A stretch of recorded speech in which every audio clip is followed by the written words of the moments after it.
We talk high school football, 4A, 3A, and 2A in Texas. We talk East Texas sports. We talk NFL, guy talk, movie, and booze. We also talk wrestling and so much more. So like and subscribe and check us out.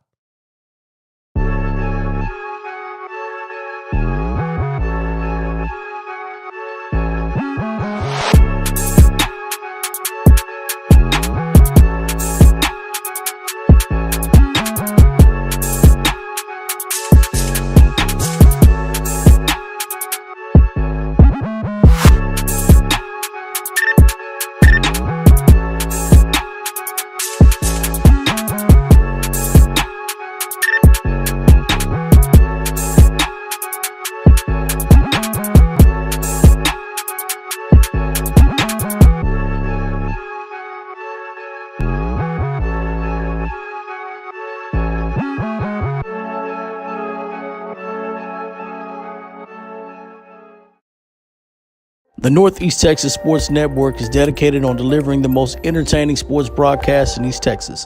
And if you're interested in having your next sporting event streamed live, visit us online at netsn.live.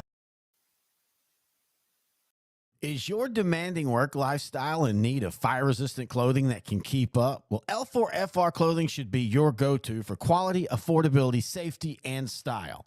L4FR was founded by a third-generation oil field worker who is also a veteran. Thus, this company has a deep appreciation for reliability and longevity, all while we provide first-rate customer service. Our durable apparel will serve you well for many years to come, whether you're working on a pipeline, a lineman climbing utility poles, or in any other environment requiring fire-resistant apparel. L4FR has you covered. Our apparel is tough enough to resist hazardous conditions while still providing high comfort and style.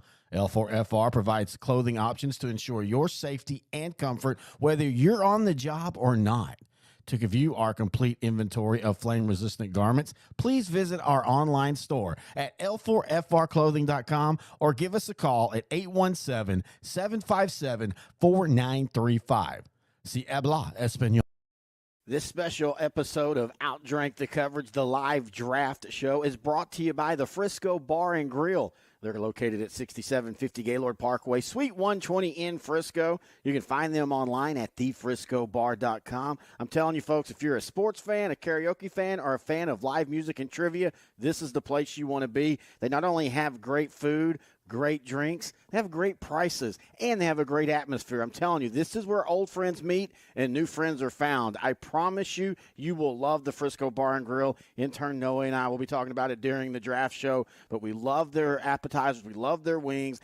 I love their sliders. My girlfriend loves the karaoke. Hey, if you're a fan of Oklahoma Sooners or San Francisco 49ers, the Frisco Bar and Grill is the official watch party place for both of those. And Intern Nohe and I was there for a Monday night game last year when San Francisco was playing, and the atmosphere is absolutely amazing. You cannot beat it. So check out the Frisco Bar and Grill, located at 6750 Gaylord Parkway, Suite 120 in Frisco, where old friends meet and new friends are found.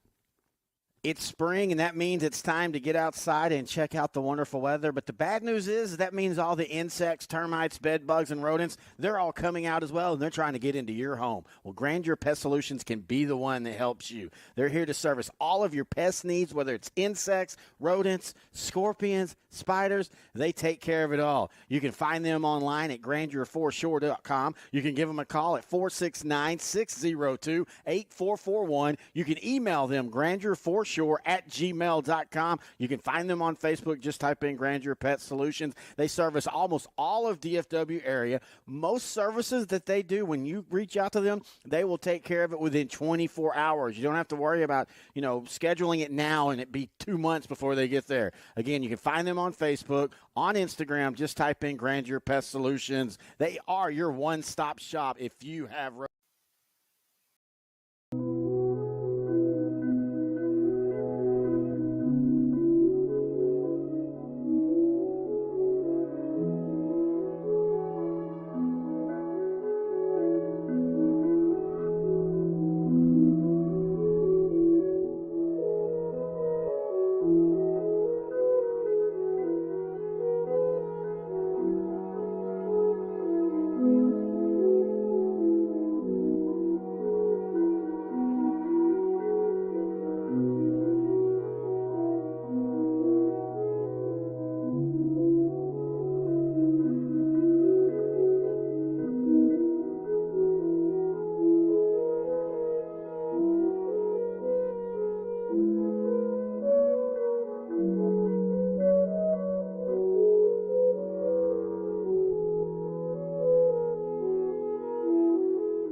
L4 Media, we talk high school football, 4A, 3A, and 2A in Texas. We talk East Texas sports. We talk NFL, guy talk, movie, and booze. We also talk wrestling and so much more. So like and subscribe and check us out.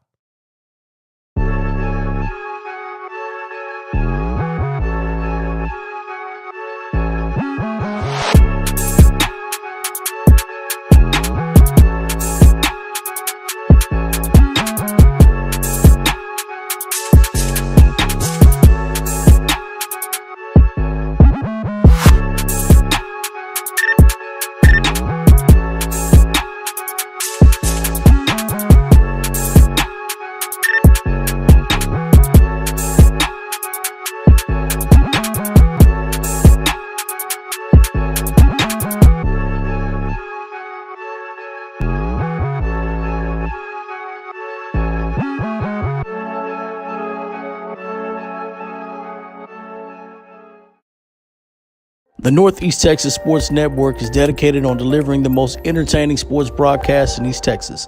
And if you're interested in having your next sporting event streamed live, visit us online at netsn.live. God damn it.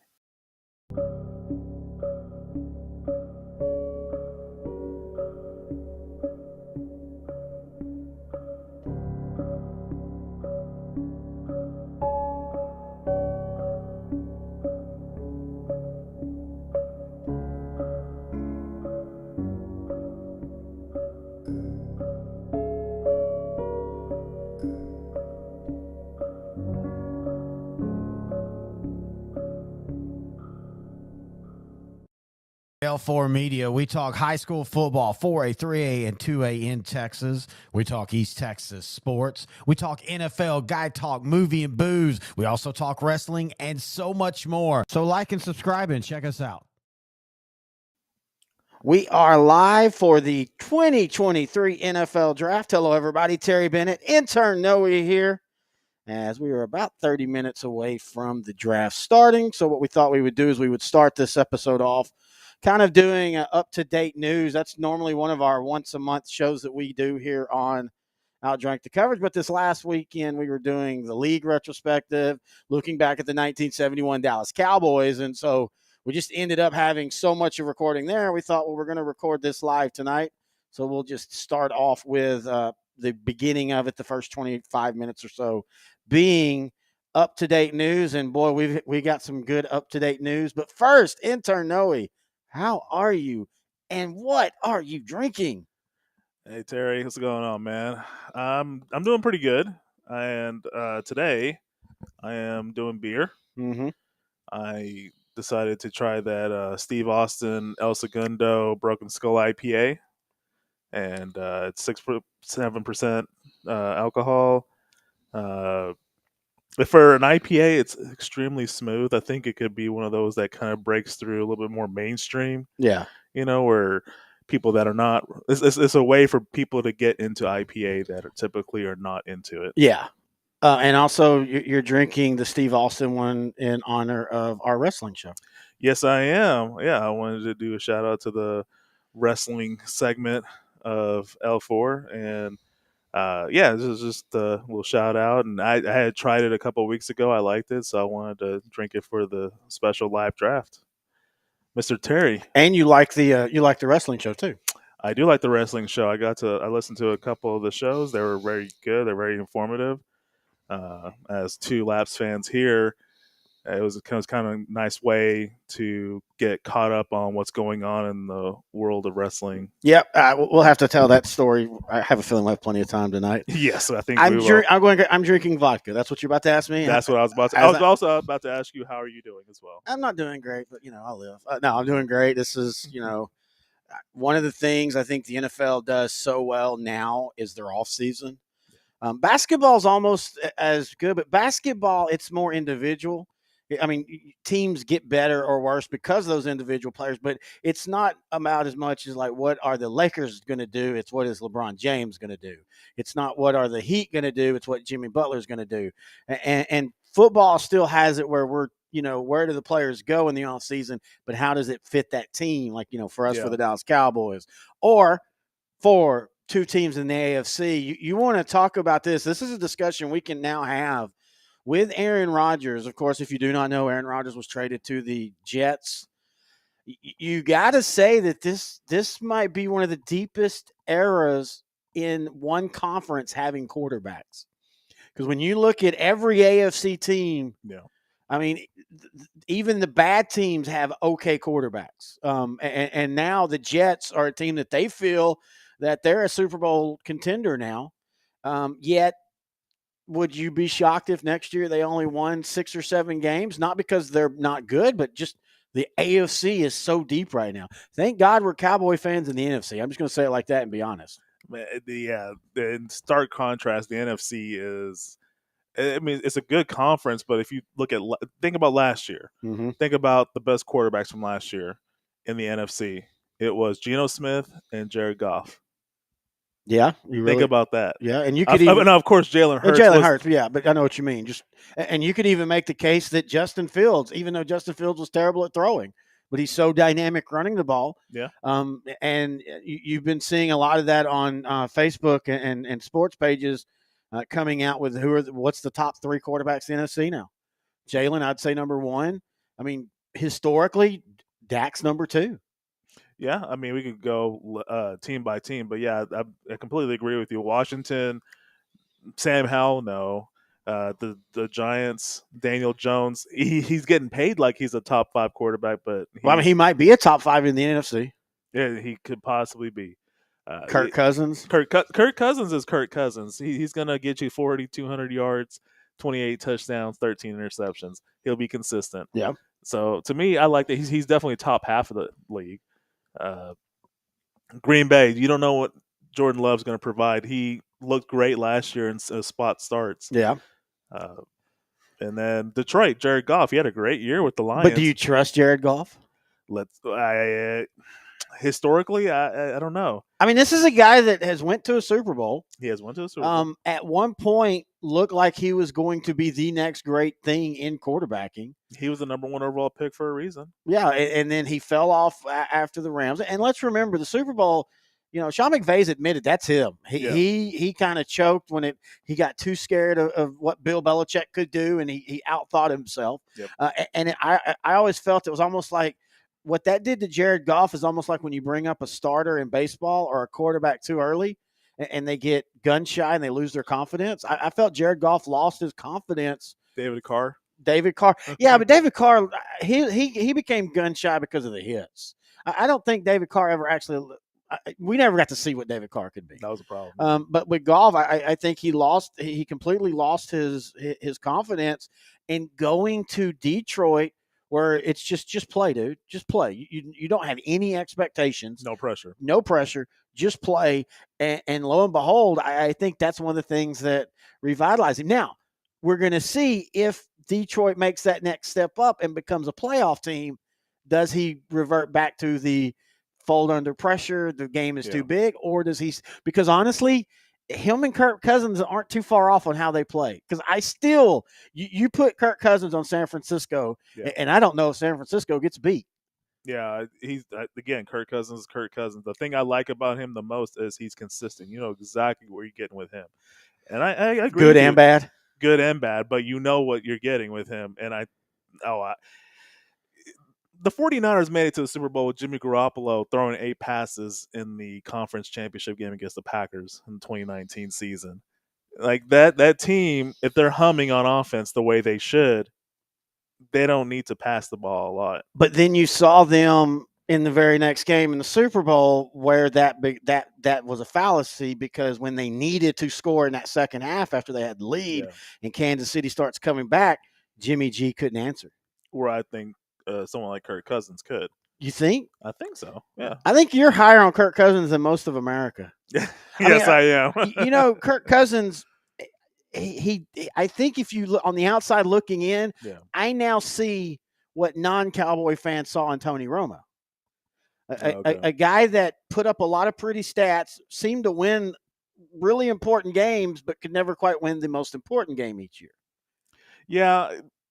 But that just goes back to people always wanting to blame one person for the for the downfall of a team. Well, I mean, that's how it works in the NFL. That is, it's or in football in general. it's the most teams. It goes back to what you were saying. When you talk about football, you talk about the team. When you talk about NBA, you talk about the individual. The football is the most team sport in the U.S. Yeah. Of the major sports, and I feel that there's no reason why you should blame one person for your team's failures. For it, in my opinion, Tony Romo is the reason why the Cowboys even got to 8 wins during those 8-8 years. They should have been 2-14, 3-13. All right, so you talk wrestling and you love wrestling. I love wrestling. Our one of our networks talks wrestling, and one of the big things that happens in wrestling is you have run-ins. And we're going to have a run-in right now as Brett of NETSN is going to be joining us. Oh, nice. If music was, I would have played it. But how you doing, buddy? You need music? I mean, it can be the one. I can be Roman Reigns coming if I need to, you know. Oh, you would choose the worst wrestler in wrestling to be. Hey, Brett, you're going to be joining us through the night on this draft. You're a Cowboy fan. Oh, look, I'm ready. So what are your thoughts? What would be the perfect draft for you for Dallas, at least in the first round tonight? Man, I may be the minority, but I want Bijan Robinson. I don't know that he's going to be there at that 26 pick, but I just think that's he's just a once in a generational talent that Dallas needs that running game. You know, it's kind of you're moving away from Elliott. He's been on the team. It was time. He did his due. He put in his time. You've got Tony Pollard coming back from off of an injury. What is he going to be like coming off of that injury? And so what a way to be able to have a dual threat and not run one of them into the ground and have a guy with Bijan come in and have Pollard there as a good dual threat option. I know running back's not popular and he probably is not going to be there, but that's the splash I want. Well, and I think if you get someone like him, you know, Pollard's on a franchise tag this year. Mm-hmm. So then next year you don't have to pay Pollard if Robinson has, because I'm like you. I think Bijan Robinson's a special back. I was not big on drafting Elliott as high as they did when they did in 2015. Jalen Ramsey was there, and it wasn't that Elliott wasn't a great back. I just don't see the value. But in saying that, I do think Bijan Robinson is almost an in-between Adrian Peterson and Marshall Faulk type running back for me. And I think he has the body that can take the wear and tear. He can catch the ball. I'm a UT fan, so I've seen 3 years of him. And I would even be fine if they traded up over Philly at 9 and got him. Yeah, I really do. And I was, after Elliott, I was like, you never draft a running back in the first 10 picks. But this is different. Go ahead. This is different though, Terry. I mean, he's a different back. I mean, you got you said as a UT fan as well.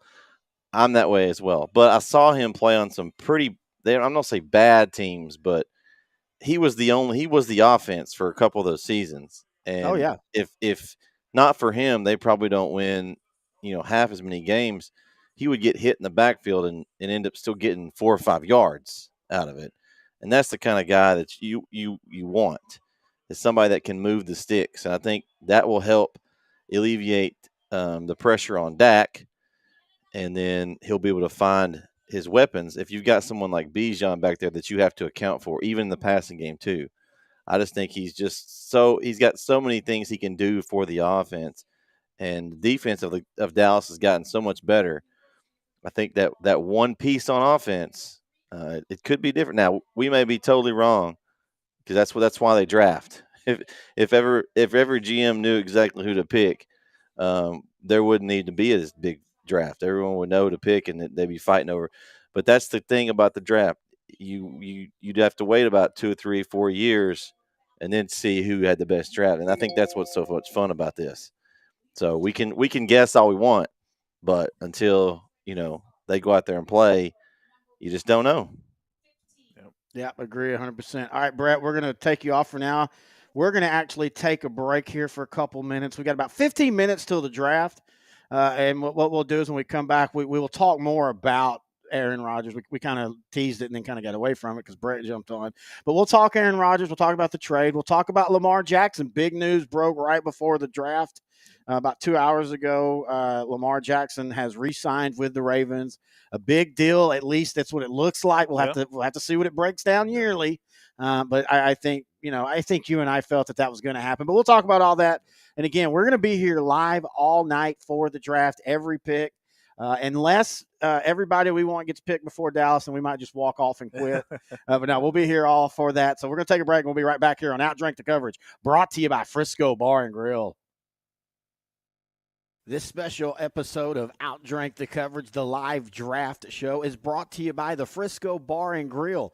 They're located at 6750 Gaylord Parkway, Suite 120 in Frisco. You can find them online at thefriscobar.com. I'm telling you, folks, if you're a sports fan, a karaoke fan, or a fan of live music and trivia, this is the place you want to be. They not only have great food, great drinks, they have great prices, and they have a great atmosphere. I'm telling you, this is where old friends meet and new friends are found. I promise you, you will love the Frisco Bar and Grill. Intern Nohe and I will be talking about it during the draft show, but we love their appetizers. We love their wings. I love their sliders. My girlfriend loves the karaoke. Hey, if you're a fan of Oklahoma Sooners or San Francisco 49ers, the Frisco Bar and Grill is the official watch party place for both of those. And Intern Nohe and I was there for a Monday night game last year when San Francisco was playing, and the atmosphere is absolutely amazing. You cannot beat it. So check out the Frisco Bar and Grill, located at 6750 Gaylord Parkway, Suite 120 in Frisco, where old friends meet and new friends are found. It's spring, and that means it's time to get outside and check out the wonderful weather. But the bad news is that means all the insects, termites, bed bugs, and rodents, they're all coming out as well, and they're trying to get into your home. Well, Grandeur Pest Solutions can be the one that helps you. They're here to service all of your pest needs, whether it's insects, rodents, scorpions, spiders. They take care of it all. You can find them online at grandeur4shore.com. You can give them a call at 469-602-8441. You can email them grandeur4shore@gmail.com. You can find them on Facebook. Just type in Grandeur Pet Solutions. They service almost all of DFW area. Most services that they do, when you reach out to them, they will take care of it within 24 hours. You don't have to worry about, scheduling it now and it be 2 months before they get there. Again, you can find them on Facebook, on Instagram. Just type in Grandeur Pest Solutions. They are your one-stop shop if you have. Is your demanding work lifestyle in need of fire-resistant clothing that can keep up? Well, L4FR clothing should be your go-to for quality, affordability, safety, and style. L4FR was founded by a third-generation oil field worker who is also a veteran. Thus, this company has a deep appreciation for reliability and longevity, all while we provide first-rate customer service. Our durable apparel will serve you well for many years to come, whether you're working on a pipeline, a lineman climbing utility poles, or in any other environment requiring fire-resistant apparel. L4FR has you covered. Our apparel is tough enough to resist hazardous conditions while still providing high comfort and style. L4FR provides clothing options to ensure your safety and comfort, whether you're on the job or not. To view our complete inventory of flame-resistant garments, please visit our online store at l4frclothing.com or give us a call at 817-757-4935. Si habla español. All right, Terry Bennett back here. Brett's in the wing. He'll be joining us here later. We got about 13 minutes, about 11 minutes till the draft starts. Of course, you then got Carolina's. They've got 15 minutes. I liked my idea earlier. I think the number one pick, I think that their time should start like 10 minutes before the draft shows start. Yeah. And then that way, right when the draft comes up, you get ESPN, they'll introduce, here we are, and then boom, you get a first pick immediately. And then you can kind of reset, kind of like how the Oscars always start with one of the supporting actors right away. You want to get one big award out. I just think that that'd be a really cool way to, right when you sit down on the draft, boom, you've got your number one pick. But anyway, before we get to the picks and before we start talking the drafts, the two big news that I think that's broke over the last 10 days is the Aaron Rodgers trade. Go ahead and give the details on that. All righty, sir. The Green Bay Packers, they send Aaron Rodgers, quarterback. They send their 15th overall pick in this year's draft, and they send their 5th round selection, which is number 170. They send all that to the Jets. And in return, the Jets give Green Bay their 13th overall pick this year, a second-round pick this year, which is number 42, a sixth-round pick this year, which is number 207, and a conditional 2024 second-round pick that becomes a first-round pick as long as Aaron Rodgers plays at least 65% of the Jets' offensive plays this year. Sorry about that. I had a little bit of an issue there. Okay.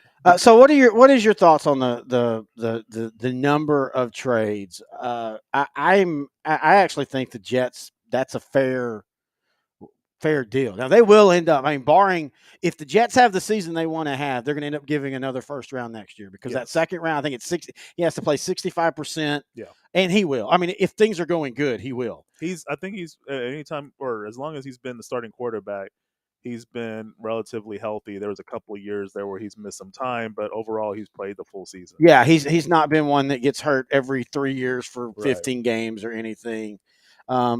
I feel it's longevity. If Aaron Rodgers plays 2 to 3 years and the Jets make a conference championship or a Super Bowl appearance, it's worth it. I think it's got to be a Super Bowl. I don't think the Jets, I mean, the Jets are first off, they haven't had a playoff win since 2010. They haven't made the Super Bowl since 69. That's the only Super Bowl they've made. They've made 4 AFC title games since then. They're 0-4 in those. 2 of them back-to-back years, 2009, 2010. Yeah. 2 terrible teams, but with great defenses. Yep. And I will say this: you go back and you actually look at Sanchez's stuff. He wasn't as bad as we remember. He was a bus driver, but he wasn't a Trent Dilfer bus driver. But still, though, I don't think I think the Jets are one of those, for all the talk like we have a Cowboys, hey, it's been since 95, or Washington, it's been since 91, or San Francisco, they've been to a couple, but they haven't had a Super Bowl win since 94. The Jets are even more desperate. And so I don't think a conference title game is good enough. Well, especially with the hype. They're in the biggest market in America, so the pressure is there. Them and the Giants have a lot of pressure. But with the Jets, this happened in 2015 years ago. Green Bay traded their franchise quarterback to the Jets, and it's just history is repeating themselves again. So you have that part in the back of your mind. I mean, that 2008 Jet team, they started at 8-3, and then they kind of cratered to a 9-7 finish and missed the playoffs. At the time they were 8-3, they were the number 1 seed in the AFC. Well, in 2010, I had forgotten until we were researching. They lost the first game, and then they were 6-1, and then they finished 11-5. Now they got to the title game, so you kind of forgot about that. But they at one point had the inside track to host the title game. Yeah. How different is that game if they're at home? With the Jets crowd? With the Jets crowd, and at the time that defense. And I think their last home playoff game, if I'm not mistaken, was 2002 when they won the division. Chad Pennington was a quarterback. They played at home against the Colts, and I think they shut them out 40-something to nothing. Yep. So I mean, when Chad Pennington had a good shoulder, that Jet team looked good, and that crowd was just pulsating. I mean, good shoulder, man. He threw it 7 yards down the field. When he had a bad shoulder, he 3 yards down the field. So I agree with you. I mean, I think on the outside looking in, let's say Rodgers plays 5 years. Yeah. And let's say in those 5 years, they go to 3 conference championship games and they make the playoffs all 5 years. Yeah. Personally, I would say that's successful. I just don't know if that fan base and that franchise would feel it is. They would not. They would definitely. I mean, they won a Super Bowl. Like the 68 season was the last time they won. That was the only time they won. And they really haven't been that elite since. They've had bits and pieces. I think they've been to the playoffs 10 times in the 40 or the 50 years, I think it is. Because they had that run in the 80s where they had some really good teams. Now, in saying that, the last 4 years or last 3 times they've made the playoffs, they have made the conference title game. Wow. So, they did it with Parcells. Again, that Pennington, Curtis Martin year. Yeah. Then they the 2 years back-to-back with Rex Ryan. It's so weird that for 2 years they made AFC title games, and yet both times they were the underdog all the way through. Yeah. So I think it's a great move. I think it's a move that they had to make. Mm-hmm. I think that because, and this is what happens when you draft poorly at quarterback for 2 straight cycles. Yeah. You're forced, and I say forced, having Aaron Rodgers is great, but you're paying him a lot. You had an interesting thing. So this year he's getting paid $1 million. Not a big deal. Yeah. In 2024, though, what will his salary be? total compensation will be $107.55 million. So part of me wants Aaron Rodgers to go. I want them to win the Super Bowl, and then him to roll into 2024 and be like, "No, I'm not negotiating. I want all 104." Because it literally that is on the salary, and of course they'll end up extending him. Speaking of, I still feel that if Aaron Rodgers is healthy, I think he's got 5 more years. I think he's the gym rat type that will want to keep playing. I think he likes to do the whole in the offseason. Will he or won't he? I don't think he's ever really wanted to retire. I think football is his identity, maybe even more than Tom Brady or Peyton Manning. I think he likes the attention. Exactly. That's kind of what I mean. Yeah. Yeah. I mean, the way he plays, he can play another 5 years. He turns 40 years old this year. Yeah. So he could definitely play till 45 like Tom Brady. And we're in the age now where a lot of these quarterbacks are going to be playing in their 40s, and they're going to still be relatively healthy. So I could definitely see it. He still has that golden arm. I think as long as he's happy, I think as long as the Jets cater to him, I don't think he's going to leave. All right, we got about 4 minutes left till the draft, so we brought in the TSM boys one more time before we start. I wanted to ask y'all. We were kind of talking Cowboys, but I wanted to get y'all's thoughts overall. How do y'all think this draft is going to go? Oh man, that's a good question. I'm anxious to see what the Texans and the Panthers do with the quarterback situation. I stay away from Alabama quarterbacks. They just not successful. Period. Well, I mean, what about Jalen Hurts? He went to Oklahoma, so that wouldn't count. That wouldn't count. And I hate to even bring it up from a Texas fan, but I mean, Oklahoma. But Ohio State quarterbacks are even worse. Yeah, so that's why I'm pretty sure the Florida. I can't think of the kid's name from Florida. Richardson? I'm pretty sure he goes one too. Yeah, Peyton Richardson. I'm pretty sure it goes to either the Panthers because I've heard. I've been listening. Texans aren't going to pick a quarterback, so I mean, I'm pretty sure the Panthers are he's going to probably be the number 1 quarterback that goes off because I'm pretty sure they're thinking to themselves.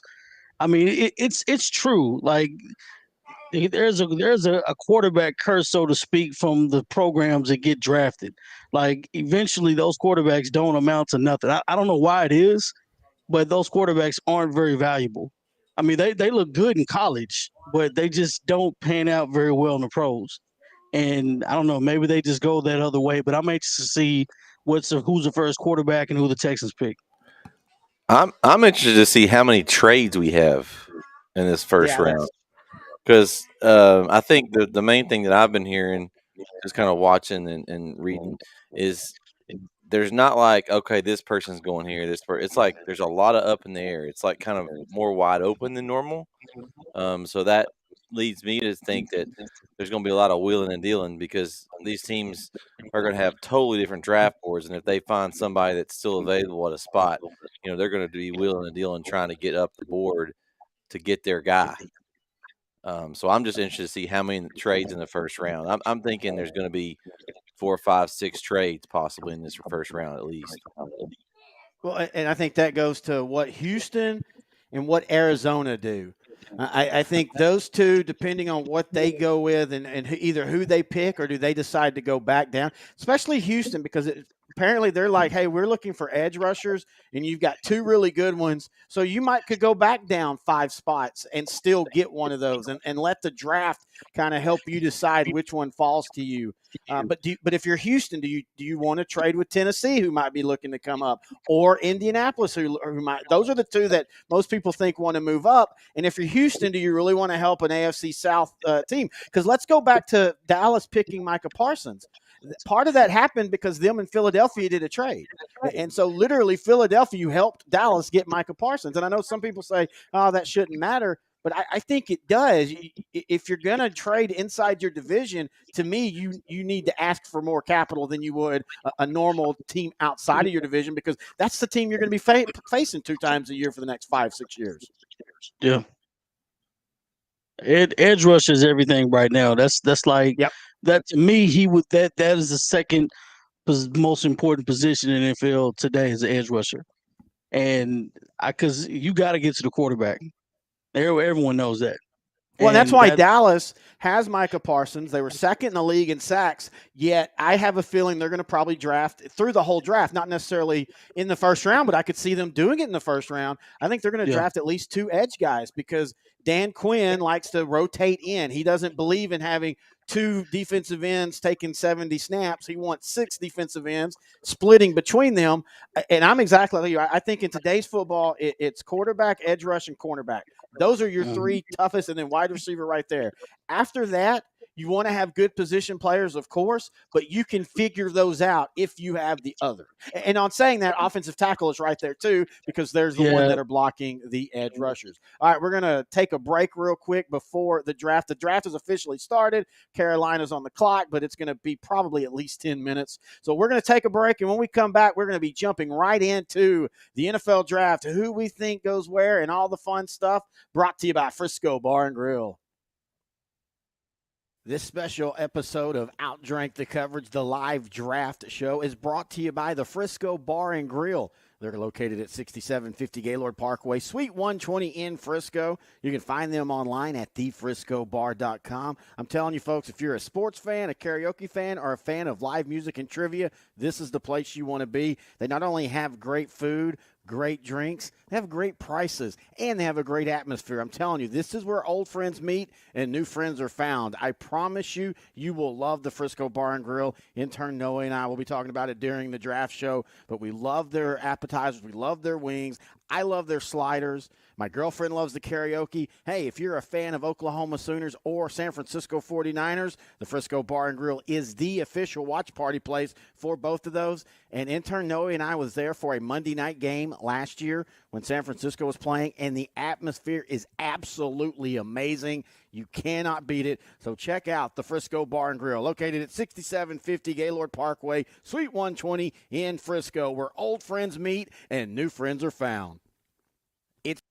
Here at L4 Media, we talk high school football, 4A, 3A, and 2A in Texas. We talk East Texas sports. We talk NFL, guy talk, movie, and booze. We also talk wrestling and so much more. So like and subscribe and check us out. All right, Terry Bennett, Intern Nohe, back here live on the NFL Draft Special. We're going to be here all night long. Carolina, I think, technically is officially on the clock. This is what I'm talking about. ESPN's intro has been 6 minutes now. Yeah. You could literally have Carolina had already been 10 minutes on the clock, 5 minutes right when the draft starts, and that would be the first thing you do. But let's go ahead and get into it. But Terry, what? Money. I know. Let's talk Carolina. They traded up from the Bears, or with the Bears. Yep. They gave up one of the things I think they really need now, in wide receiver in DJ Moore. But last year, Carolina was one of those surprise teams. Yeah. They traded Christian McCaffrey and got better. Yep. There for a while, they were actually in the NFC South in a outside shot at the playoffs. So was every team in that division. Exactly. It was so bad, I think they were starting to bring teams over from other – just get over here and you can be in the playoffs. Yeah. All right, so for me, when you look at the Panthers, quarterback is what they're going to go round one. Now, at the beginning of this cycle, when they first got the trade – it was thought that C.J. Stroud was going to be their guy because their offensive coordinator had worked with him, and they felt that was closer. Well, and also Frank Reich, he typically has always had big quarterbacks. Yeah, big quarterbacks. And so then Bryce Young has taken the lead. But there has been some people saying over the last 24 hours, the Will Levis? Yes. You don't think that's going to happen? No, that's just rumors. But wouldn't that be – I mean, to me – I would be shocked. But, I mean, he's the big, strong quarterback. Pro offense. And a pro offense. Yeah. I think that he has probably him and Anthony Richardson have the 2 biggest arms. Yeah. Anthony Richardson, to me, is the most Jared Allen of the group, highest ceiling, lowest floor type. And so far, Jared, I don't know. I still think it's Bryce Young, but it wouldn't shock me if the Colts pulled one and did a Will Levis because of the size and the prototypical quarterback in the prototypical system. Will Levis to the Colts? Yes. Oh, yeah. I thought about that, but I guess in my head, I'm talking about to the Panthers. To the Panthers. Yeah, okay. I'm still saying that could possibly happen. It could be, to what I was just saying, to your point, Frank Reich, he loves those big quarterbacks, historically speaking. Yeah. I feel Bryce Young would be more of a all-pro generational talent. I think with Will Levis, he'll be a Pro Bowler, but I'm just not sure if that's who they should pick with the number 1 overall pick. And I could see Levis struggling, but that could just be attributed to SEC defenses week to week. I liked what Jason Kelsey was talking about that. And he was talking about when they were talking about how do you judge a quarterback. And he made a real good point of, it's easier to judge a quarterback if they've got the all-stud wide receivers that are in the league and the offensive linemen. But what about the quarterbacks that are throwing to insurance salesmen and lawyers? Like the Josh Allen argument. And bankers are blocking for him, and do you really – and Josh Allen, we all were curious. We all thought he was going to be erratic. You just saw a big guy with a cannon of an arm. Who could move around. But he threw a lot of interceptions. His completion percentage wasn't great. Yeah. But then you realize, oh, wait a minute. It might be because of who he was playing around. And the interview process kind of will determine what type of person they are, which will help you decide on if you're going to draft them or not. Okay, so that leads to what has happened to C.J. Stroud. C.J. Stroud was by far most a 1A or 1B draft pick this year. Came out a couple weeks ago, or about a week ago, that he apparently didn't do as good on one of the tests. Not the Wonderlic, but one of those tests. Yeah. That to me sounds like a team trying to float something out to hope that he drops to him. Yeah. And that's one of those things that unfortunately that really sucks. I mean, we can talk about what we want about, them as a quarterback, and they're going to still get paid a lot of money. But I mean, you're literally just taking digs on somebody individually because of you're trying to get him to fall to you. True, but C.J. Stroud, I was impressed with him in one game, and that was the playoff game against Georgia. Great game to be really good at, but when I saw him throughout most of the season, the 2 games that epitomized what I thought of him were the Notre Dame game and the loss to Michigan. I thought that he just didn't look that good. And it was look at the draft picks are coming out now. And then Marvin Harrison Jr. will be next year. Yeah. Paris Johnson, tackle, one of the best tackles. Top 10 pick, probably. Just a big dude. I would dare say big cat, like just a big athletic guy. Yeah.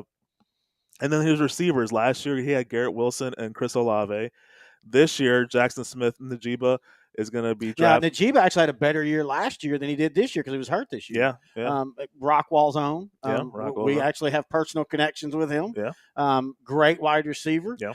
Now, I think he is going to be more of the possession style. Like I don't think he's not going to come out and catch 20 yards a catch or anything. But he's more of the going to be your guy that's going to get 100 receptions, 1,400 yards, 9 touchdowns type of guy. Yeah, agreed. Right now we've got Roger Goodell on the thing. Now the funny thing is as you know, if you're with us, we can't show the draft, so we're watching the draft and you're watching us react to the draft. We can't even hear it. I'll turn it up a little bit, but I don't want it to cross over. It's got what's her name from Saturday Night Live, who, by the way, she's a huge Chiefs fan. If you're watching, and the episode that Travis Kelce was on was one of the best Saturday Night Lives in years. Yeah. Absolutely funny. But anyway, so I guess right now why do they got 2 Kansas City fans? Oh, that's right. They're in Kansas City. Yeah. Remember that? Remember now they rotate? Yes. And you and I know because we got to go to the draft. Yes, 5 years ago. The way the draft works is it's not like everybody can go. At least it wasn't in Dallas, which is really weird because it's a 100,000 seat stadium. But Heidi Gardner, that's her name. But what they did is they cut the stadium, and I guess there's only about 30,000 that could really be there. Yeah. You and I both did the request. I didn't get approved. Mm-hmm. You did. You told me about it. Yeah, I told you. So you signed up before I did. Affirmative action. But luckily you got the tickets and we got to go. And honestly, you and I have both been to NFL football games. I've been to NFL training camps. Yeah. That was one of the most just pure football fun nights that I have ever had. I loved it. I loved hearing the conversations. Like Eagle fans talking with Cowboy fans. With like where we were sitting, there was literally Cowboy fans, Giants fans, Washington Commander fans, and we're all sitting there like, what do you think, y'all? And it was all like in peace and harmony. The only time you'll see that when you get in a literally fans the only together. time. So right now we're seeing Patrick Mahomes and White House, Texas' own. White House, Texas. Which, by the way, Brett and the boys, that's what they cover is NETSN. They cover East Texas football, East Texas sports. They broadcast football, basketball, baseball. They're going to be doing volleyball next year. They've got big news that they're going to talk about here soon as they've got a new title sponsor, and big things are going to be happening for them. So we just wanted to shout that out. We'll be bringing them on through the night here as Patrick Mahomes is now talking. I think, okay, question. Yes. 2 Super Bowls, 3 Super Bowl appearances, MVP. If he retired today, he's a Hall of Famer. Okay. Well, I say that. If he were to retire because of an injury, he's a Hall of Famer. Yeah. If he just did the whole I don't want to play anymore, Yeah. I don't know, because the quarterback resume is just getting bigger and bigger and bigger and bigger. Yeah. Like we joked about it in the thing, but like Kirk Cousins in any other era is a Hall of Fame quarterback. Correct. In this era, he's maybe the 15th best. Yeah. Because the NFL today, it is easier to be a quarterback than it ever has been. And I'm not saying that is a bad thing. Yeah. I mean, that's what makes the sport. So, but yeah, I think though, I mean, obviously the thing about him is knowing him and broadcasting him when he was a high schooler, he's one of those that he could be Tom Brady as long as he stays healthy. He's another good example of being around lesser talent at Texas Tech.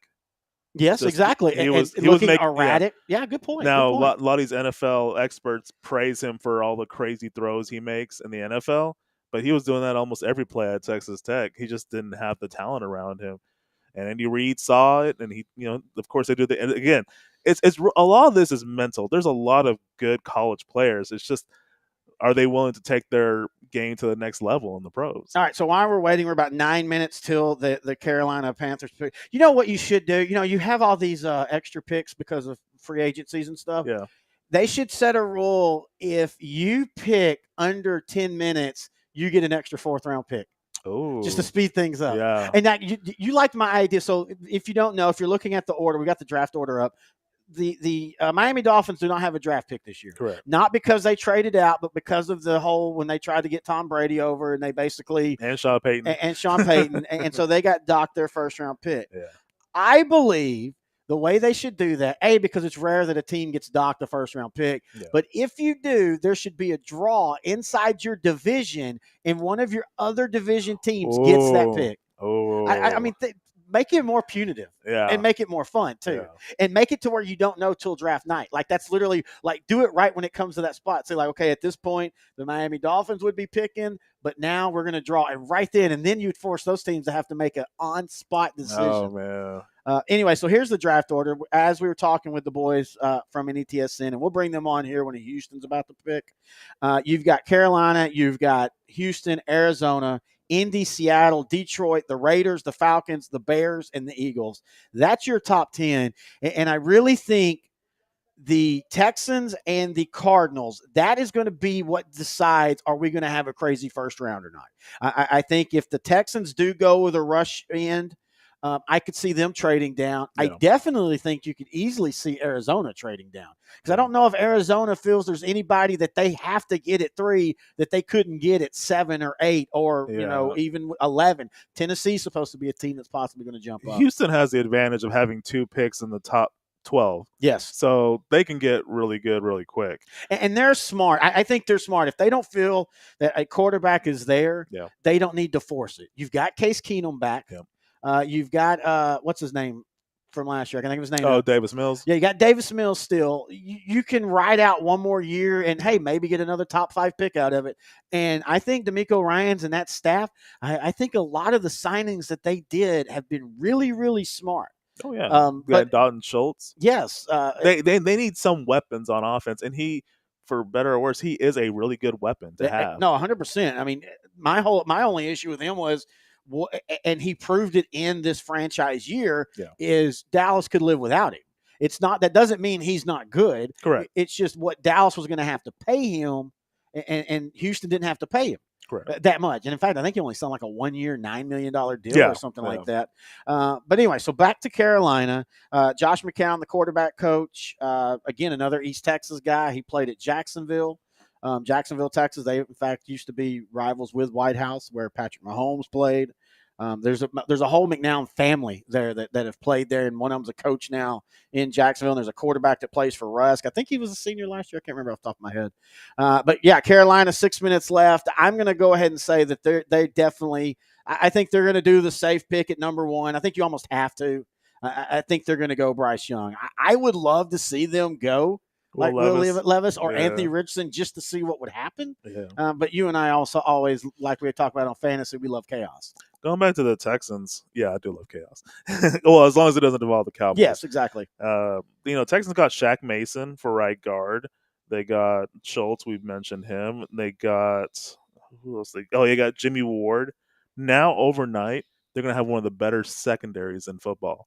They got Jimmy Ward. They got Jalen Petrie, and they got Derek Stingley. And Stingley, for all the talk of Sauce Gardner and what's his name for Denver. I thought Derek Stingley had a really good solid year. Yeah, I thought Derek Stingley had a really solid year last year, and I think he is a foundation guy. Yeah, 100% agree. And then they got good kicker, Kaimi Fairbairn. Yeah, I don't know how you say that. Yeah. He did get, some opportunities. That Houston offense wasn't that great, but they returned Pierce. They had upgrades, and they have a pretty solid offensive line now. So I really think the next 2 picks they make, they do need to get an edge rusher or a rusher of some sort. And then that second pick, it can just be whoever. Like, they want to improve the linebacking. If they get Will Anderson, they got the improvement at linebacker and they got the edge rusher. Well, I think they would love to get Speedy at wide receiver, though. And number 12, Njigba will be available. Well, that's kind of where I see them going. And again, he's that guy. Honestly, he's a Brandon Cook type. Who, by the way, they traded to Dallas. Yeah. But he's not going to wow you with his stat, like his measurables. Correct. But he just goes out and he catches the ball, and he knows how to run very precise routes. And you and I we always knew it, being Michael Irvin fans. Yeah. But we learned with you saw with Amari Cooper what a guy who knows how to run routes. Yeah. That literally can just completely change your offense. Correct. And I think he's the type of guy. It's funny. 5-10 years ago, a wide receiver stepped in. You were expected to give them 2 or 3 years. Yeah. Now they're just like quarterbacks. They can step right in, and if you put them in the right packages and you don't overload them with information, they can step right in and become a 75, 1,100 yards, 9 touchdown type of guy. And I think that's kind of where he is. I think he's – I don't know. I think he's a smaller Marvin Harrison. Ooh, that's a good comparison. And he played with his Marvin Harrison's son at Ohio State. Yep, and Marvin Harrison Jr. will be coming out next year, and he's already looks to be like he's going to be a top 5 pick. He's supposed to be the best receiver out of this 3-year run of good receivers. I still think Chris Olave's. I like Olave. I just don't know how you're going to top him because I think he is so special in that he can do a little bit of everything. Yeah. And I'm a big believer now. Like I love Lamb for Dallas, but at times Lamb kind of only can do 1 or 2 things. Yeah.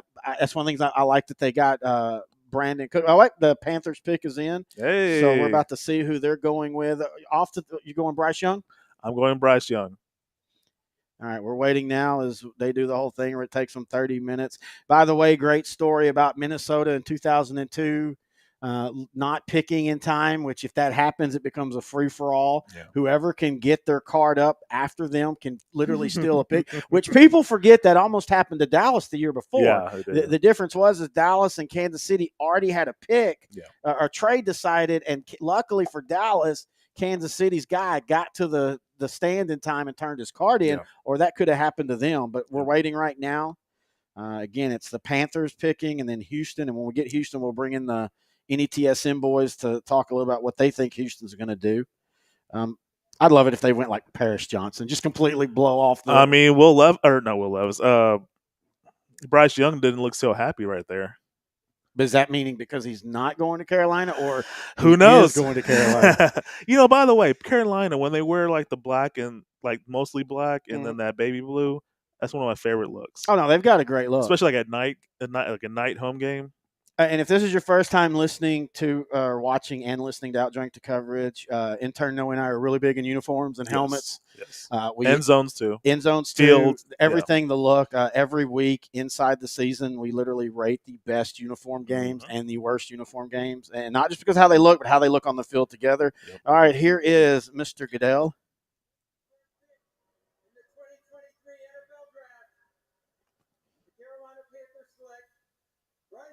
Yeah. Safe pick. Quarterback Bryce Young has went to the Carolina Panthers, and the draft has officially started. No shock. Again, I think you almost were forced to go with the safest pick at that point. Yeah. All right, so Houston is now on the clock, and in doing that, we're going to bring in the NETSM boys to help us talk a little bit about that. Hello, gentlemen. Welcome back.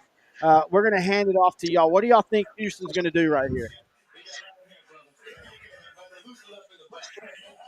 Corey, you can't hear. I'll go ahead first, Corey. I think that if they don't like who they have, Houston's in a great spot. Like, if somebody's looking at quarterback and wants to move up, they could trade down very easily.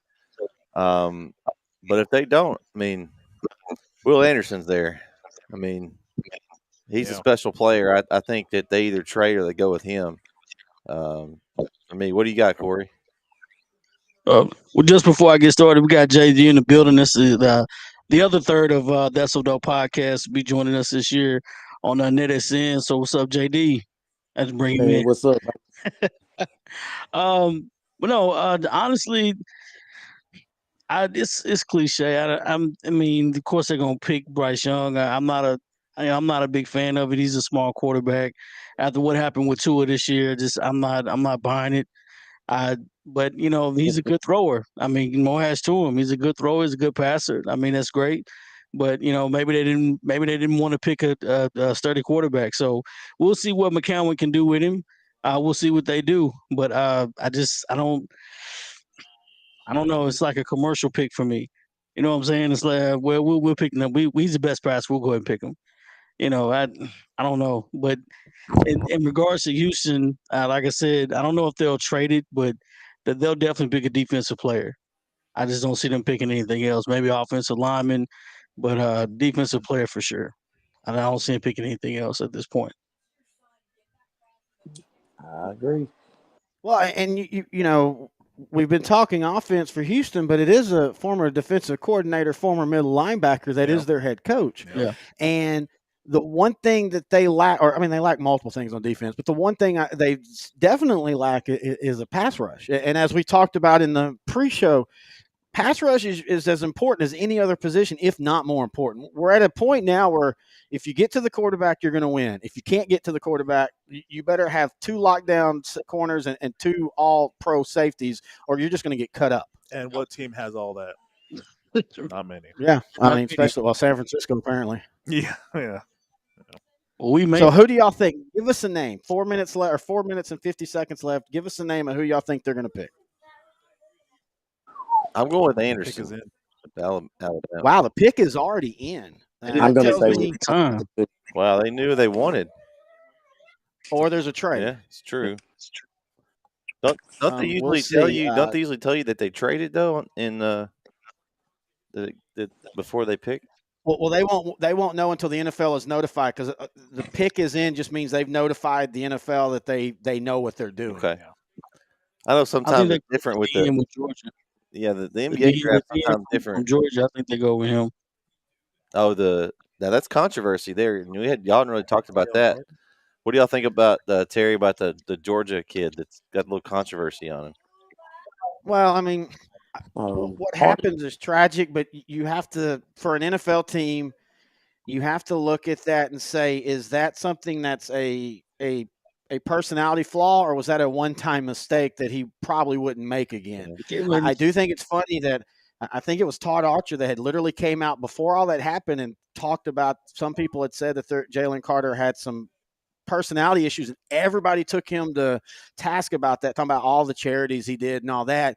And then that happened, the wreck happened, and he didn't act the best. And so I don't know. I don't think with the Texans, with their with who they have in the front office, I don't think that that's necessarily going to be a big issue.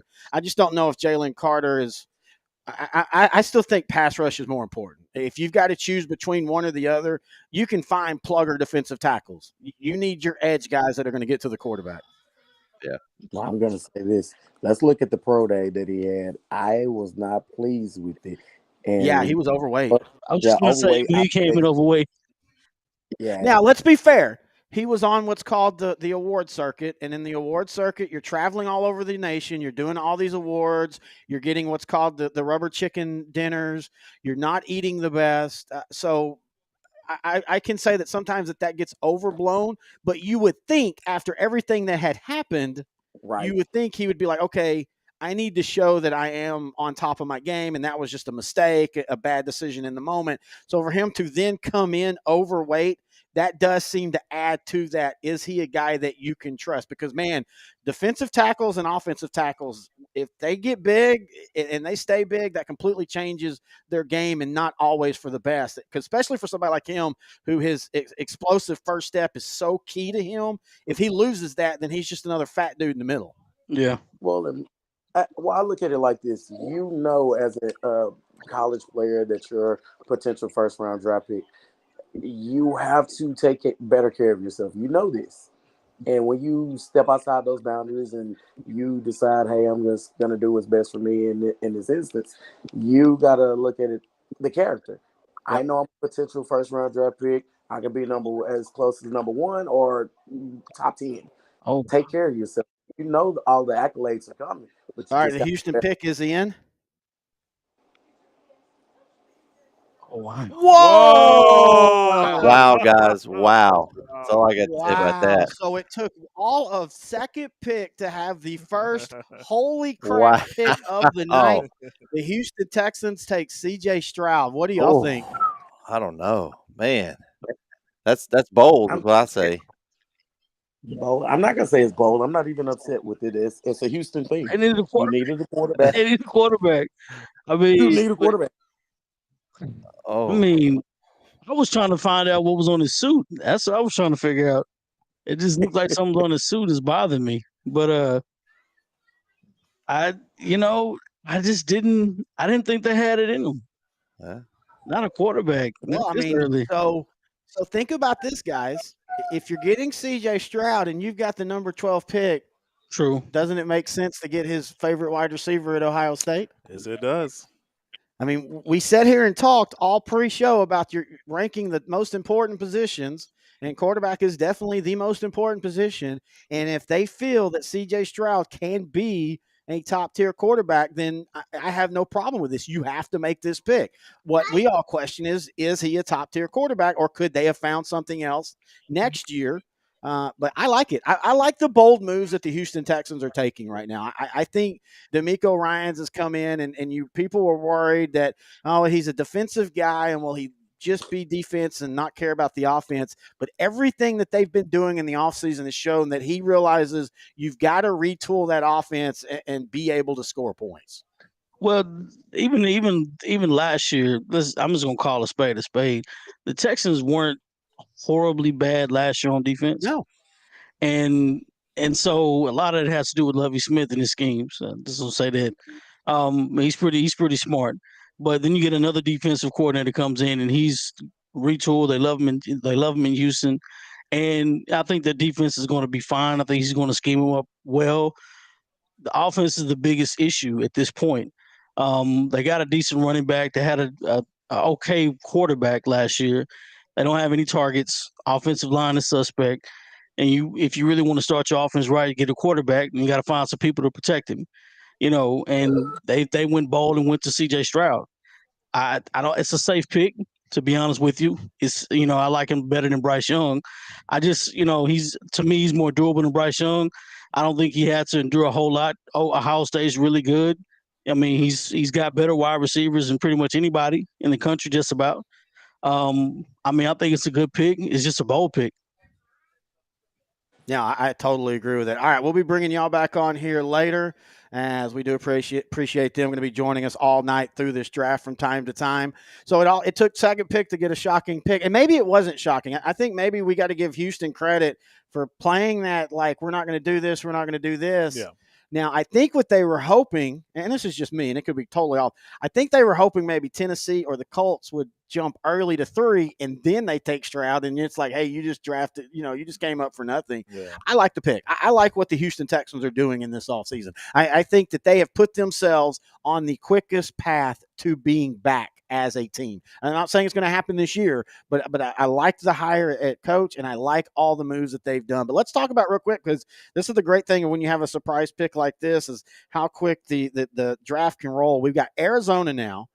They're on the pick. Now, by all accounts, if they took a quarterback, that would be the most shocking thing in 20 years. Yeah. But will they stay at here? As late as it's getting, it tells me they're going to make a pick. I think that they've got to be perfectly happy, because one of the things that they need is definitely a pass rush. And you've got 2 guys now you can choose between who you want, who's considered the 2 best pass rushers in the draft. They should get Will Anderson. They're going to get Wilson from Texas Tech. I like Wilson. Wilson's 6'4". I got to actually see him live. I went to see Texas Tech in Texas this year, and Texas had that game at times in control, and he made a couple big plays on big third downs that kept Texas from getting first downs that could have iced the game. I think you're good with either one of those. I would think with a good defense, or Jonathan Gannon, the head coach for the Cardinals, was the defensive coordinator for the Eagles last season. That stout defense they had, that they did get exposed in the Super Bowl, but for the whole season they were very good. I think since he's defensive minded, they will go defense, and I really think they should go for Will Anderson. They really, really should. I think he'll be an immediate difference maker, and I think he'll be a consistent player for them for a decade. Now, last year they didn't have a first-round pick. They selected in the second round Trey McBride, the tight end. I think he'll be good. Yeah, but he didn't really. He was because he has Ertz. Yeah, but I mean, you kind of thought that McBride was going to take more snaps from Ertz, because Ertz had kind of came over in the trade, and even before he came over there, he had struggled. Now, he did have a good second half to the year before season, and he was pretty solid this past year. But yeah, I think if you're trying to make an impact with the Cardinals, or you trade down, and you still get one of those, which is what they should do. But again, with C.J. Stroud being off the clock, I think now. I don't think we're going to see the crazy trades we thought. I think that was all dependent on what the Houston Texans did. And I think what Watt retired, they have to get Wilson, because they already got Kazir White in free agency, and they already have Isaiah Simmons. And Kazir White's really solid, but he's not going to get you 14, 15 sacks. He's more of your. But yeah, I mean, like what? Oh, here we go, trade. Okay. To the Texans. What? You got to be kidding me. All right, so we got to bring them back on right now. As just like they're getting Will Anderson. Just like that, the Texans are back on clock. What I say? Go back to the Texans list. Okay, so do you go with? I'm assuming they're trading their 12th. I meant a while ago that they would take Will Anderson. What do y'all think, guys? I meant the 3rd pick, not the 2nd pick. A while ago, Terry. That was. By the way, I like the Cowboys. Oh yeah, thank you. So I said it. I don't know if y'all heard. I said it. I love what the Texans are doing in this offseason. This is almost draft day. Yeah, this is like draft day. All we need now is him to tell somebody that the world's changed where it was 30 seconds ago. Absolutely. I kind of want them to go wide receiver though. It's too early. I don't. He's not a number 3 pick. He's not a number 3 guy. Early. I mean, what do you have? They have John Metchie the third, right? If I'm correct. Yeah. So if you pair him with another person, that's got talent, you got C.J. Stroud, who's a big, strong quarterback. You already bolster what you had before last year. Brandon Cook, you mentioned him earlier. Yeah. Speedy guy, not gonna wow you with anything else. Deep threat for the most part. If you get somebody who's a great route runner and can still move, I think you change the dynamics of your team drastically. Or what about Paris Johnson? Great. Defense will be great. Could be. Yep. Paris Johnson. I mean, I don't know. I love this. The Texans have decided that they're going to be the team that just flips the draft upside down. And I love the fact that I don't know. It just depends on who they get. I think that's the big thing is Roger Goodell's coming out now, so we're about to see who they're going to get. It makes the most sense to get a pass rusher. Or Paris Johnson.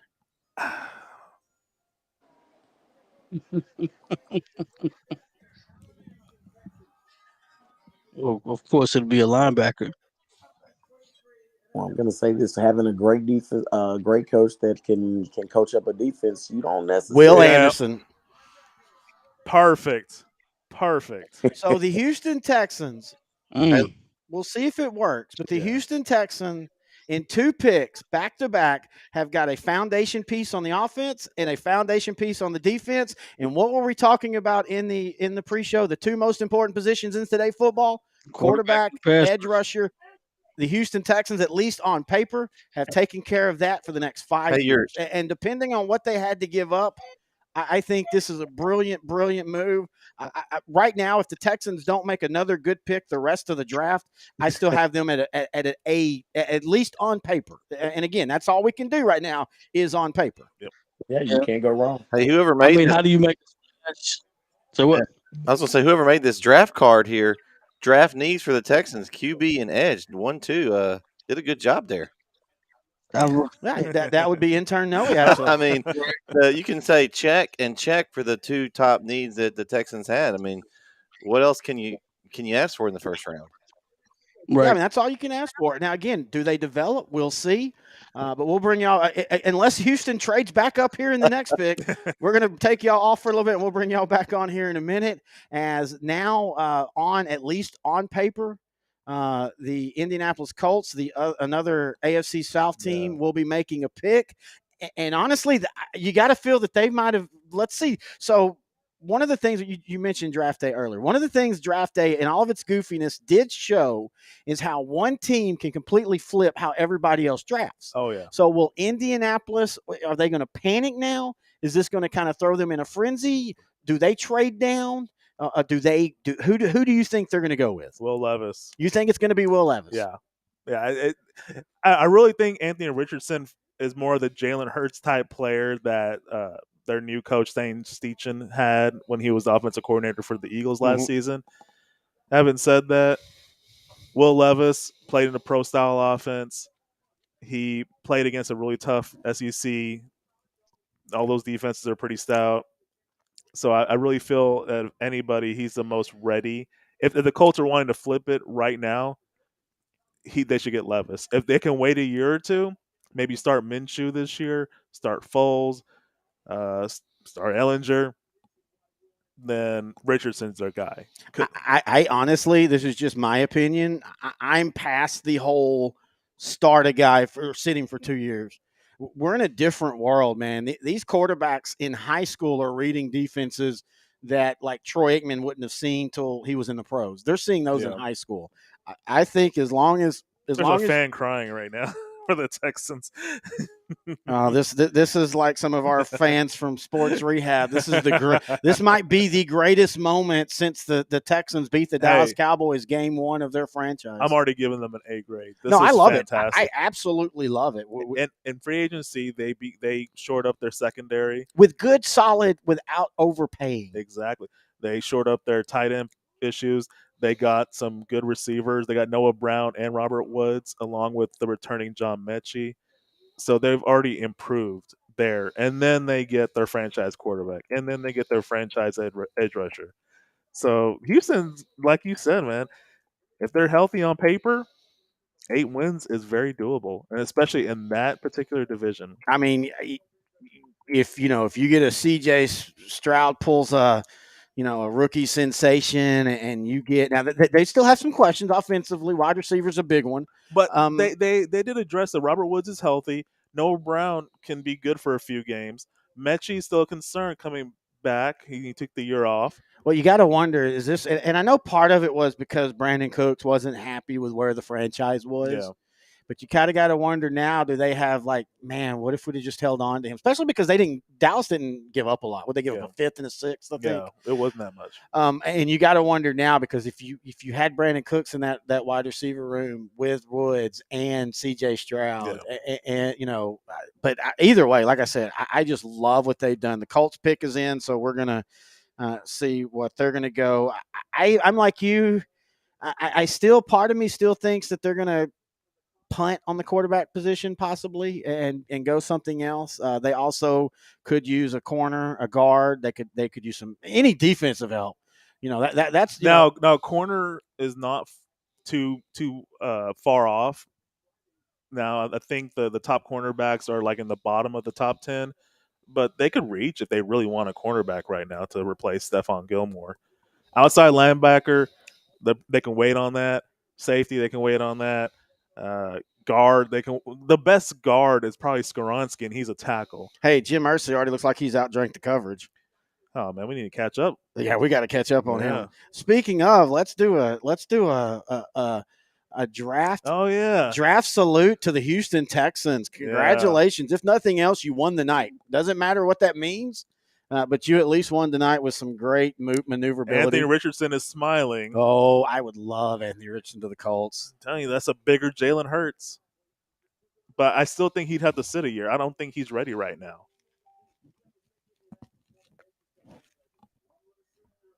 One of our fans, Mandy Flanagan.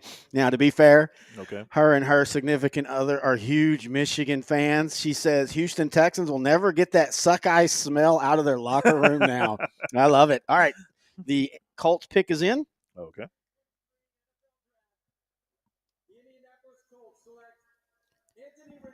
Anthony Richardson. Good call there. I love it. Okay, so now does Will Levis start a fall? Which it's weird because at the beginning of the draft cycle in January, most people had him maybe a late first round, most likely a second round. He kind of climbed up because of quarterback needs. Yeah. Does he fall? Do the Raiders still have the number 7 pick? Yeah, but I don't see why would – look, we can make all the comment, and we have a big Raider fan that's listening, Frank. We can make all the comments about Jimmy G and all, but Jimmy G staying healthy, he's still there 5-6 years. Yeah, he's still young enough. And again, we're in an era where quarterbacks can play till they're 40. Yep. So yes, you're right. The Raiders will trade up and then get 2 quarterbacks in this draft. But no, I think that maybe he falls all the way to the Titans, but I don't know if the Titans even. Titans. They would have to trade up because I could easily see the Raiders picking Will Levis.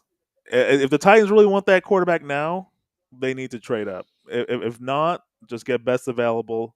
It could be in Jigba. I think they have the pick right before the number 12 pick, which will now be the Cardinals. And by the way, I don't know what the whole trade is though. By the way, he would fit well in an offense with the Cardinals, who maybe at one point were looking to trade DeAndre Hopkins. Where is he going to go? But maybe with the right moves, you keep him happy enough to stay in the locker room. Yeah, but I think he came to Arizona thinking that it was going to be Super Bowl in the next year or two. And I was going to bring that up, and they traded out, so we weren't able to talk about them a lot. But Arizona is the perfect example of the NFL today. Yeah. 2 years ago, they looked like they were the Super Bowl contending, one of the teams that you can pencil them in for the next 6 years in the NFC. They're going to be a competitive team. Yeah. Now, regime change, their iconic $100 million quarterback. Yep. He's got some questions. Hopkins is wanting out.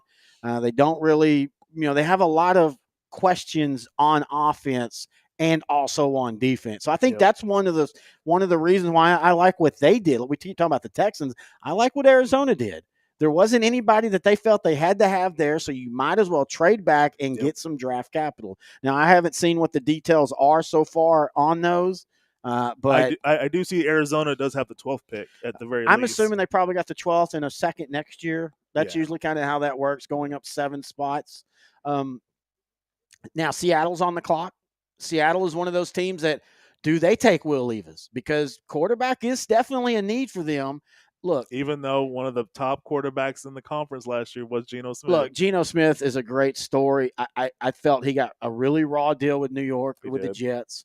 But let's also realize if you actually start looking at his numbers last year, he was okay. Which tells you how bad the quarterback play in the NFC was last season. Which, again, is in an era when quarterback play is the most important. Correct. But all the quarterbacks in the NFC, when you look at them when they were picked, seem to have made sense at that time.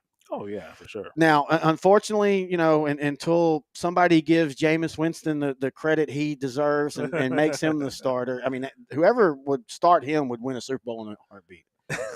Yes, I'm a huge Jameis Winston fan.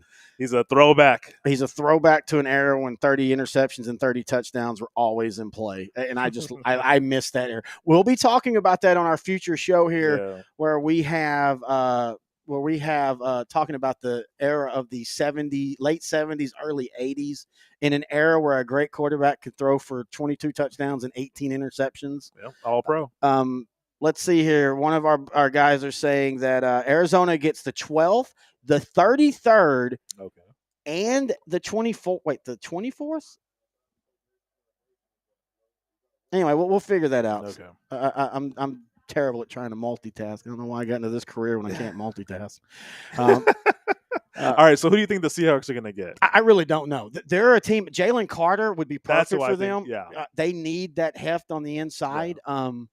One of the things that you think of Seattle and you think of defense, but that's not really what they have. But they also need a running back. I know they're not. I mean, I could see them maybe making a play for a Bijan Robinson. I feel like he'd be a little too high right now. Well, they already got Kenneth Walker. Yeah, but again, that's one of those guys.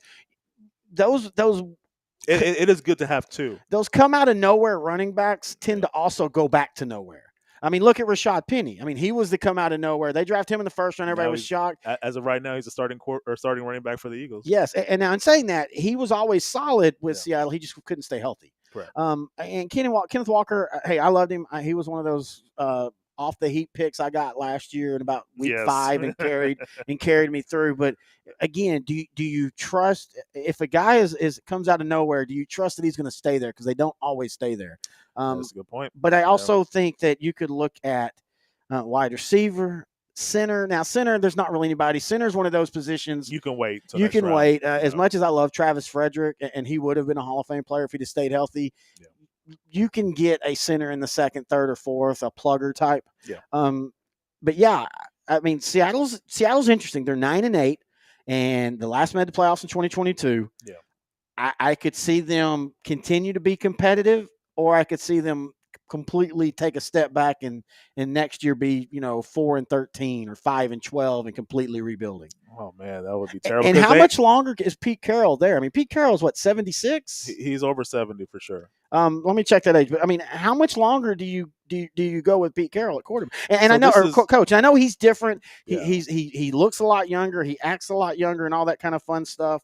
But at some point, he's going to want to hang it up. So he started there in 2010 with the Seahawks, and this is year 14 for him. He'll probably go into year 15. 71. He's 71. Okay. Well, it's that West Coast air. It just it slows your aging He process. will be 72 right when the season starts. Okay. I was going to say the top-rated center, they're both second-round guys, Joe Tippmann, and the one I think is the best, John Michael Schmidt from Minnesota. Okay. We're in a commercial break. Their pick is in, but we're in a commercial break right now. Quick. Okay. Wilson's still available for Tech. They could go with him. Yeah, and they do need an edge rusher. After they pick, it'll be the Lions, then the Raiders, the Falcons, the Bears, and then the Eagles. That'll finish out this top 10. I'm almost positive that the Lions will get either Christian Gonzalez or Devin Witherspoon. Oh, I like either one of those. I think they're pretty solid everywhere, but they've been doing a really good job of improving their defense. I think that was the thing they realized we're lacking there a little bit. Now, I will say this, and by the way, again, the number 12 pick on the draft order was before the trade. Yeah. I think for Tennessee, this draft has felt okay to where they're not, at least right now, feeling like they need to trade up if they do want to go with the quarterback. Yeah. And if they don't, you still have Tannehill for 1 year. And they can get the best receiver. Yeah, they get the best receiver. I do think it showed that they made a mistake with trading A.J. Brown and then in thinking that Ole Miss wide receiver Traylon Walker would be able to step in and do the same thing. Yeah. He wasn't. Not that Walker can't have Traylon Burks. Sorry, I was going to say Walker. Not that Burks can't have a good career, but they thought he would be able to step in seamlessly. And if you want to look at the difference between Tennessee last year and Tennessee the year before, A.J. Brown was the missing piece. No, I think Burks will be good for them. I just think he needed a little bit more time. Kind of like most other receivers do need like half a season. Now it's more like half a season. Yeah. Like Christian Watson with the Packers. Yep. DK Metcalf. CeeDee Lamb. It took him about 6-7 games before he got really, really comfortable in his rookie year. There is an adjustment. Like there's a lot of players that make it look seamless, like Justin Jefferson, but for a majority, the regular good players that can be Pro Bowler, sometimes All Pro, it takes them at least half a year. Okay, I'm sorry. So the Arizona got the 12th, the 33rd, next year's first round, and next year's third round. Great move. Dude, Houston, okay, I'm not going to say that resets things. Still a great move, but, man, you gave up a lot of capital. You gave up there. a lot. There was one more pick they gave up. All right, they shouldn't have. Seattle's pick is in. Yep. And booing. I love the booing.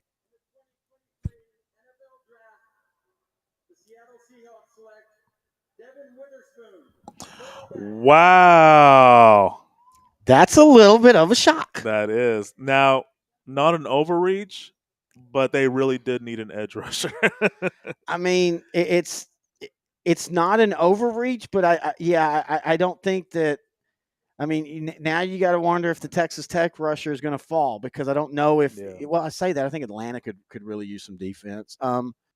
They have team a lot. Yeah, that we're going to talk about that here in a little bit. Atlanta has sneakily made a lot of really good offseason moves. All right, so the Detroit Lions, who need an edge rusher or a Jalen Carter, they're on the clock now. Oh, okay. Aiden Hutchinson had a great year last year, but there was one glaring issue. He did not have help along the line. Yeah, if you add another bookend. Yes. That would take all the pressure off of Hutchinson. If they get him, if the Lions get Georgia defensive tackle Jalen Carter and he comes ready to play, Aiden Hutchinson will be an all-pro, first-team all-pro, 15 sacks. That is how good I think Carter is. Of course, the off-the-field issues and the weight gain kind of dropped him a little bit. Well, I'm not big on high-up defensive tackles unless they're – what's your favorite thing? What's your favorite pass rush? Up the middle. Oh, yeah, for sure. But if you're not a Warren Sapp or a Randy White or somebody like that, you can get pluggers. The only guy in this draft, the top whatever 50-60 that I think fits that is the Pittsburgh tackle, the Aaron Donald clone, Kalijah Kancey. That's the closest I could see. And that's somebody I kind of hope falls to Dallas in that second That or is third a lot of projections are showing that. I just feel like one team like Pittsburgh can be smart enough. No, but he doesn't fit their system. Yeah, they need a 3-4 plugger. Yeah. And he's a little small and he struggles against the run. Now, Seattle's secondary is going to be Tariq Woolen, Quandre Diggs, Jamal Adams, and now Devin Witherspoon with a very good Kobe Bryant, Kobe with the C, as a fifth option. Yeah, but Jamal Adams, again, this is one of those, how many of these guys, especially it seems like it's safety, that we as Cowboy fans want and we don't end up getting, and then you look back 4 or 5 years later and you go, ooh, thank God. I like Jamal Adams, but Jamal Adams is more of the Roy Williams, old school, at the line of, at the point of attack, good against the run, can get sacks, but I don't really think of him as covering. Now, in saying that, that's what they did back with the Legion of Boom. Is your safeties? You had one safety that could play the run, and then you had your old school free safety center field type that could clean up behind that. I don't know. I'm not going to say that I hate that pick. Yeah. I think that's a pick that I don't know. I just. Taking we and maybe it's the Cowboy fan in me and seeing where we've been with some of our corners picked early. When you take a guy in the 4th, 5th pick as a corner, you're expecting a 10, 11 interception guy. That's what Detroit expected a few years ago when they got Jeff Okudah with the 3rd pick. Yep. Now they traded him to Atlanta. Yeah. Again, another good pick for Atlanta, or a good trade for Atlanta. We'll be talking about them. All right, so. The Lions have about 4 minutes on the clock. After them, it will be the Raiders. The Raiders are the next big. What will they do? Because what if they do like Will Levis? I think a lot of teams like him. They just don't know where to pick him.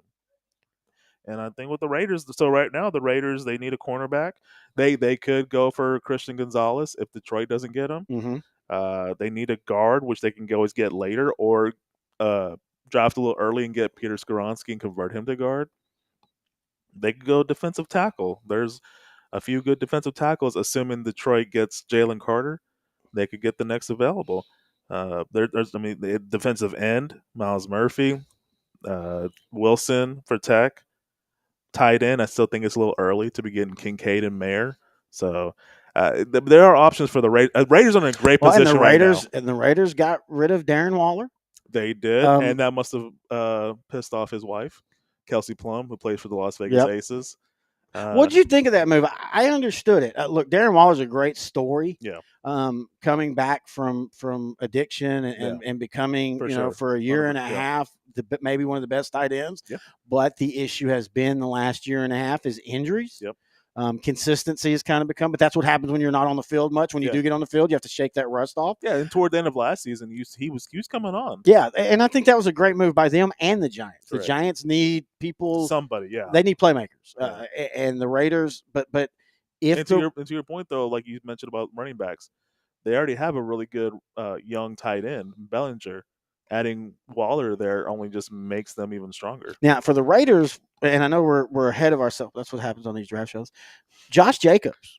Yeah. What are they going to do with him? I think it showed that and I don't blame them, but I kind of did blame them because I never understood when they kept trying to replace him for 2 years. Last year he had the breakout year, 1,500 yards, and now I mean he's still.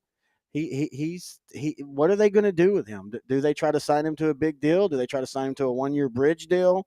That's a hockey term, by the way. Sorry. I mean, they already franchise tagged them. They don't really need to do a 1 year. Yeah, but I still think if you prefer, you want to try to work that out because franchise tags, even at running backs, a lot of money. That's what we're talking about with the Cowboys with Pollard. They franchised him, and it's kind of a 1-year deal, but that's taking a lot of chunk off that salary cap.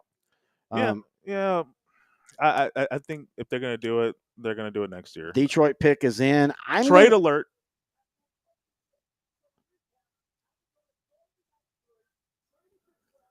To Cardinals. Oh. So the Cardinals are back in it. This is trade number 2. Yep. So here we go, boys. We've got bring everybody back in.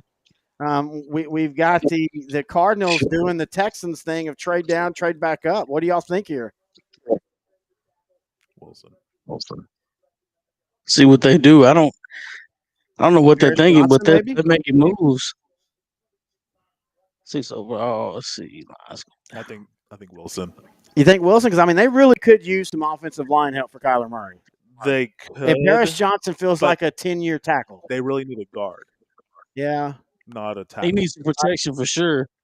So the Lions get that 12th pick and a second-round pick for later on, which is the same pick that basically Arizona got from the Texans. Yeah. So the Cardinals basically just pulled some great moves or got an extra pick and gave it away to get back up again.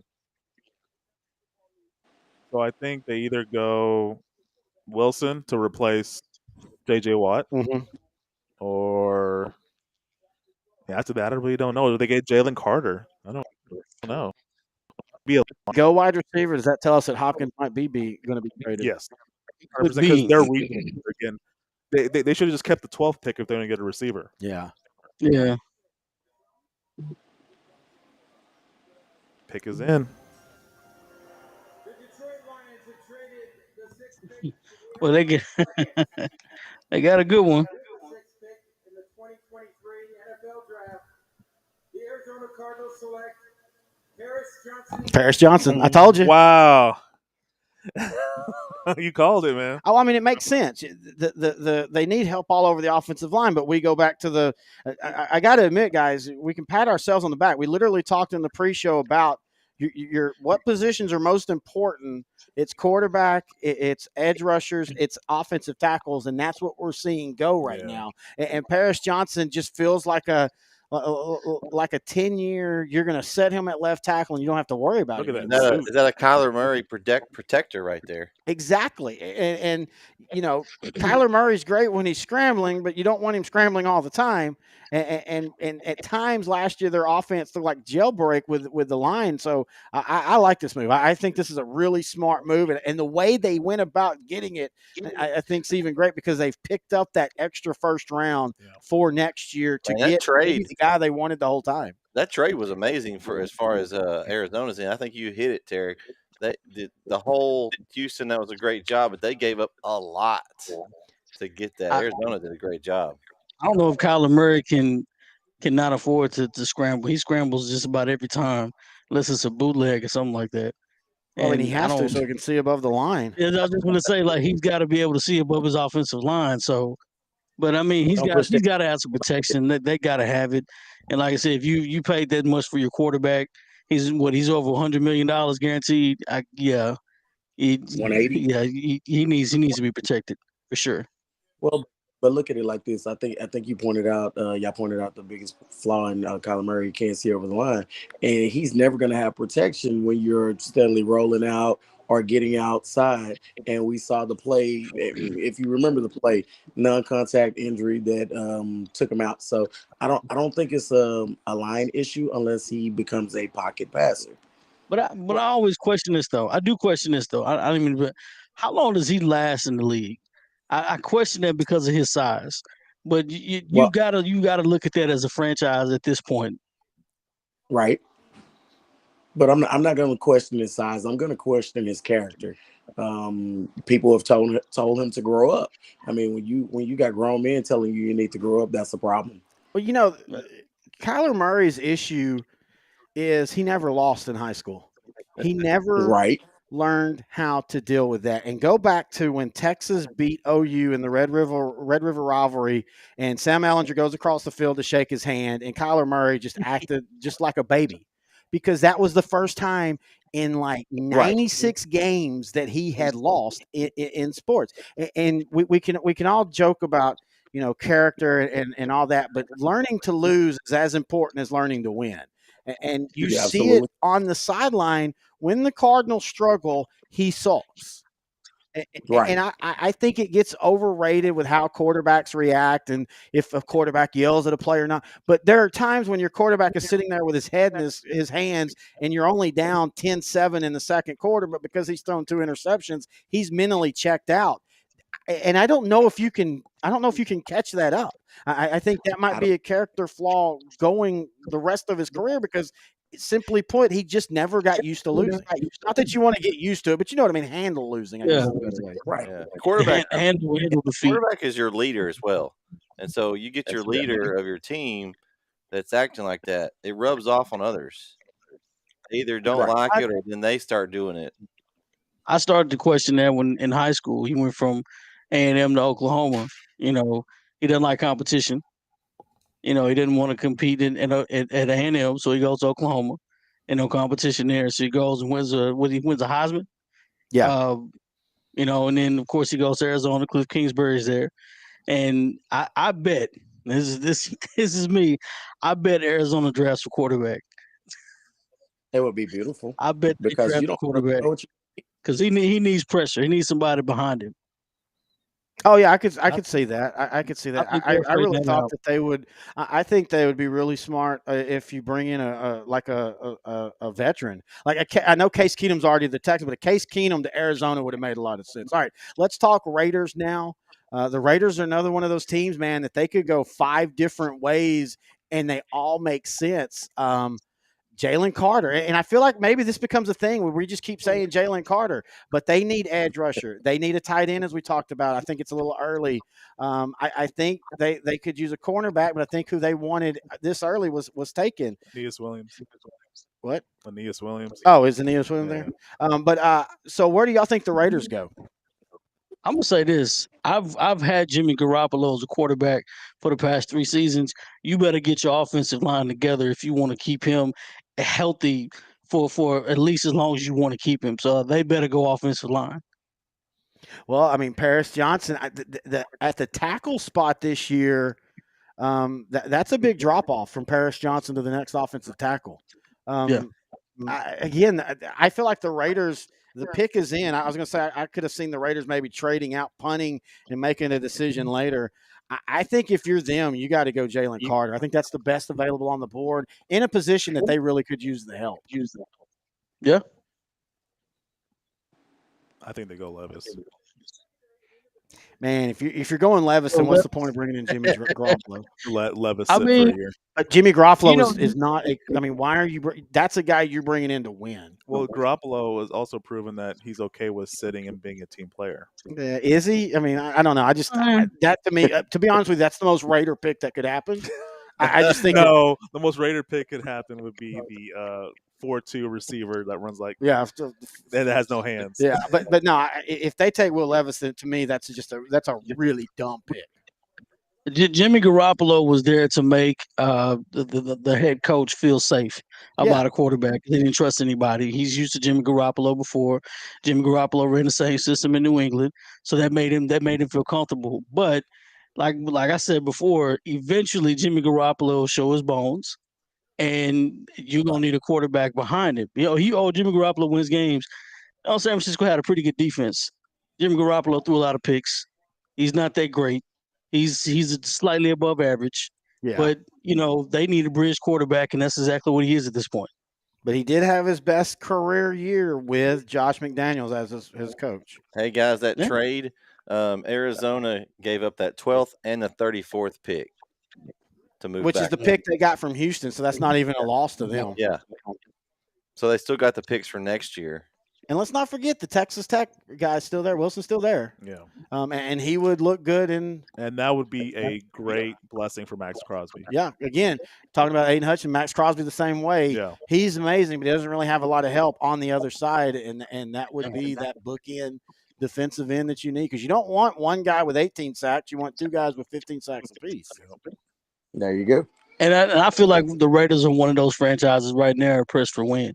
That division. That's why I don't nasty. see them taking Will Levis, because whether we agree or not, I think that they feel with Jimmy G, with McDaniels, that they can win now, and whether we agree or not, because they're in a hell of a division. Y'all gonna like this one. Y'all gonna like this one. Is it Will Levis? No. I would think more sense. Yeah, I think that's the safest, good, solid. Max Crosby is doing cartwheels right now. Yeah, again, the Raiders don't always make the safe pick. I think even I know he's not his dad, but Mark Davis still tends to be like that. Wants to make the big splash. This is a really solid pick for I was going to say, Terry, this is a future guy that in a division with the quarterbacks that are in there, with Patrick, with Russell, with Justin Herbert, you've got a guy with Max Crosby that can immediately step on the field and combine for 25, 30 sacks. Yeah, he's 6'5", shoulders this wide. So, I mean, hey, good move for the Raiders. Hey, this is great for Crosby. Their defensive front is already looking pretty impressive right now. They still have other holes, but that's a big one that they fixed.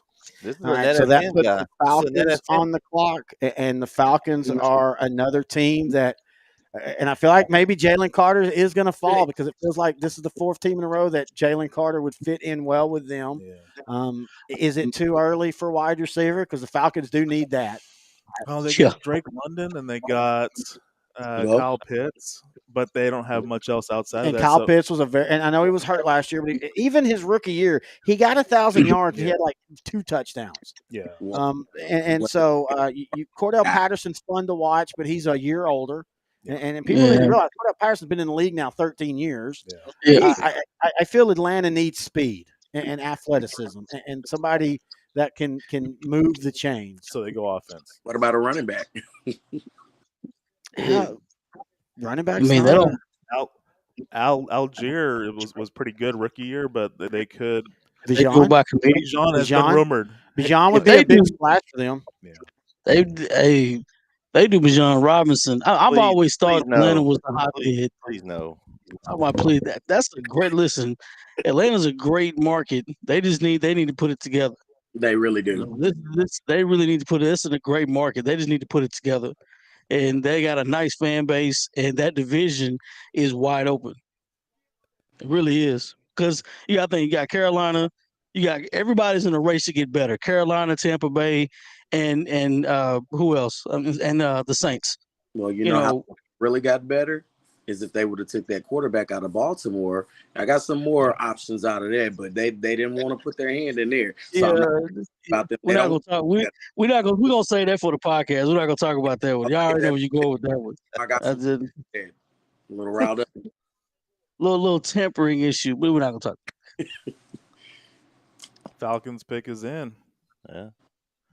That's gonna be very Hey, interesting. so Terry, that last pick, that was a NetSN pick. That was Tyree Wilson from our area. Where isn't he from? West Rusk. West Rust. Yeah, West Rust. Oh, okay.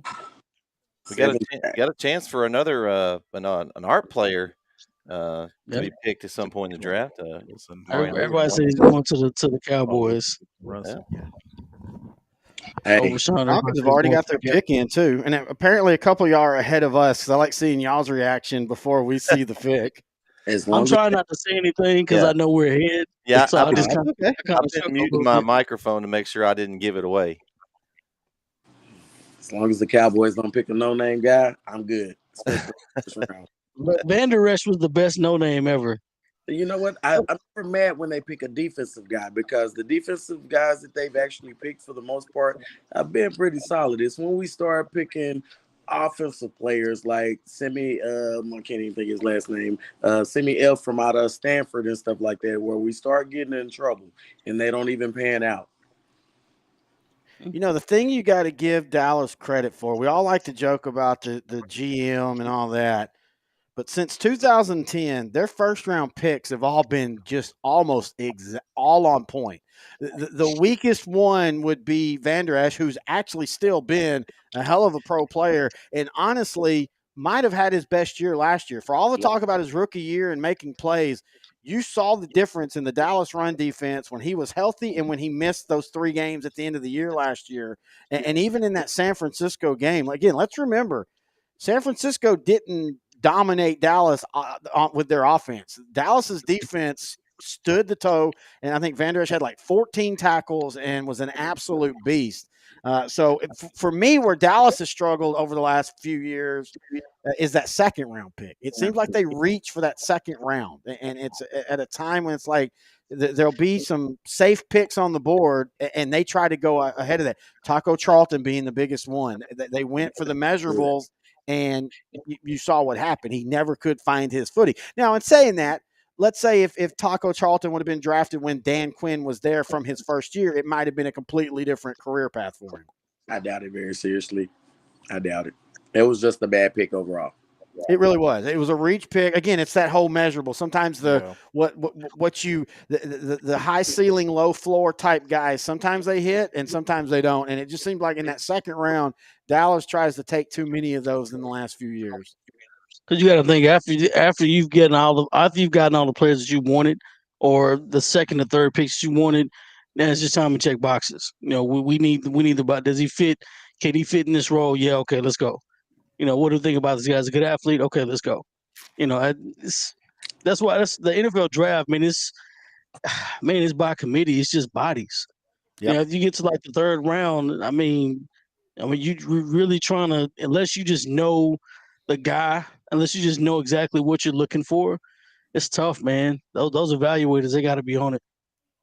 Yeah, I totally agree with you.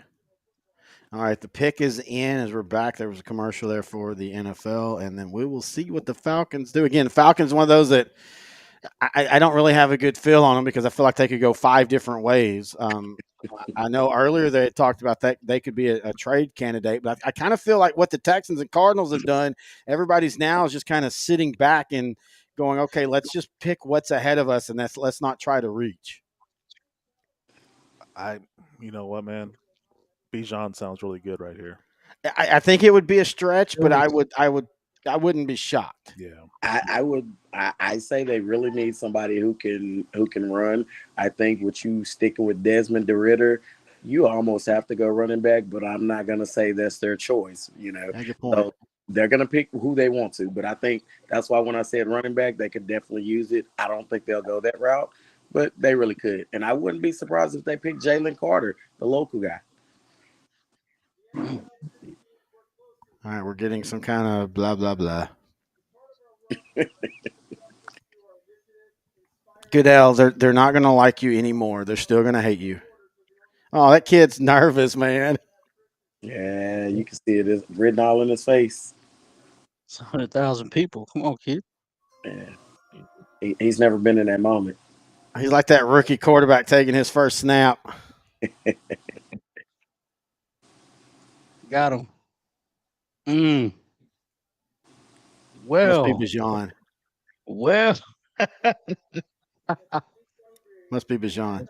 I gotta cut the TV up for this. Yeah, Wow. it That's makes upset. that's a great pick. I love it. I love it Wow. because I think Philly had gotten really hot on him. I don't think there was any way he was falling to Dallas. I'm Oh, perfectly fine with him going outside as a Cowboy fan. I'm perfectly fine going outside the NFC East, and I think he's going to go to a place that allows him to flourish. I like this pick. mhm. I like this pick for him. I like this pick for Atlanta, and I like this pick for Dallas. Well, I This is love it this is this is a big all the pick. way.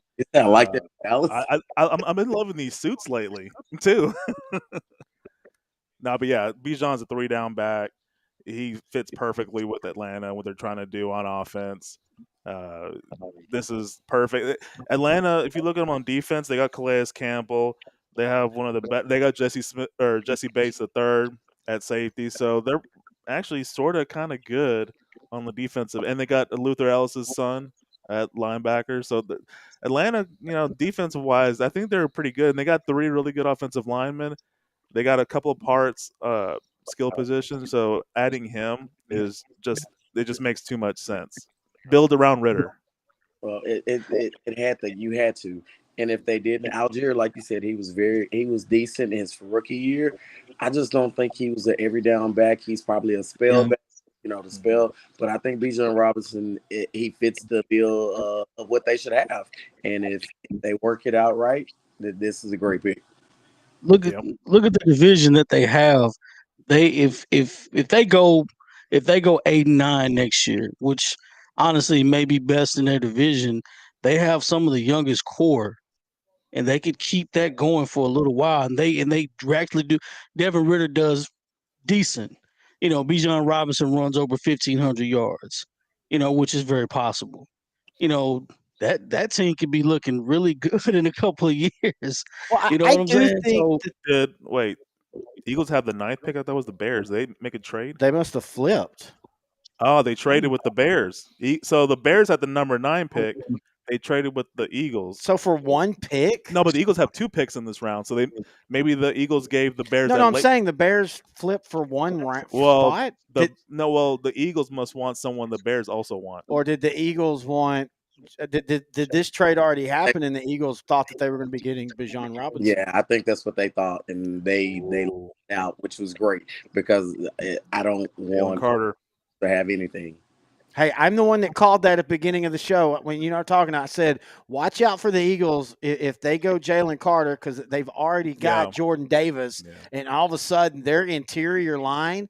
And let's be honest, as great as the Giants and Washington was this past year, the NFC East is the Eagles and the Cowboys are going to be a run-first team. So what do you need to do if you're the Eagles? And you've got San Francisco, who is a run-first team.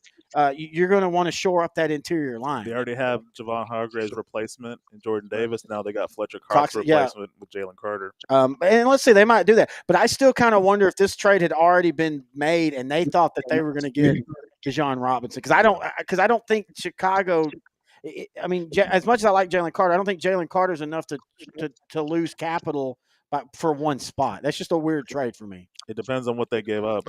I'm going to look at the updated – picks or Eagles, Phillies trade up. Pick right now, but we'll see. Did they just swap picks? Yeah. So I mean, you didn't lose anything, you didn't gain anything, and that, like you said, I really think they were thinking they were going to get Bijan. Jalen Carter is either 9 or 10. Let's just put it like that. I think so too. I think that's where he finally lands. Yeah, because I mean, I don't think he's going to drop out of the top 10. He was when he was on the field. He was very productive. He's a great talent on the field. Like you said, wash it up to everything else. Being in all season, all of the extra stuff that they had going on. But I think either way, now Philly has to make a decision and pick the best available player for them, and Chicago has to do the same. So he's 9 or 10, gotta be. I really think it's going to be Carter or Skoronski, and they convert Skoronski to guard because they lost Samalo to the Steelers in the offseason. So And they need to shore up that right guard position. that's a tough. Either one. That's Yeah, a but tough. why are you trading up one spot for? Because Chicago's also been rumored to want Skoronski. Okay, so if the Bears want him, then that must be really enticing. Philly must have gave them something amazing for one move up if that's who the Bears really wanted. Maybe not that bottom first round pick, but maybe something else. Or maybe the Bears are happy with whoever they get out of it, and so they might as well take the extra pick. Yeah. We'll see. The Eagles pick is in, and then as of now, Chicago's next. So they get a 10th. They get so they did all that. The Bears did that for one 4th round pick. Yeah, this is. So that tells me the Bears they didn't really have anybody in mind. They're fine with whoever is left, is what it tells me. They just shore took up an their extra line. Or again, I still think that this pick, because this trade got announced pretty quick. Yeah. I still think the Eagles made this move thinking that Bijan Robinson was going to be on the table. But the Bears should have got more than that. Not for one spot. That seems about right. Oh man, could have at least done a third. I hope they cry with this pick. I don't. Yeah, I'm hoping this pick is a bust. Honestly, I hope they take a punter. yeah. I have. Oh my gosh! Let me be quiet. I'm gonna say. Wait, I don't even know. Who's Overshown. I hope maybe they try to draft Ron Jaworski. Hey, they can try to. all right, the top rated punter is Bryce Behringer Okay. He did the punter. He All right, here we looked. go. from Michigan State. Yeah. But from a football standpoint, how do you surround Jalen Hurts with better talent? You make your defense better. Yeah. Yeah, I mean, they got good on the defensive Yeah. end. I'm not gonna lie. They got That's a good really at it. good pick for the Eagles inside against when you look at the NFC. And we can all make the jokes about the Cowboys haven't won, blah, blah, blah. But when you look at the NFC going into next year, the 3 top teams, in my opinion, are San Francisco, Dallas, and Philadelphia. Not in that order. I'm just saying those 3. Okay. And 2 of those 3 teams, Dallas and San Francisco, make their hay running the ball. So if you're the Eagles, you want to solidify that interior. Now, the funny thing about that is with who Dallas has now at running back, they're not really an interior running team with Pollard. Now, if they get the running back from Alabama or somebody else, they are. But this might be a check move. It was kind of another Pollard. Yeah, but I think he's a little bit bigger, isn't he? No, he's 5'9", about 190. And I guess there is the possibility that they bring Elliott back. I don't know about that. I feel like that's done. Now, though, for Jalen Carter, it's going to be he's now got to prove himself because at one time he was you're the number 1, 2, or 3 pick no matter what. Yeah. Easy. And so now, even though he's still going to get paid and all, we've got to see how he reacts to this. And will this be a motivation or is it really an issue with him? Character. I don't want to say character, but motivation and all that fun stuff. Really the only knock on him was just how good Georgia was. They only needed him for a few snaps a game. Yeah. They were up so big. All right. Wow, the Bears knew who they wanted because the Bears have already, unless they're doing another trade, the Bears have already got their pick in. So let's talk about them because defensive tackle was one of those. Remember, everybody that's listening, they were the number 1 pick, had the number 1 draft. They traded to Carolina. They then traded again. They need an offensive tackle. They need a corner. They need a wide receiver. I still think they need a wide receiver, even with DJ Moore. They need wide receivers. They need a running back. I felt that they were going to make a Bijan Robinson move. Well, they got Dante Foreman. I mean, I like him. Yeah. In fact, I really wanted Dallas to go for Deontay Foreman. I think Deontay Foreman is a very underrated back. And he does a lot of things, and he's still young, and he's got a lot of tread. I think he will do good there. But, again, we're in an era now where you need 2 backs. So they do love Herbert a lot. Yes. But they have Herbert and Foreman. They might be happy with that right there, but they really do need to protect Fields. If they're going to do that, they need to go tackle. They might be happy with that. That's unsure. They're very unsure about that. Y'all talk about Is there a tackle at this level after Broderick Jones and then Skoronski? Okay. I thought they were both lower rate in the first round. Skoronski's right here. This is right where he should be getting picked. Okay. Top 3 right about now, so he's still on the board to be. He should be coming off soon if you need one. I don't. I get this growing impression that I don't think Chicago's satisfied at the quarterback position. Stupid as can be. It's really stupid. It's really stupid because I don't know if they draft another quarterback, because you heard about them, potentially getting rid of Justin Fields. They don't know if he's the guy. They could draft a quarterback at this point. I don't know. I don't think their team's not complete. There's too many holes that they have. I don't know what they're thinking. You could kind of tell a team's going one way. Okay, we're going to draft defensive players. We're going to draft an offensive line. They got him DJ Moore. Okay, I got you. That's one target, but you still lose Montgomery. You lose offensive tackle. Who's your running back? Got Deontay Ford. Okay, is that enough?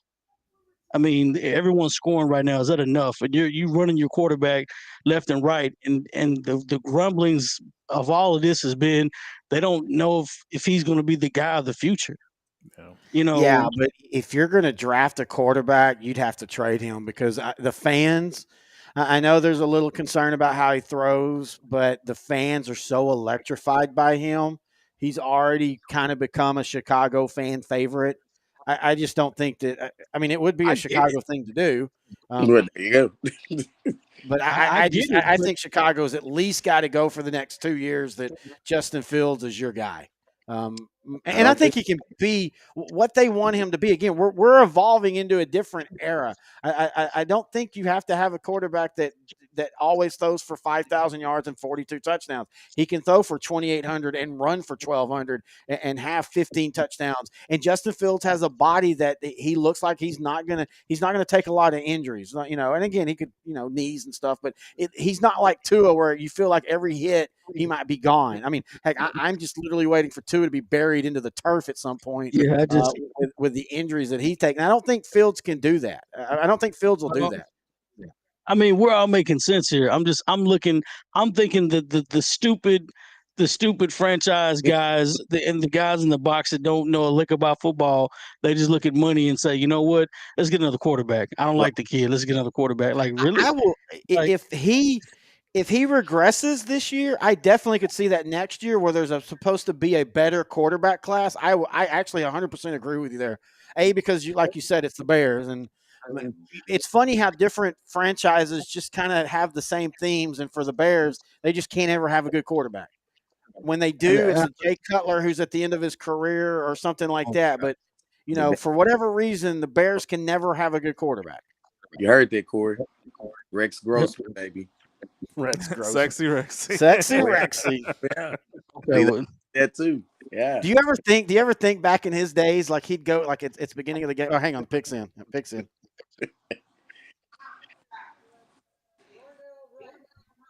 Oh, boy, pick his in. At least they got somebody. Oh, he could have been picked way later. So you were right on the tackle. Yeah. You were wrong on the player.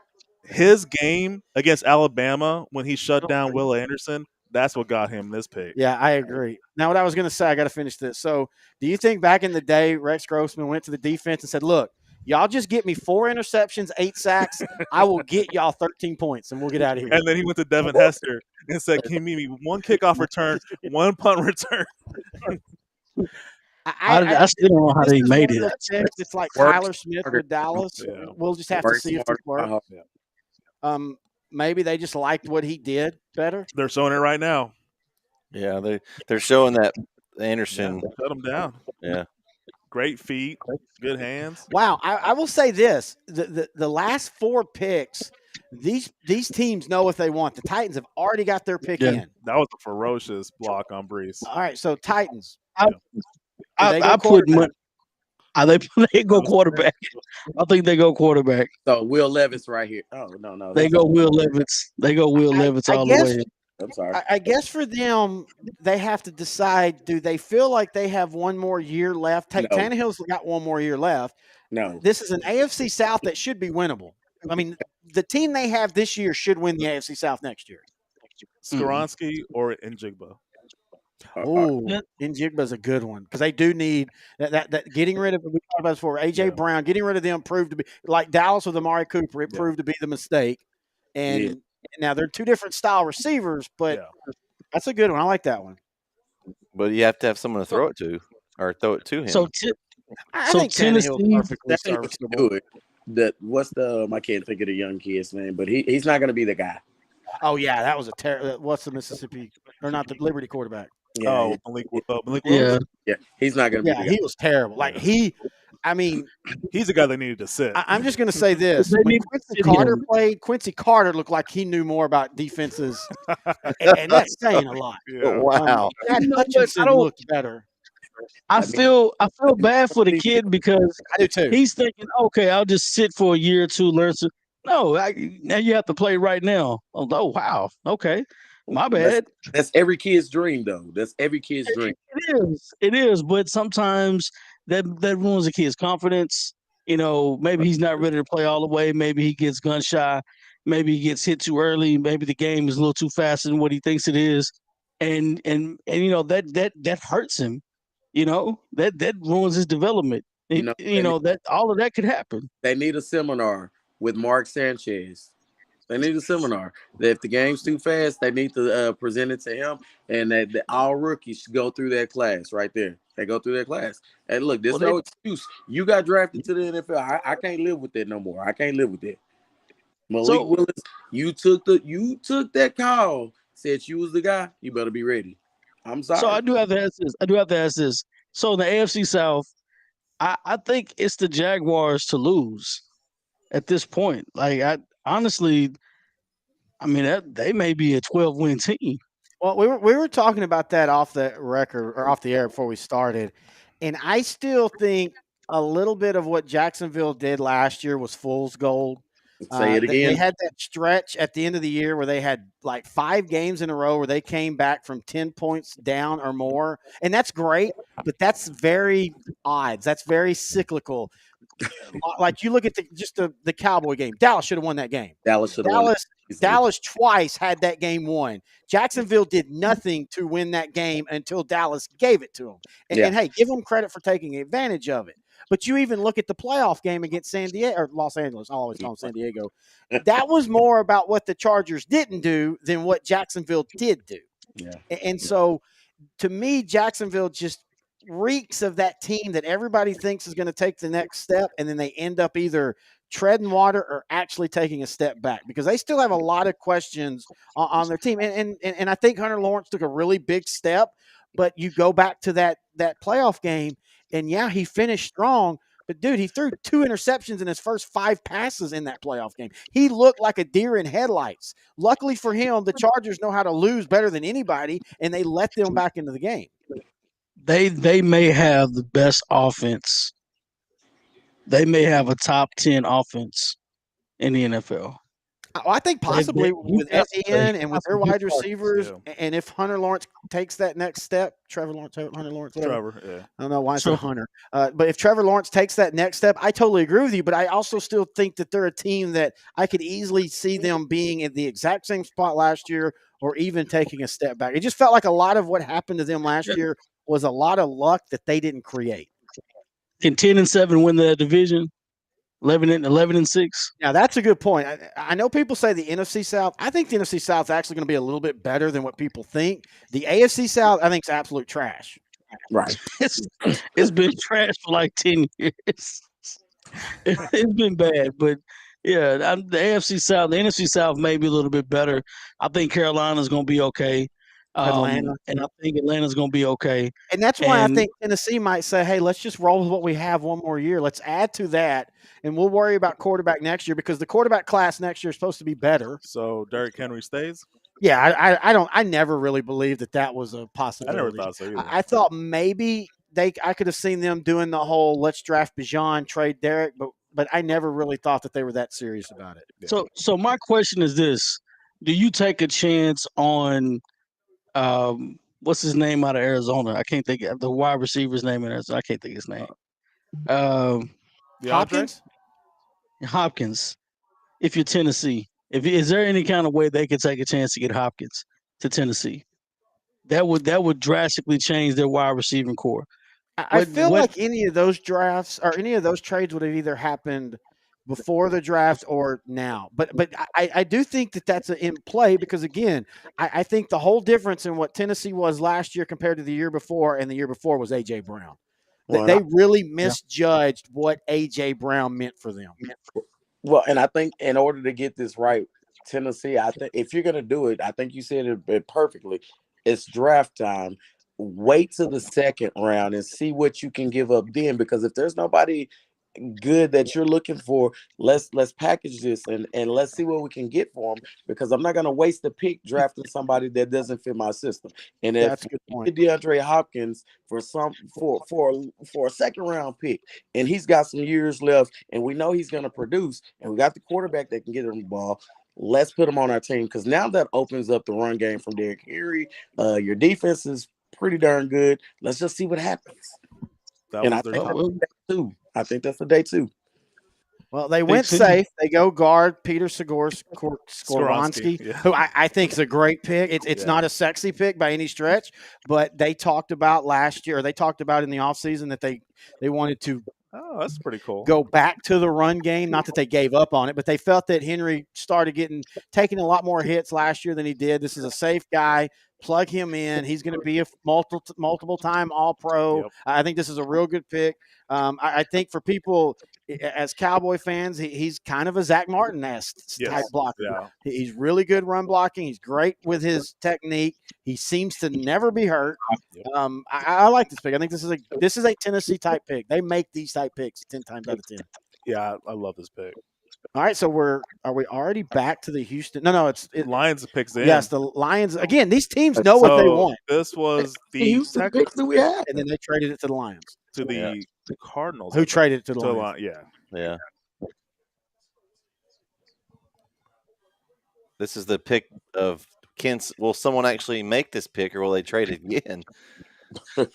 Nobody wants this. Well, I mean, to me, it feels like everything that when you look at the top multiple things that the Lions needed, defensive tackle, Carter's gone. Defensive end, both of the stud edge rushers are gone. Yeah. Running back is gone. Maybe this is the first tight end. This would be a good, because the Lions need a tight end. They did trade Hopkins. And I do think if you would have asked them if they would have regret doing that with the way the season ends, I think they did. Yeah. But I don't think you draft a tight end, because what tight end is really that good that's coming out of college that you just say? Well, this is supposed to be the deepest tight end class in 20 years. It might be, but if it's deep, you get it by later, right? But that scheme, that's offensive scheme. That's you got to go. Well, they did use a tight end a lot. And what's his face likes the tight end, so they may. Tight end's a big. I mean, again, that was why everybody was shocked when they traded their starting tight end last year, and it ended up not hurting them, but it left a hole going into this year. But they got to find playmakers. They got to find you got to playmakers. put somebody outside before you put somebody on the inside. I think their defense was okay. Who are you saying? Collegiate Kansas. Oh, well, that would be a good pick. Well, they needed Aiden Hutchinson needs help. What about Christian Gonzalez here? They need him too. It's a back. Yeah. Whoa! Yeah, that was. We were waiting on you guys to see it. Wow, that's Look, a reach. I like Jahmyr Gibbs. In fact, if Robinson was off the board, I wouldn't have mind Dallas getting him.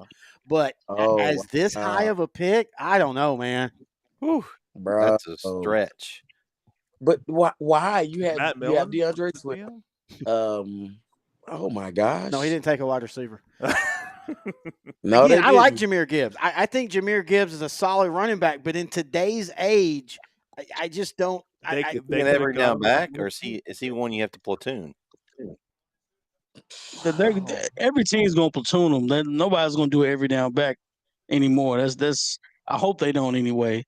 But I mean, you mean Atlanta's it worked this past year for Detroit. I will say this: it worked this past year doing two backs. So I'm Yeah, but anxious to see what they do It now. was two different backs. Yeah, though. it was two different backs. DeAndre Smith was Jameer Gibbs and DeAndre Smith are mirrors. They're the same back, and you had Jamal Williams as your power guy. And you think got Swift's, David Montgomery. Oh, David. I don't know. Oh yeah, they do have. They got David Montgomery. Yeah. I don't get this pick. Like, and I don't think he's a bad player by any stretch, but it's just like you had the linebacker from Georgia, and they really need inside linebacker help. You've got multiple multiple defensive ends. Even though the two guys are off, you still have edge rushers that are there. We talked about tight end. I mean, Jameer Gibbs, you could have kept trading down and picking up more draft capital and got him with the 20th pick. Yeah, like what you said, Christian Gonzalez would have been a great. Christian pick. Gonzalez would have been a great. I don't get this pick. They're over there just hooping and hollering like they. I mean, maybe they know something we don't know. Yeah, maybe so. They must be using this as trade bait for something. Maybe. You know what I'm gonna tell you. You know how I feel about most Alabama players. And I'm not gonna go there right now. This is not right. Everybody who look, and I know it's not a Dan Campbell pick. Somebody else picked this player, and it does not fit right now. We all know it. Yeah. If you have we finally have a team in Green Bay that doesn't know what they're going to do right off the top of the bat. I was waiting for this one. I was waiting to see what Green Bay does. It's a wide either receiver. Kincaid or Njigba. It's a wide receiver. Okay, so you gotta laugh if it's a wide receiver after they've traded Aaron Rodgers, who his one issue for the last 5 years is they didn't give. I would love it if of their picks, if like 4 of them were wide receivers. Yeah. Just loaded up with talent. Corey, you know me, and I'm gonna tell you this right now. If they pick wide receiver, that lets you know we released a lot of capital in the money area. Now we can afford to pay somebody in years 4, 5, 6, and 7 because we're not paying Aaron Rodgers $40-50 million a season. So we can afford to do it. It's this the no pay quarterback club. There you go. I could see them taking a tight end too, though. Well, Kincaid is almost like a receiver. Yeah, I mean, we're in an era now where your tight ends are 90% receiver, 10% blockers. Yeah. But yeah, he made a good point though. Like this could be the future where quarterbacks are making too much money. They're eating up too much of the cap. Why don't you just load up a team like what the 49ers do with talent all over the place and just get like a good You know game? why? How many Super Bowls have the 49ers won doing that? Fair point. I mean, that's the issue. We were talking about that earlier with Jimmy G and everything. I love what San Francisco's doing, but they've still, when they were in a Super Bowl against a top-notch quarterback, they lost. When they were in a title game against the Rams with a top-notch quarterback, they lost.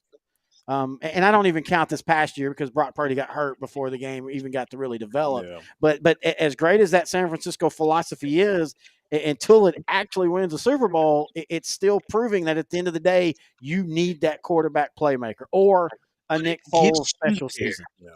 But it gets you there. And as long as it gets you there, you'll still have a fan base and you'll still say we got there. Yeah. I mean, we've been saying that since 1995 to the second round, and we see what that's got us. So, you know, it's can't say that. It hadn't got them there. It's fans out there that's still saying it, man. I'm gonna tell you what's wrong with the Cowboys. Same thing is wrong with Mark Cuban. You try to hit home runs. You cannot hit home runs. Dallas has. That's the thing, though. Dallas hasn't been trying to hit the home run. They have drafted soundly.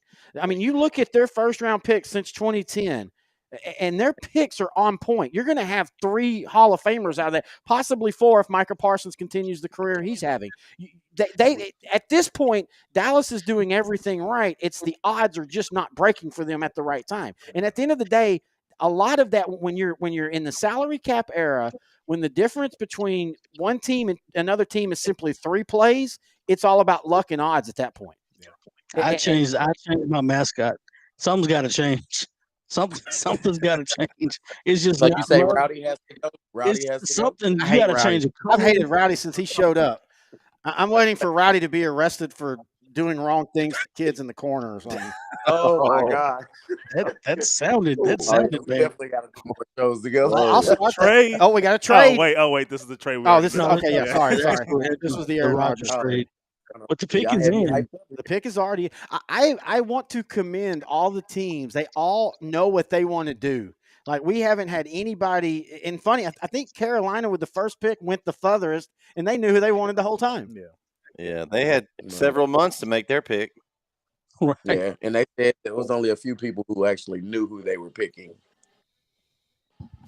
I still love what the Texans did. I'm still going back to. I don't even care if it works out. I just love the bold, aggressive. This is who we think we want, so we're going to go get it. I think teams need to do that more. All right, here we go with the Green Bay.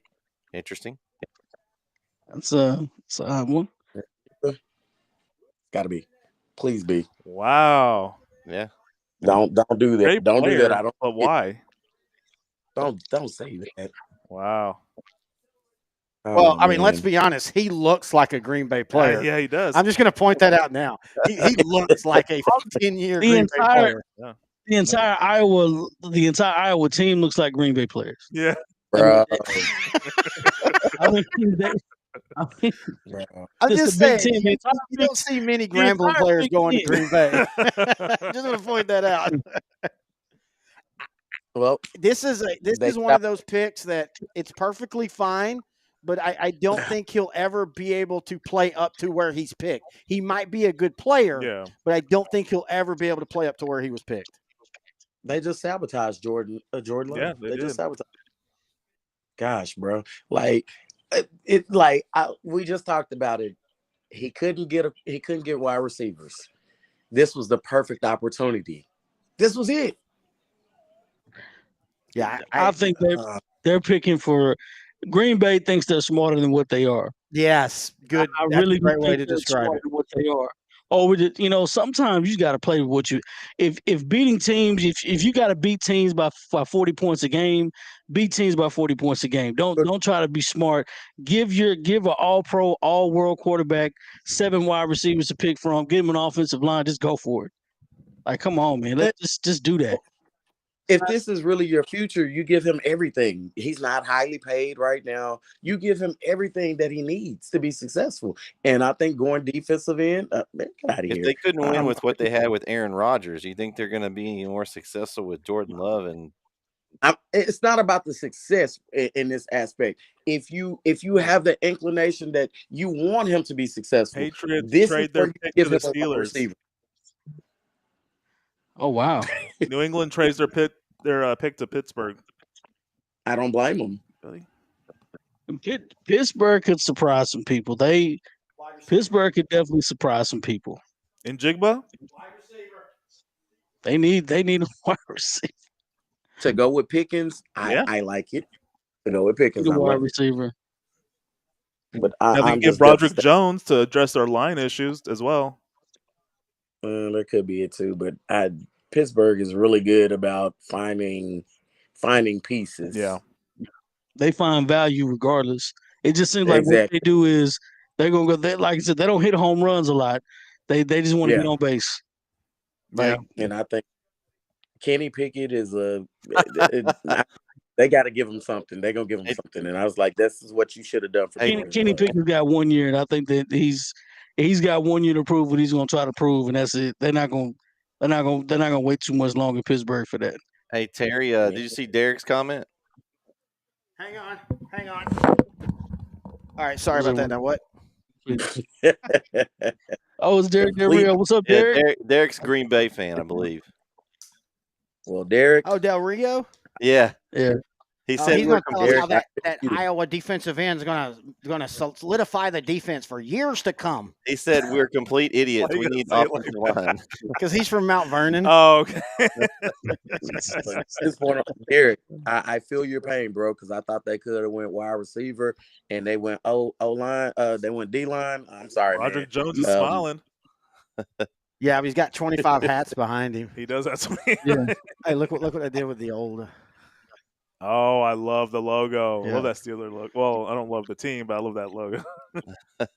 So I had stepped away. Were y'all saying that y'all thought that Kenny Pickett only had 1 more year?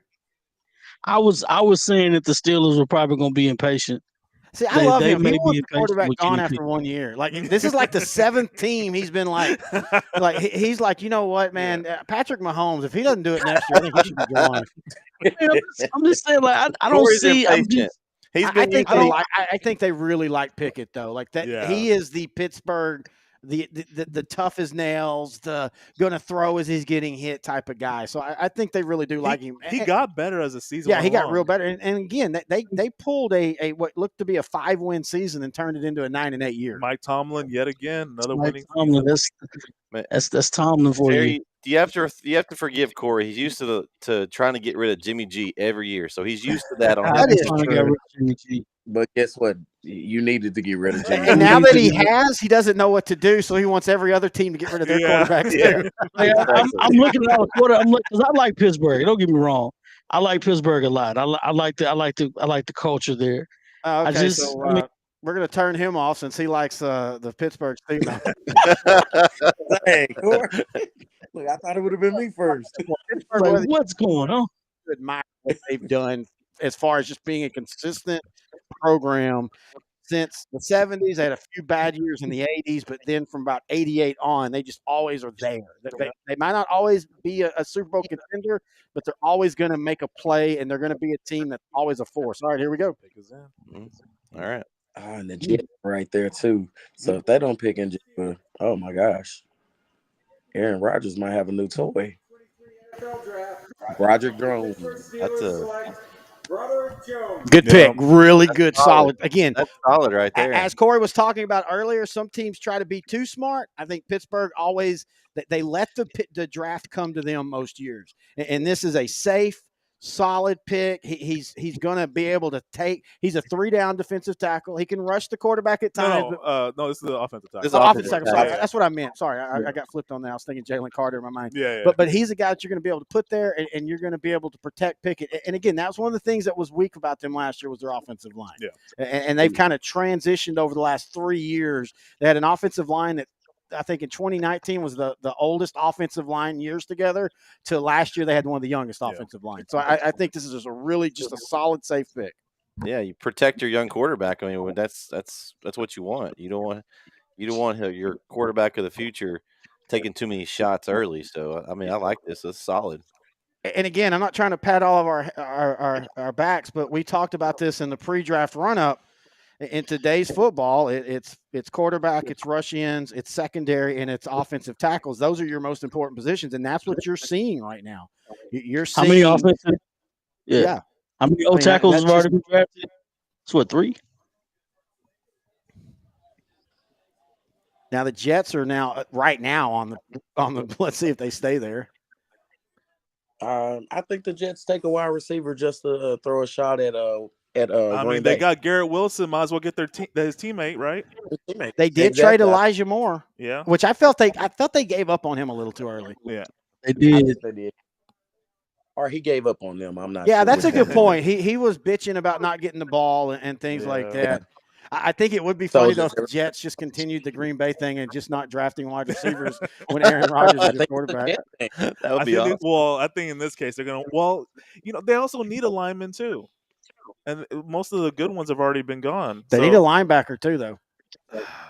Inside. No. But the top inside linebackers you should be getting like in the second round. The next best linebacker is Nolan Smith. Yeah, that's true. So, and really, if he falls to the Patriots, I could see the New England getting him. Yeah, he does seem like him and Matthew Judon. That'd be a great 1-2 punch. I don't like anything you said about New England. So what do y'all think? We didn't really get to talk about it while they're waiting on the pick. What do y'all think about Aaron Rodgers to the Jets? You want me to start, Corey? I'm just gonna say, why would you take the same path as your former your apprentice or your leader that you were upset with and all of those things because you didn't get to play? So I just don't like the fact that you went the same route. Now, whether or not this is a great fit, I know Greeny is happy as of was it Monday, Tuesday, whenever it was, the news broke. Greeny was excited. All Jets fans are excited. I just don't think this is it.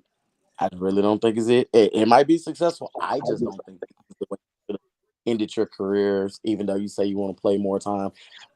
It's a bad decision for me. I don't think it's going to pan out the way that they wanted to. You got a lot of young cats over there. You got a lot of talent. But I don't think this is what you're really asking for. And New York is a different place, too. Yep. Yeah, but he can handle that. Yeah. His attitude for me, his moxie is different from what I think they're gonna expect. Aaron Rodgers is a no nonsense guy, and I don't think that's what he's gonna get over there.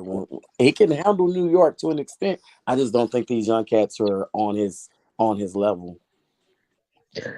You know, I thought the Jets would be. I thought the Jets, talent wise, they could have made the playoff a couple of years, talent wise alone. And we said that about the Browns whenever we had the podcast a long time ago. I thought the Browns defense was really good. They just had Baker Mayfield. And and then next thing you know, they got rid of Baker Mayfield. Let's see what Deshaun Watson does this year, blah, blah, blah. Aaron Rodgers makes them unique because they got a strong defense. They got some new weapons on offense. They're immediately probably going to win 10 games.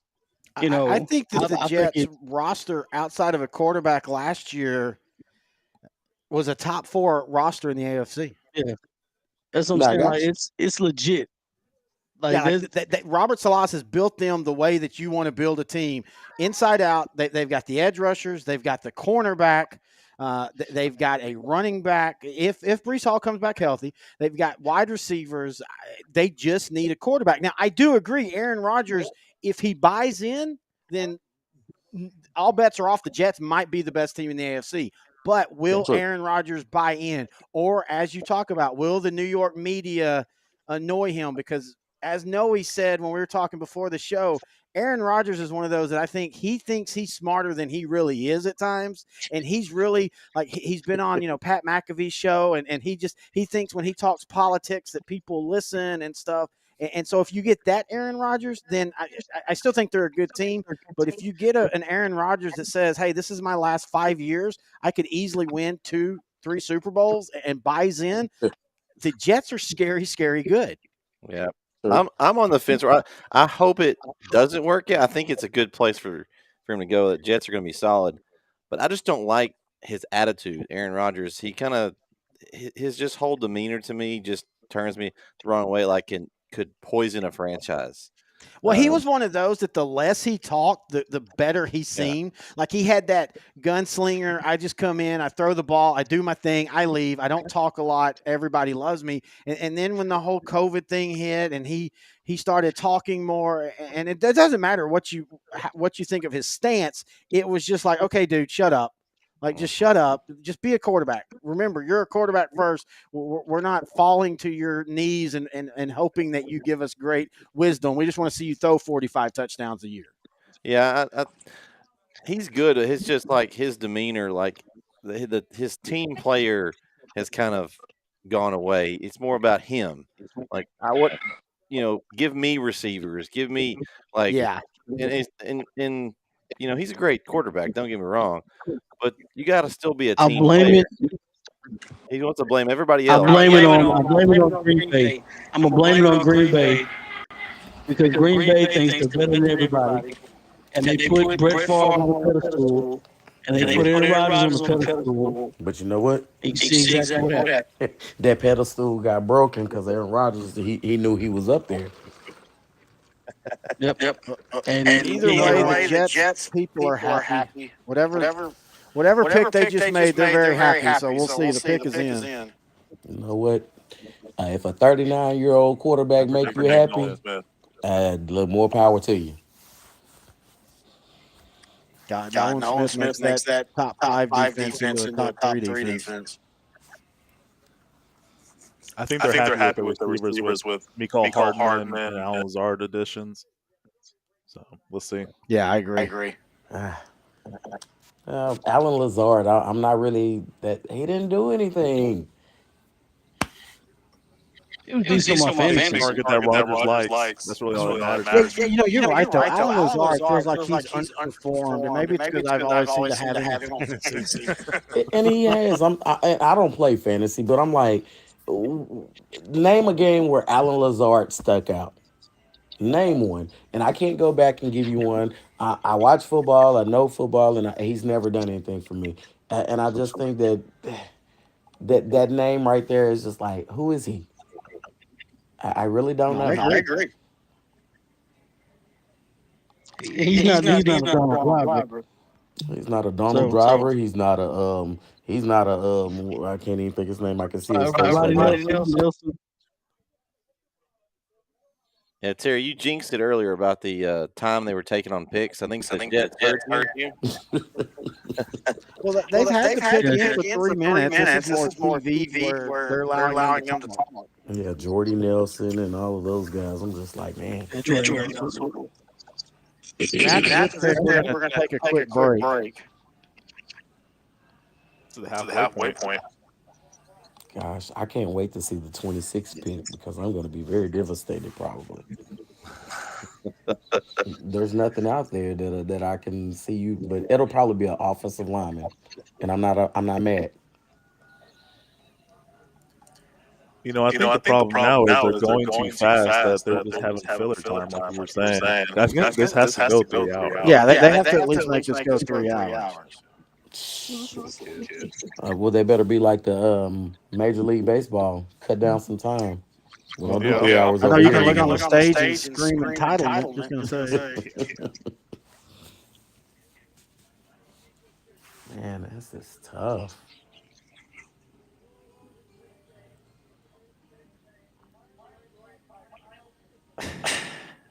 I'm fine with all this, but not in the first round. Yeah. So entitlement. Make a wish. Yeah, I know. I'll change my mind on what you said. Sorry, I didn't do that. Terry has there goes our show. Yeah. They bring the kid on the stage too, man. Jeez. Technically, we can say it's in season. Yeah. All right, here we go.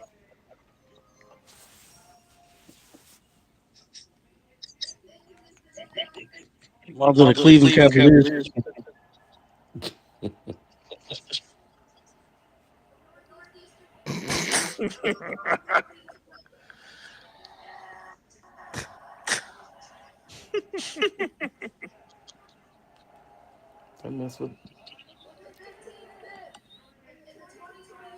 He clearly wants to be back. Oh man. Mm-hmm. Let me watch my phone. Wow. Good player, but That's a little high, isn't it? Okay. All right, so we're going to take a break real quick, and we'll be right back to continue this draft. Is your demanding work lifestyle in need of fire-resistant clothing that can keep up? Well, L4FR clothing should be your go-to for quality, affordability, safety, and style.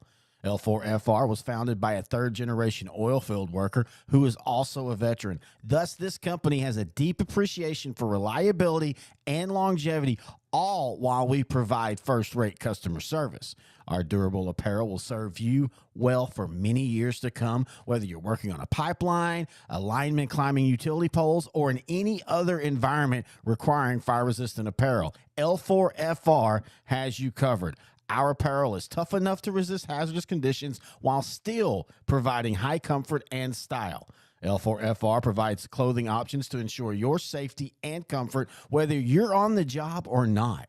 To view our complete inventory of flame-resistant garments, please visit our online store at l4frclothing.com or give us a call at 817-757-4935. Si habla español.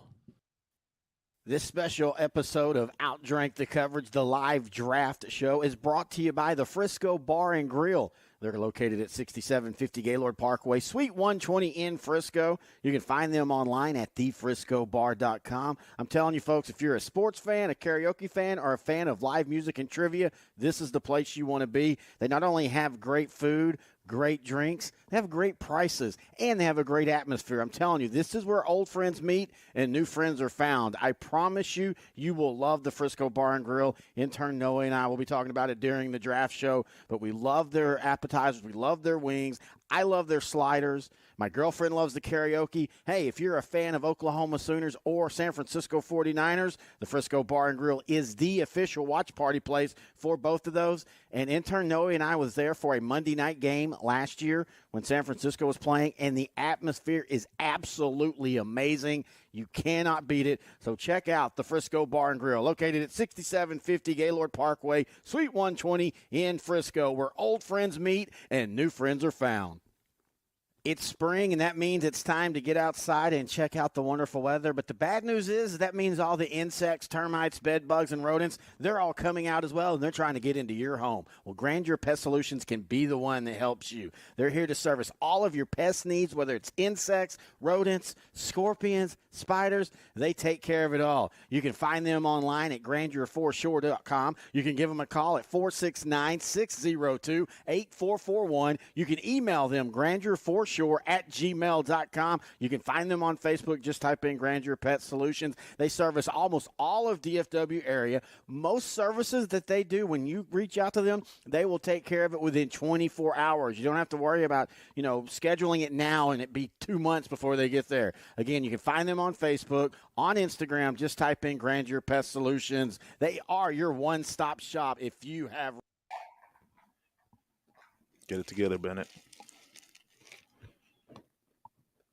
We're in a break right now as Washington's pick is already in. Again, continuing the trend of, for the most part, these teams are going pretty quick. And we were just talking off the air as we were waiting for our ads to run. By the way, again, thank you, Frisco Bar and Grill, Grandeur Pet Solutions, L4FR Clothing for providing the wonderful dinner tonight. Check out L4FR Clothing online, L4FRclothing.com for all your fire-resistant clothing needs.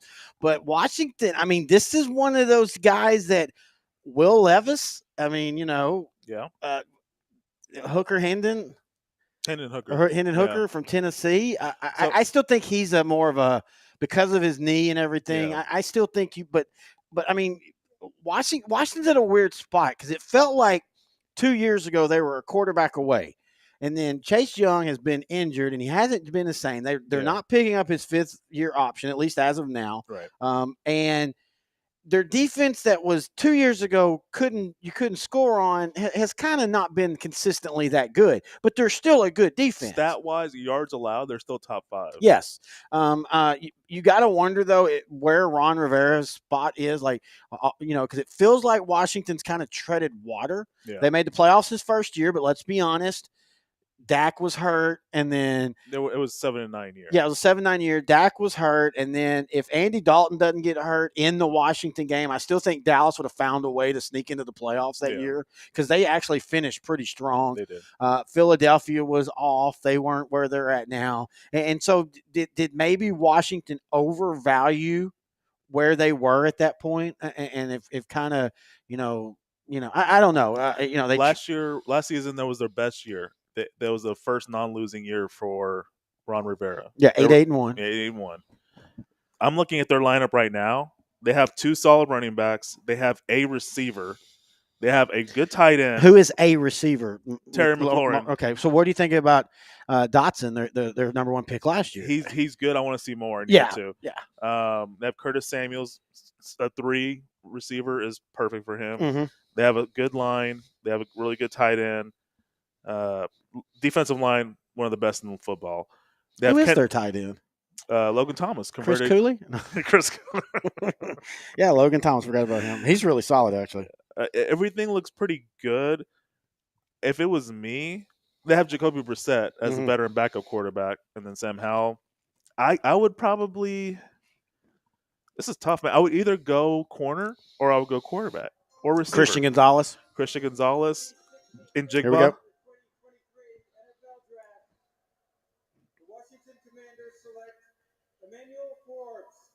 Corner. Undersized, but everything else about him is fantastic. Over Christian Gonzalez, who many consider. No, but Gonzalez has the size. He has everything else. He is fantastic. Okay, so here's the thing for Dallas. All right. Now, it had been felt earlier in the draft process, the draft cycle, which starts in January, that Joey Porter Jr. wouldn't be there, that Christian Gonzalez wouldn't be there. Yeah. Now, all of a sudden, there's a possibility that one of the two would be there. Yeah. If you're Dallas, does that swing things? I know you got Stephon Gilmore, but let's be honest. Stephon Gilmore is at best a 2-year guy, probably a 1-year guy. Yeah. I mean, if one of them are there, does now the issue with Joey Porter Jr. supposedly is he does not play his size. Correct. But again, give Dan Quinn on him and let's see. Yeah. But you and I were also talking off the air that Bill Parcells, when he was a Cowboy, made some terrible offensive line picks, even though that's supposed to be his specialty. Yeah. Dan Quinn's cornerback picks, Nashawn Wright and Kelvin Joseph, have not really panned out. Wright has not been terrible, and Wright's a really, really good special teams player. Yeah. But that's not what you drafted him for. Correct. So you got to wonder if Joey Porter Jr. or Christian Gonzalez fall down to Dallas. I mean, that almost completely changes your draft board if you're Dallas. Yeah, I mean the top 2 running backs are gone. So that's not a possibility. You still got the tight end in play. I still think Dallas is not. I know everybody keeps saying, and they might prove me wrong. Yeah. I still think Dallas is not as needy of a tight end as people think they are.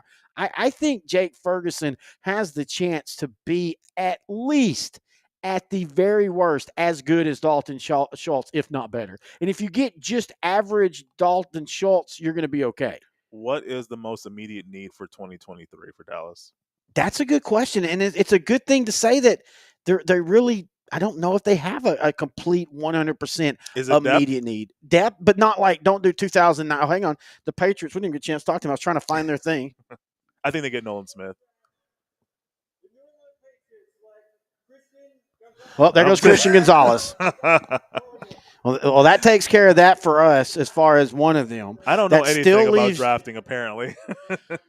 Now, now, if you're Dallas, okay, so we're talking about how, they don't have a glaring need. Yeah. So maybe you hope you take a chance that Joey Porter Jr. keeps falling and you don't take him in the first, and maybe you get him and you trade up into the second.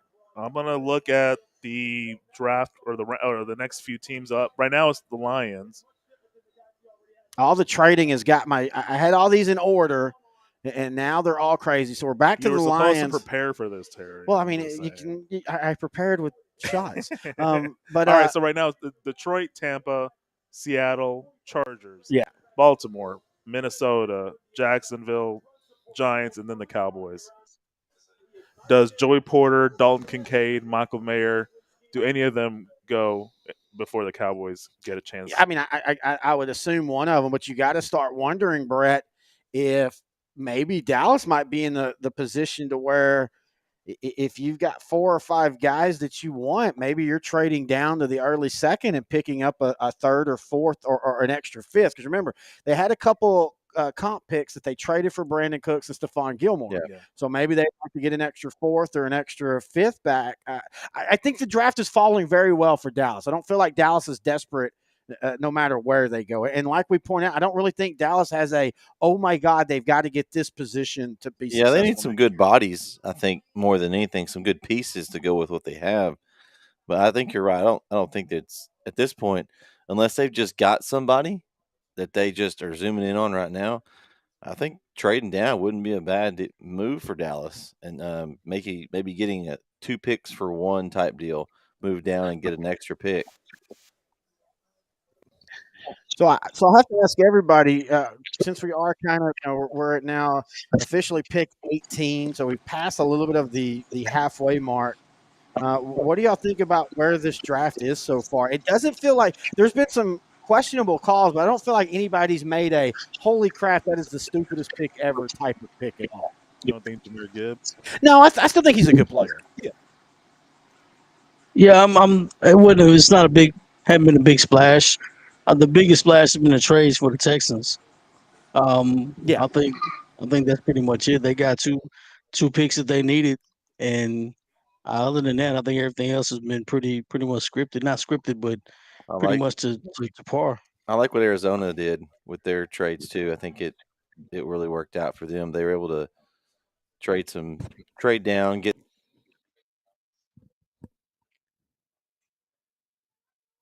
I like what Arizona did. I think also with Arizona, I think you might have showed Hopkins that, hey, we're still in play. We still need you. Mm-hmm. And that might be the most important thing, because I think a healthy Hopkins, and I know he's getting older, but he has that advantage like Dez did, where he can lose a little bit of speed and he's still going to be okay because his strength is out jumping and body and stuff. And I think if you can get him back on board, I mean, the NFC West, San Francisco's a beast. The Rams are a really big question mark. Seattle's okay, but I think if you're Arizona, you got to feel that you're at least in play for the second place in that division, which puts you in a playoff spot. Yeah. They still need more. I like as much as I want to believe that there's like a culture issue going on Well, I from think them. that's why you've got a new coach and you've got all that. And then the question is, are they overvaluing what Philadelphia did? Because everybody from Philadelphia, if you're a coach for Philadelphia, you're probably a head coach now. Yeah, True. And is that prudent or is that a 1 year read on Philadelphia? Again, well, let's be honest. You put Philadelphia and San Francisco in round 2, and you give me Dallas and the Giants in round 2. I think your NFC Championship game is Dallas and San Francisco. yeah. And I'm not saying the Eagles would have beat or wouldn't have beat the Niners with Brock Purdy, but the Eagles playoff in the NFC broke absolutely beautiful for them. Playing the Giants and playing a Niner team that lost Brock Purdy one drive in. Yeah. Yeah, the 49ers were actually doing well against the Eagles up until that injury, and they still played well defensively against the Eagles. But at some point, that defense just got tired. Yeah. And you could see it toward the late in the third quarter and fourth quarter. They were getting frustrated and committing penalties. You could visibly see them just pouting and getting angry on defense. So And that game could have been completely different had San Francisco had a healthy, capable quarterback. I say this all the time. Your defense can only do so much. Eventually your offense has got to step up and make a play. But you can say that vice versa too. But if your defense has carried you throughout the entire year, eventually offense you got to come up. You got to make a play. They just didn't have that at the time they played Philadelphia. And you talk to all the Philadelphia Eagle fans. It doesn't matter. It would have been. I don't know. Brock Purdy's a system guy, and Kyle Shanahan is very big on system. You can. I don't care what type of quarterback you are. As long as you play in the system, you're fine. If you can make the throw, you can play because the way they run the football is just that. But I mean, we just didn't have another quarterback that could do it, and we'll never know what that game would eventually end up being. Philadelphia looked good; they dominated as they should have. They made it to the Super Bowl and got tapped on the head. So the 49ers I don't start like the I don't like Nick Sirianni. I don't like that guy. so I really don't. I don't Corey, like that guy. since you're a 49ers guy, do you start the year with Lance and Purdy on the roster? You have to at this point. They're not gonna trade Trey Lance away. And they don't know exactly what they have with Trey Lance. That's the problem. He hadn't played long enough to know exactly what you have. I think they know exactly what they have with Brock Purdy. I think he's a glorified system guy. I think he can get a little better, cool, but he's not the athlete that Trey Lance is. He's not the Yeah, dynamic. I'm not big on Brock Purdy. Look, I'm a big believer in Dak Prescott as quarterback, but at the end of the day, Brock Purdy didn't beat the Cowboys. The offense for Dallas beat the Cowboys. And then a weird fluke play where Kittle, if Diggs doesn't try to make the hit and he goes for the ball, he intercepts the ball and instead it gets all bounced around. He tries to make a hit. Kittle makes the catch, and give all credit to Kittle. But Brock Purdy just was, like you said, he's a system guy. And again, that's what Kyle Shanahan wants. But as we keep saying, as much as everybody lauds what San Francisco's doing because they get to the Super Bowl or they get to the NFC title game, they still have not won the big game. And it comes down to their quarterbacks underperform when they need them, when they need that big game. Make that. They can't. They have to have a quarter. If they had an Aaron Rodgers to go, they'd probably have 3 championships by now. You just need. Well, that's what we're talking about. I don't know if we said it on the air, but if you put Kirk Cousins on San Francisco next year, San Francisco might go unbeaten. Yeah, as much as people hate Kirk Cousins, he's like the best average quarterback you could ask for. Captain Kirk.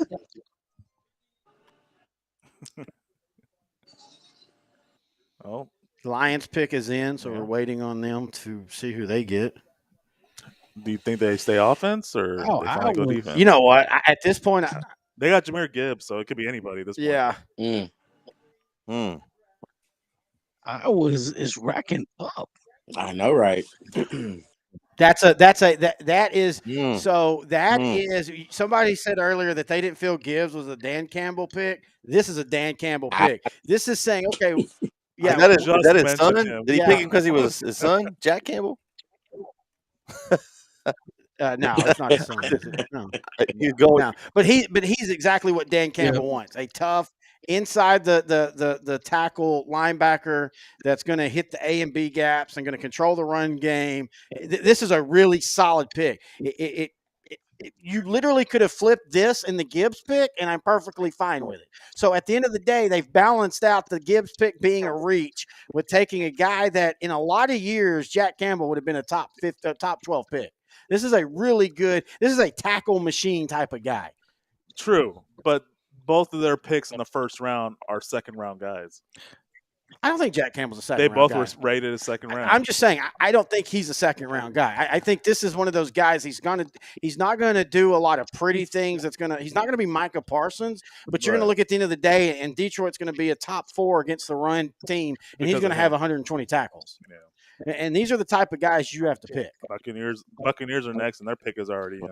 Wow, Bucks have already picked. Bucks, Bucks. Let's talk about the Levis. Bucks.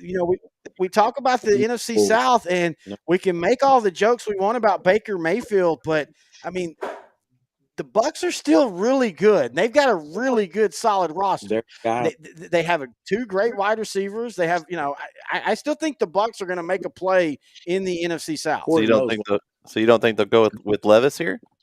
No. I could see them going with Levis and stashing him. You have Kyle Trask. Why would you need Will Levis? Florida guy. He's going to rip Florida. We don't do that Kentucky stuff over there. Oh wait. Oh god. Here we go. I'm just saying that you lose Tom Brady. You can't rip the off season. I mean, Levis is available. He's dropped pretty far. I mean, you need a running back, and ain't nothing out there. Yeah, but you can get a. I don't think you can. I don't think there's a third running back though that you can pick in the first round. Yeah, outside of quarterback, their main need is offensive line. They need a tackler and a guard. Yeah, Shaq Mason's gone. They traded him to the Texans. Line. Yeah, they're showing Levis on TV a lot here, so I think they're trying to pump him up. I don't think that's a bad pick if they want to do that. They have a veteran team in a division that on paper is going to be competitive for every team. None of the teams are 4-win teams, but none of the teams are 12-win teams. He's got a good target. And you've got Levante David still there. You've got Mike Evans still there. You got Chris Godwin still there. Tight ends, I could see them going tight end. Yeah, Julio Jones. I think they might get Osiris Torrance from Florida or Steve V. I think they go guard. I could see that. Again, they traded Shaq Mason for salary and stuff. So that would be a pick for a team that feels. I guess it depends on where they think they're in. If they feel that they're competitive this year, you go guard. If they feel that they're going to do a minor rebuild, then maybe you go Will Levis. I don't think they're going Levis. I was looking at his face. I don't think they're going to do it. Here we go. Pick us in. Please don't be Levis. All right. Well, I don't agree with the pick, but I don't know. Great pick. The DT. Not the biggest need, but he's gonna be a disruptor for that line. I was really hoping he could fall to Dallas. I would have loved that. I was really hoping that he would fall to Dallas or at least be in the conversation because that's the guy who Detroit should have got. Exactly. Right. I'm not saying he's going to be Aaron Donald, but I think he's got a lot of the same skill set. The same exact size. 6'1", 280. Very talented. Same motor. That's a really good pick. Yeah. I'm telling you what, again, everybody has buried Tampa Bay because Tom Brady has left. And I understand that. I'm not saying they're Super Bowl contenders, but in a division that everybody has questions and everybody has pluses, I just think that let's remember there's a Baker Mayfield that when he plays inside the system and he doesn't try to do too much, he can win. He took Cleveland to the playoffs.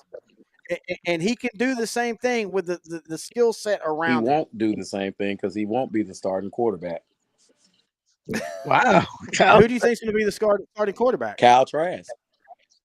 I think I like him, but I still think he's a couple years away. He had time. And now if they did that, I'd have no problem with it. I think it'd be fun. I mean, he's already sat for 2 years. Yeah, but I mean, If he's not going to do it in year 3, when is he going to do it?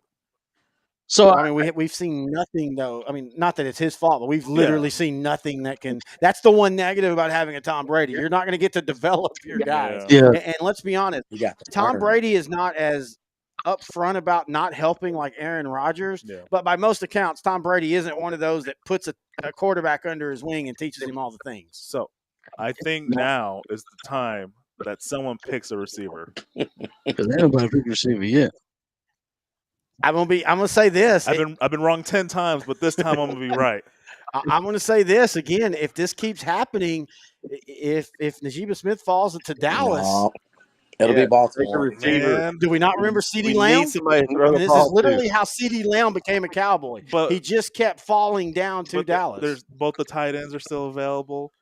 None of the receivers have been Go taken. 4 wide. We don't need a tight end. Go 4 wide. If we got enough weapons. I have said this, and I have said this to you off the air for 6 months now. I think Jake Ferguson at tight end for Dallas can do exactly what Dallas wants a tight end to do. Yeah, you've got. And I don't think that they have to necessarily go for a tight end. Is it what's the other one? Hendershot. They're all interchangeable to me, honestly.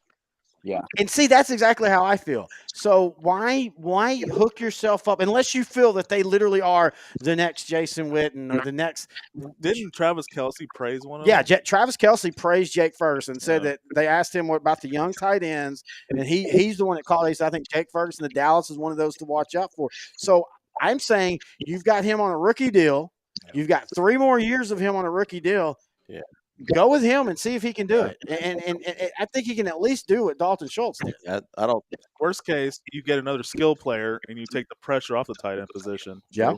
So, But I don't know who's going to be left there by the. I think the Ravens draft a wide receiver before Seattle does. they definitely need a receiver. They do. Mark Andrews needs somebody to help him. He'll probably draft a defensive. What about Odell? Yeah. That's 1 year. Yeah. Well, they just signed their quarterback to this huge deal. They're going to give him somebody to throw to. Well, they gave him Odell Beckham, baby, $18 million. Oh. The Ravens are going to do. I was really shocked that they went enough to keep him. They did just enough. That's when I knew that Lamar was coming back. You don't pay Odell Beckham Jr. $18 million if you're not bringing Lamar Jackson back. It's a facade. I don't believe in the Ravens like that. Hey, I got some thoughts about what should have happened. Yeah. Okay. I know what should have happened with Lamar. I know where he should be. Should be in Miami. Where's that? He should be in Dallas. Oh, No. Yeah. No. If anybody can have No. pressure, you trade Lamar Jackson for Dak Prescott. Problem solved right there. Problem solved. I'm not taking Dak Prescott. one big contract. No, he's right. Problem solved. Dallas wouldn't make the second round. He's right. Of course they would. They wouldn't even have to worry about one that if big they could win the contract second for round. another big contract. No, not big contract. No, not one big contract. Because Dak has no Dak. guaranteed money. Dak's contract's not even big anymore. There you go. He has no guaranteed money. You would be getting better talent, somebody who's going to be consistent in what they do, and more of a dynamic threat versus Dak. Till he gets injured. Okay, so I take injured? umbrage with the consistent part. Dak had an off year as far as interceptions, but let's also remember that when Dak came back into the lineup, Dallas also had a top 3 passing offense, top 2 scoring offense, the best third down conversion offense. So everybody keeps harping on the interceptions, but that's not been Dak Prescott his whole career. And I still think a lot of it was his thumb was still bothering him. And Nohe can tell you I've never been a big Kellen Moore guy. I think Kellen Moore was substance or was splash over substance at time. I think Dak Prescott is still, again, partially because the NFC quarterbacks are weaker, but I still think Dak Prescott is a perfectly fine quarterback that can lead Dallas to a Super Bowl. I doubt it. This whole idea, first off, we need to get past this whole idea that a quarterback is set. Oh, he's not a Super Bowl quarterback, or he is a Super Bowl quarterback. The last 15 years have proven that that's a fallacy. Nick Foles beat Tom Brady, folks. Nick Foles beat Tom Brady. Nick Foles is from Texas. That shows you that it's not just about the quarterback. If anybody can bring you down, it's a Texan. Yeah, he does struggle with Texas quarterbacks for some reason. But I mean, I think you're right. It's the NFL. It's a lot of it has to do with them putting the quarterback in there. It's a quarterback league. It's a that's what it is. We all know football. You all know you got to have you got to have a defense that create stops. And the Cowboys defense, I despise the Cowboys over and over and over, but I'm a realist too. Their defense is legit, especially when they played San Francisco. I was afraid of the defense after a while, but I figured, and this is what I figured, privately, I said eventually Dak Prescott will do what Dak Prescott will do, and he'll make a mistake. And it doesn't matter if you throw one pick or not. When is a pick thrown? Is it thrown in when he needed the most? And it's exactly what happened. He threw exactly. Well, it didn't determine the game or not at that time, but he threw a pick, and honestly, I think that kind of shifted the tide of the game a little bit. It was a deflating moment. So 49ers needed some momentum, but hey, the Cowboys are still fine. I think Dak he's okay. I don't know about him. Lamar Jackson, I don't know. He's not a Cowboy. He didn't look like a Cowboy guy. Hey, you don't have to look like a Cowboy. It's like, okay, Corey, you're a big basketball player. In basketball, you know the ins and out. It's like having a point guard who doesn't have a crossover dribble and he can only go one way, or you need that guy who can cross over, go to the bucket, shoot from outside. But this one guy, he can only get to the basket. He can bully his way to the basket, get to the goal. That's like telling me who has it all. It's like asking me. I feel like you're literally describing Lamar Jackson. Wait a minute. Like Lamar Jackson, I love Lamar Jackson's athleticism, but if you need Lamar Jackson to go 7 of 10 on a drive, I don't know if that's happening. You're asking me, do I want Russell Westbrook over Kyrie Irving? And in any kind of day, I want Kyrie Irving over Russell Westbrook any day. Of course, but I mean, I want Magic Johnson. I don't even want Magic Johnson. No, of course, Magic Johnson. Obviously, of course, Magic Johnson. I don't want none of that. None of that. No, I'm just looking at Jackson. Dak does Lamar Jackson went to Miami. That's just me. No, I thought he should have waited out. He should have been in Miami. No, Brett, why are you so quiet? I'm just letting these two That's So Dope guys go at it here. I'm just enjoying the back and forth. I love the fact that the two non-Cowboys are waxing about the Cowboys and what they need to do. Oh, Jay, listen, JD's a Cowboy fan. I'm a Cowboy fan. I am a realist. We only have one non-Cowboy on here, and that's that Corey guy up there, that 49ers fan, Oh, really? Oh, darn, Corey. Sorry. Oh, good Lord. Oh, Corey's lost his connection. Hopefully he can join us back later on. I'll spam the chat. That's what I'll do. What is this? Oh, Seahawks. I don't know. They keep showing Will Levis, and it would be pretty weird if the Seattle picked a quarterback now after they just gave Geno Smith that money. But Geno's only a 3-year deal. I think this is actually a very smart pick because I loved what Geno Smith did last year. But again, let's be honest. Do you really think Geno Smith is going to – let's remember Case Keenum in Minnesota? He had a hell of a year, and then they were like, okay, this is our guy. And then the next year he fell back to earth. I think Geno Smith is very much one of those that, yeah, he had a great year, but do you really think he's going to be consistent? Bye-bye. Oh, it's Will. Yeah, there's. I have no problem with that pick. That's it. Wow, there we go. No problem. I finally got one. Okay, so now you got probably one of the best wide receiving cores in the NFC. One of the best. His dad. Dang. So we know his dad. So we have a fun connection with that. Yeah. This is a guy. I said this before. He's not gonna to blow your mind with his speed and everything. But he's basically going to replace Lockett. Yeah.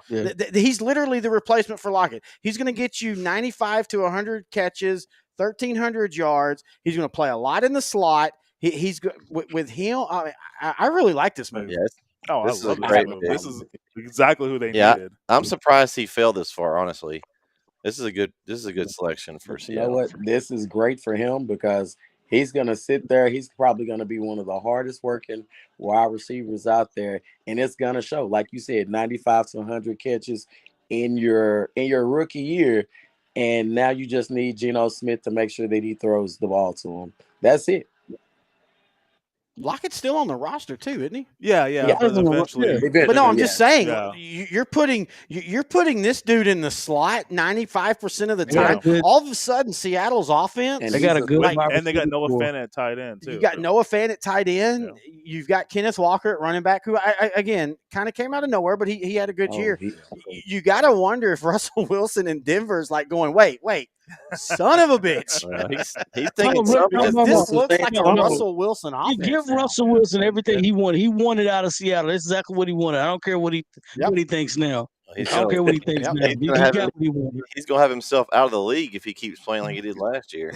That's okay. Well, and again, I want to go back to we talk about Dak. Let's talk about Russell Wilson. That's a guy that he made a Super Bowl. He won a Super Bowl, but you now look where he's at in his career, and you go, okay, did he win the Super Bowl because of Russell Wilson, or did he win the Super Bowl because of the Legion Doom and a great defense and a great running back? And he was a good, not great quarterback.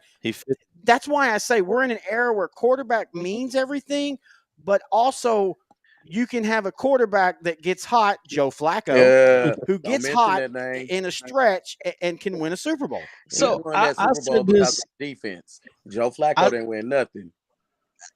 Joe Flacco had one of the greatest postseasons ever by a quarterback. Go look at his stats. You said postseason. His defense was not that great that year. You said postseason. And guess what? You only have to be great for three or four games. And guess what he did? That's my whole point about Dak Prescott. Well, the Cowboys got to make the postseason consecutively. Anyway, what I was saying, though, wow, I knew it was coming. You opened the door. Man, you better be glad I'm not controlling this chat, Corey. I think you'd have been off the screen. Wait a minute. Hear me out for Russell This is Wilson. what I got to put up with all the time. I got this 49er guy. Then I got an Eagles fan that's usually on here, and then a Texan. I mean, I'm surrounded. I'm just glad I'm yeah, we didn't allow the Eagle fan tonight. Sorry. I'm glad. So we called the cops and said there was some weird stuff happening at his house. Go check him out, and we took care of it. But no, seriously, I mean, again, it's weird. We are in an era where quarterback means the most, but we're also in an era where, like you said, if a quarterback, Nick Foles to me is even the biggest. Nick Foles is not a great quarterback, but Nick Foles had a team built perfectly that when they got hot, it just carried over. Now, in saying that, if you're picking a team today, are you picking Nick Foles to take you to the Super Bowl? No, but he's won a Super Bowl. Yep.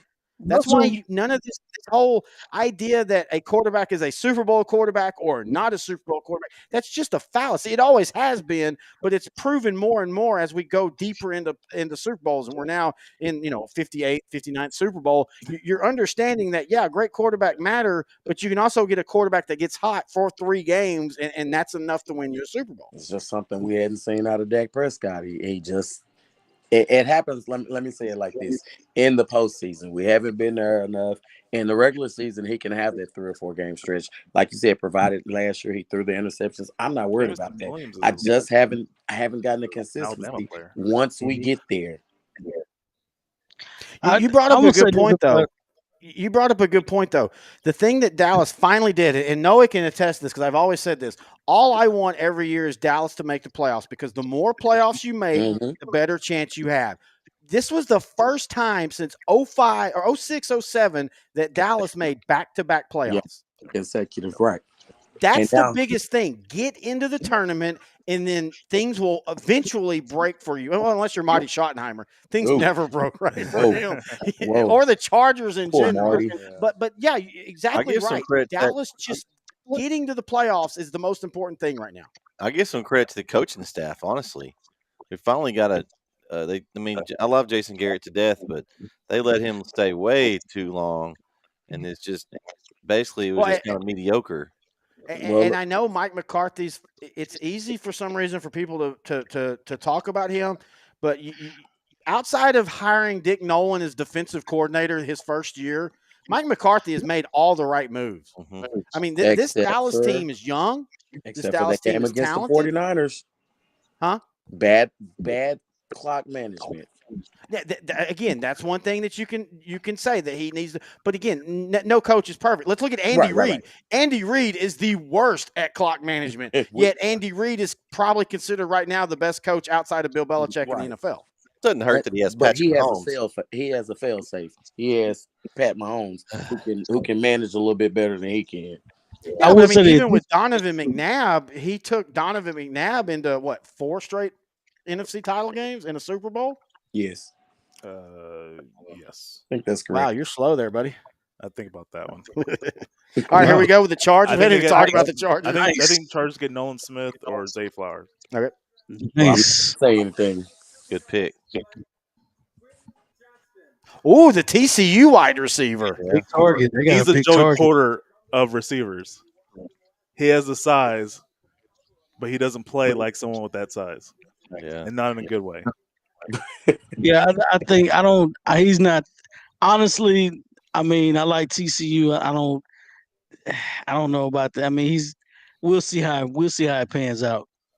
Well, I like receivers in a row. The receivers coming off the board now. Yeah, that's usually what happens in the draft. One gets taken and you get a run.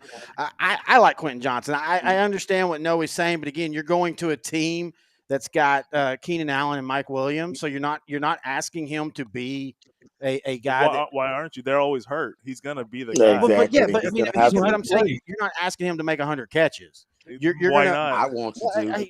I still think you're not asking him to make 100 catches. I would have gotten Jordan Addison or Zay Flowers. I know they're smaller, but especially Addison, they're gonna go get that ball.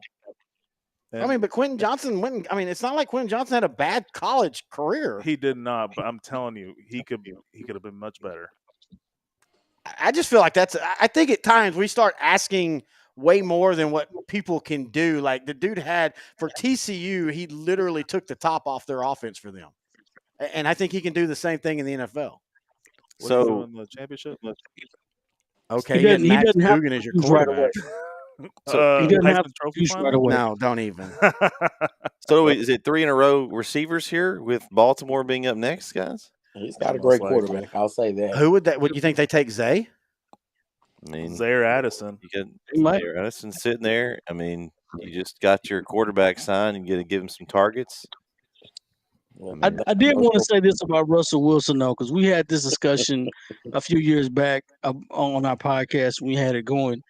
We talked about Russell Wilson. And he wanted to be the man. He always wanted to be the guy in Seattle. We always felt like he wanted to be the guy. And it was one of those things where, is he a system quarterback or can he just do it on his own? Or is he just that talented? It kind of unfolded this year. It's like, man, he doesn't look that good outside of Seattle's system. You know, I thought Pete Carroll kind of, for the first few years they ran the football heavy. And then he was never a pocket quarterback. Everything was a bootleg here, bootleg right, everything was on the run. And now all of a sudden you go to Denver, now you're not in a system. Now you've got to be a quarterback now. He didn't look too good. It beat San Francisco, but other than that, it didn't look too good after that. But he scrambled. He's a good scrambler. Don't get me wrong. But JD, I remember this. I called him the luckiest quarterback in the NFL. You did. I remember. So my thing with Denver, though, you remember who was it? I can't think of his name, and I'm sorry, but the Cleveland coach that they hired that lasted 1 year. Kitchens? Yeah. So I kind of feel like Nathaniel Hackett was like Kitchens at Cleveland, where he's just terrible as a head coach. Good offensive coordinator, but just absolutely terrible as a head coach. And so I don't really know if we got the true Russell Wilson last year. Gotcha. I think if he struggles this year with Sean Payton, then I 100% agree with you. But I also kind of feel like that you could see Denver do exactly what Cleveland did, fire their coach and then hire a better coach and then make the playoffs. But you know what? I don't think he's going to have an opportunity to struggle with Sean Payton. If he's not the guy, he's not going to be the guy from the jump. So Sean Payton's smart, though. And he's not going to let Russell Wilson go out there and embarrass himself like that if he is really not the guy. No, I Sean agree. Payton's gonna I agree scheme you. 100%. He's going to scheme you. I mean, you got to play. Eventually, you have to play to your quarterback strength. And I You don't know, think you Nathaniel can't Hackett make ever it did work. last year. True. Yeah, you can't just squeeze the blood out of a turnip. It's not going to happen. Eventually, you got to play the quarterback strength. Like Right. if he can't throw left, you got to keep him right. I mean, why would you do that? So I mean, you got to do that. So I think Sean Payton's smart enough to do that. Also, they need a run game. I don't think they ran the football enough in Denver. They tried to. They need a run game because he's not going to throw the football 40 times a game. Like I don't want Russell Wilson throwing the football 40 times a game. Hey, if he You need gets some kind of balance there. Well, He and wants to, but I wouldn't want him to. that's the funny thing. Again, we go back to this is a quarterback league, but I can count on one hand how many quarterbacks I really want throwing 40 times a game. Most quarterbacks, even good ones, I don't. I still feel like you can win with a quarterback that throws 25 to 30 times and you're running 25 to 30 times. You know, Well, Patrick Mahomes, prime example. They did that this year in Kansas City. They said, you're not throwing the football that much. We're going to run it sometime. The only quarterback that may have not done that is in Buffalo. Josh Allen, yeah. Well, I would say it's and he's another. still throwing the football too much. Our friend down in Jacksonville, he had one game where he threw over 40 times. Yep. So and let's be fair. Talking about Josh Allen, if you compare the games that Dak Prescott played to when he came back from being hurt, him and Josh Allen literally had the same stats. Yet nobody's talking about, oh, Josh Allen can't win the big one. They're all talking about, oh, well, Buffalo just needs a little bit more offensive firepower and they need a little bit more consistency on defense. Well, how about Josh Allen spitting the bit in the playoffs?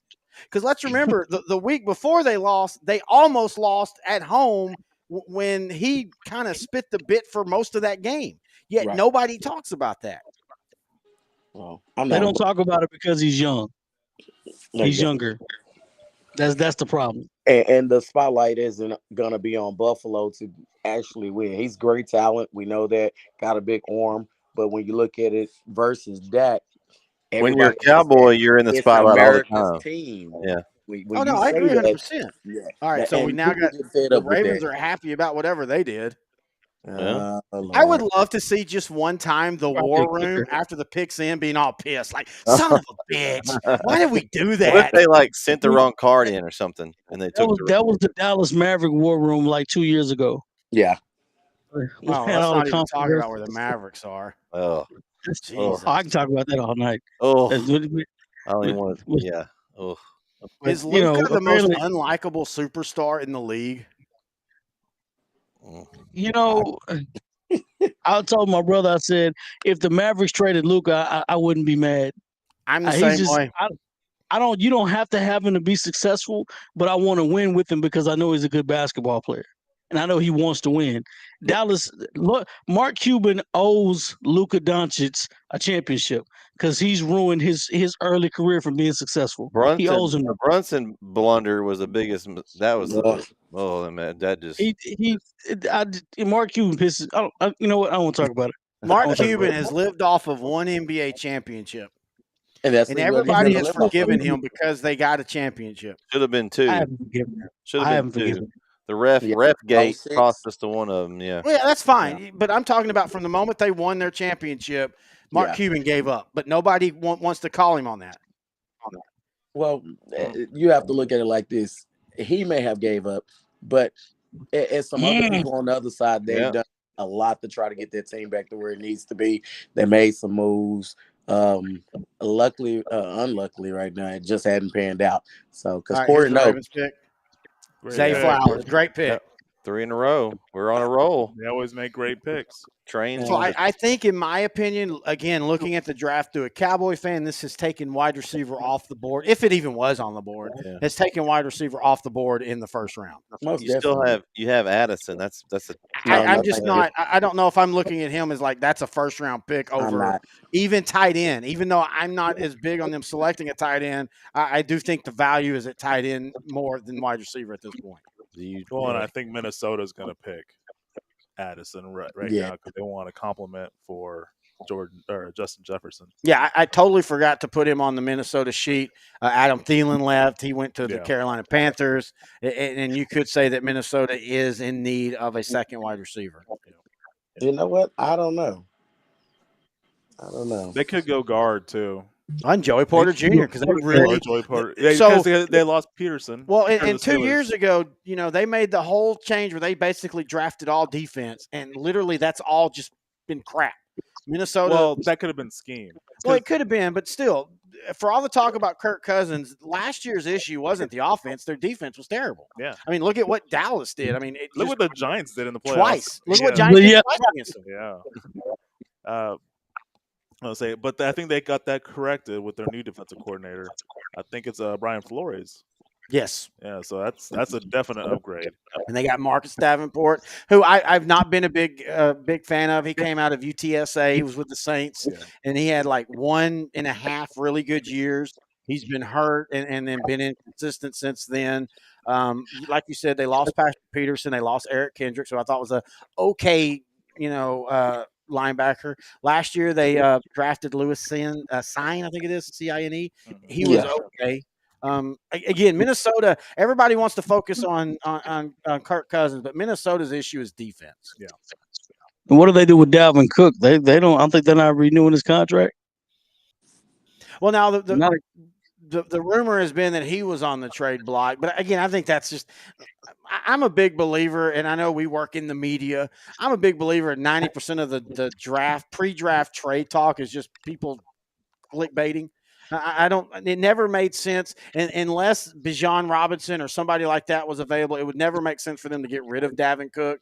Dalvin Cook is perfectly fine. Again, Minnesota's issue is consistency, and their defense has just been absolutely terrible the last 2.5 years. So in that case, do they need to take defense then? Even though you talked about the receiver, I mean. Well, I mean, you've gotten rid of Adam Thielen. You don't really have a second guy. What was the other guy for them? Their slot guy. I can't think of his name now. I actually had him on my KJ Osborne? Yes, he might slide into the second spot, but I could see them. I mean, again, to me, honestly, on defense, the biggest improvement they did was getting rid of Donatel and getting Flores. Changing that scheme is going to make them vastly improve. They have players there. They just needed a better scheme. But anyway, I really do think they should go Madison. It's a big year for them. Well, yeah, I mean, we haven't even talked about that. About what? With Aaron Rodgers leaving, I mean, you got to feel the NFC North is up for grabs, and you got to feel maybe Minnesota and Detroit might be the favorites. Yeah. Chicago's trash. Chicago's trash. Packers.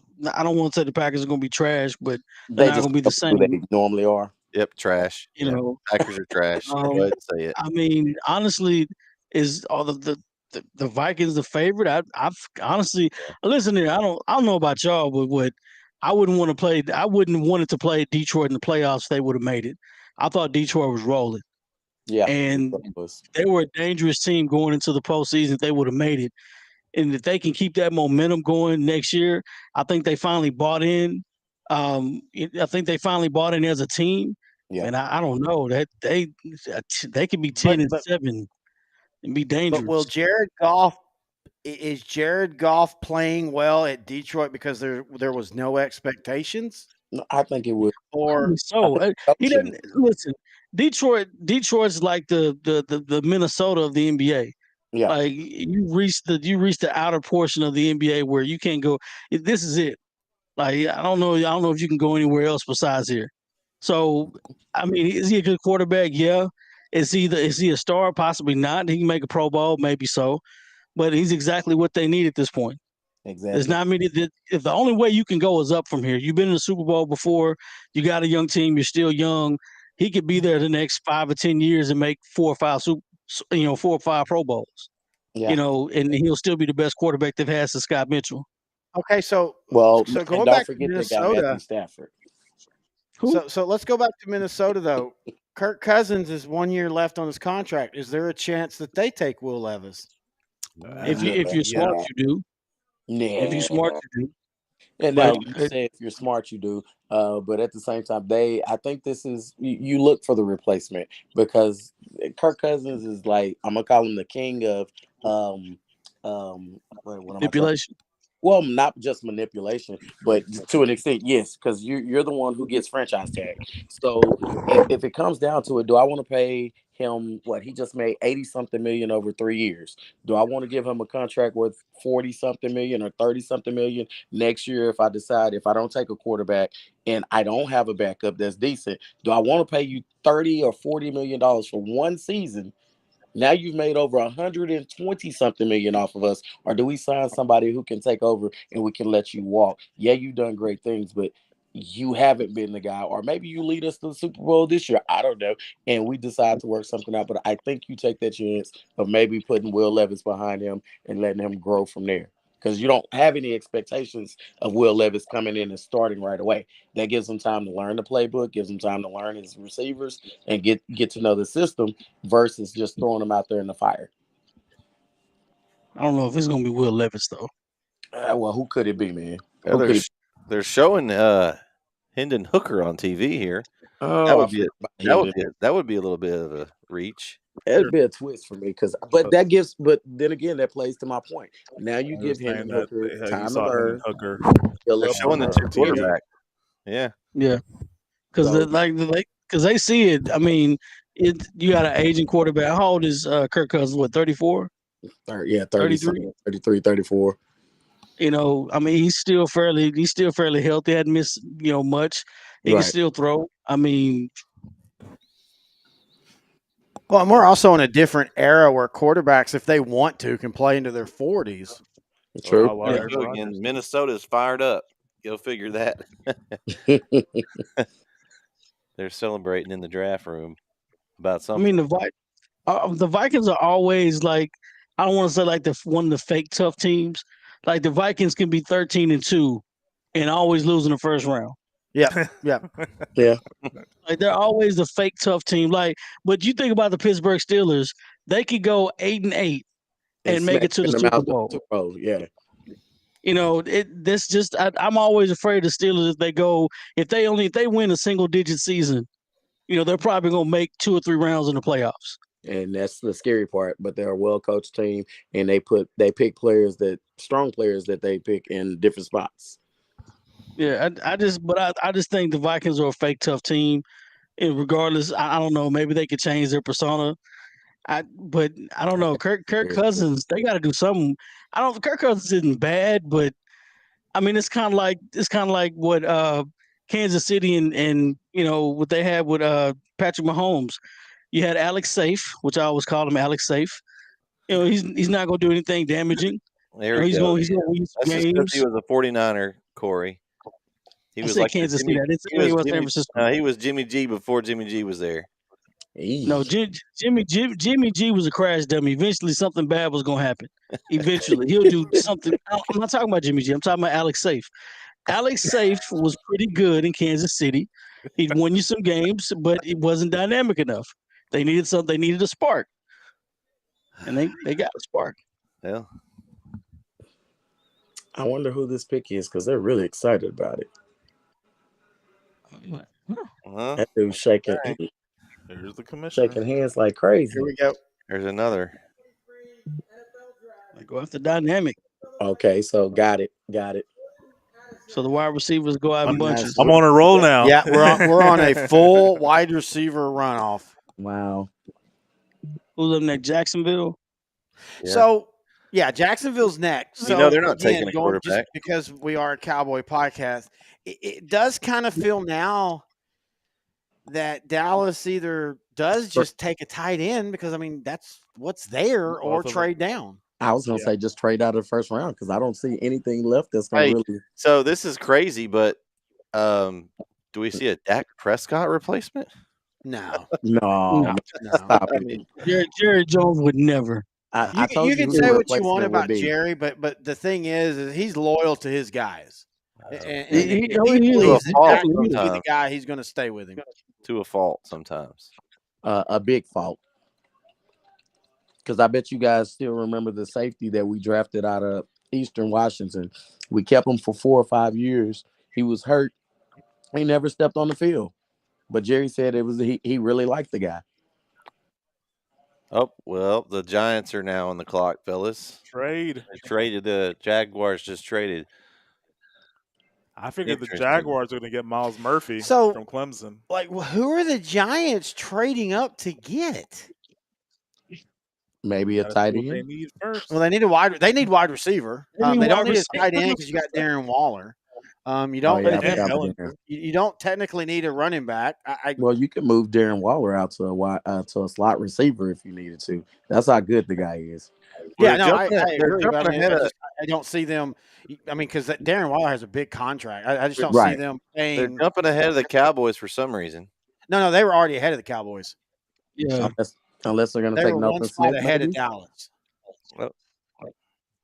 I thought My Dallas God, was like, what- 26. Oh, who they need. Yeah, this Like, is again one of those teams trades don't I even get don't wide understand. All right, so okay, let's just see who the Giants need. The Giants need wide receiver, center, inside linebacker, defensive tackle, and corner. Like And none y'all of those. forgot to add running back. Deontay Banks. You He's the forgot to one add guy I running actually back. have on my prediction list.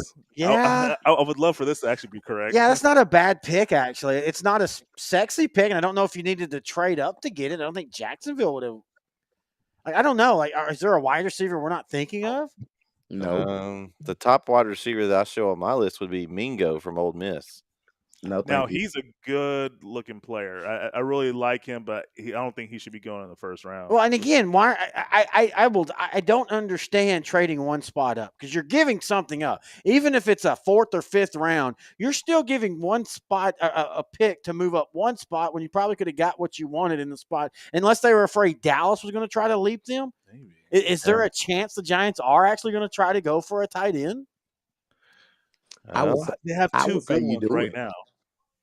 It's I the say just do Giants. that. Let's not act like everybody wants to act like Brian DeBall, which I'm still not.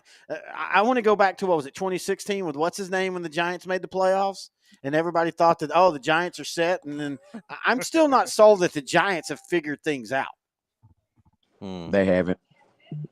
Well, Short it's and time. like it. Now, here's a question. Now, we have Dallas coming up, too. If there are tight ends available that are up, and if they don't want to draft one, it would be a good chance to try to get somebody to trade them and go down and get some picks for somebody that needs a tight end. That's a good point. But I mean, mean, at because this point, yeah. As much as I want to see Dallas pick somebody, if there's not anybody they want and the tight ends are still there, you've got 3 of them right here in the top, 10 or so of the Well, rankings that I'm looking at. and let's be fair. I'm saying I don't think Dallas needs a tight end. All the true draft experts are claiming that Dallas wants a tight end. No. I still think the value in Jake Ferguson and Hendershot. Hendershot or Putinshot, whatever his name is, I still think you've got 2 solid guys that can do the work that you need. I 100% agree. Yeah, I do too. They did a great job during the season. There's no way you cut those guys out. Hendershot played well. Ferguson, he'll be fine. I don't see why you just have to say we need a tight end. What you need, you need you address the wide receiver parts. Now, draft the best available player that fits your system, and if they don't, I think just trade down. Trade down. Don't waste that spot. And then if that tight end is still there, then okay, screw it, we'll take him. There you go. There's also a chance that someone could want to jump back up for Levis if he's still there as well. That's a really good point too, and you start to reach out to those teams, and you look at the teams that don't have a first round pick at all, Right? And like the Rams, the Rams feel to me like a Will Levis would be perfect for them. You've got Stafford, you might have him for a couple years, but at some point the Rams are going to have to cash in their salary cap issues and just tear completely down. So if you're going to do that, have a quarterback that's a project and you can rebuild around him. Mm-hmm. And that's a good point right there, because I forget the Rams don't have a pick right now. So Cleveland doesn't have a pick. Oh God, I'm not even worried about San Francisco doesn't have a pick. No. And for Corey, what if San Francisco wants Will Levis? San Francisco's got 18 quarterbacks, but none of them are good better. for Corey though. They're all hurt. You know, I'm fine with the quarterbacks we have, as long as Jimmy G's not on the team. Jaguars did well. Yeah, see, the Giants gave up a 5th and a 6th for what? So do the Raiders draft Probably trade back Deontay up? What if they took Will Levis? Nah. Who is that? I think again Deontay Banks. I think That'd be disrespectful if they took Will Levis. they need a corner. But Deontay Banks is not like a, oh my God, first round, we need to draft him. He is a first rounder. Corey, did you Eh. say They didn't need did to you make say the trade with disrespectful? Jacksonville. Jacksonville was not going to get him. What about Joey Porter Jr.? Nah, I like Banks. I think Porter's rated higher, but I personally like Banks more. I like Joey Porter Jr. in the Cowboys system. I would. Oh, yeah, I would love that. Look, I think the Jaguars are going to get Miles Murphy, so Miles I Murphy. think this is just a win-win for Jacksonville. Yeah. Hey, we got to be getting close to that 5 or 6 trades that I predicted. The what? Like I said in the beginning, I said I'm looking for about 5 or 6 trades. We got. Aren't we on like? Yeah, we got to be.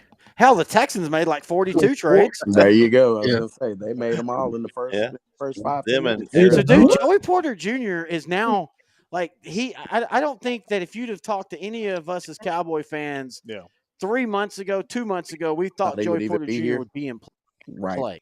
Stephon Gilmore, and then you got to remember you've got Diggs who will be coming up on his 5th year soon. What if Yeah. he wants $100 million? Which It's is already probably what been he's noted going. that he wants his money. Here's the We pick. already know that's coming.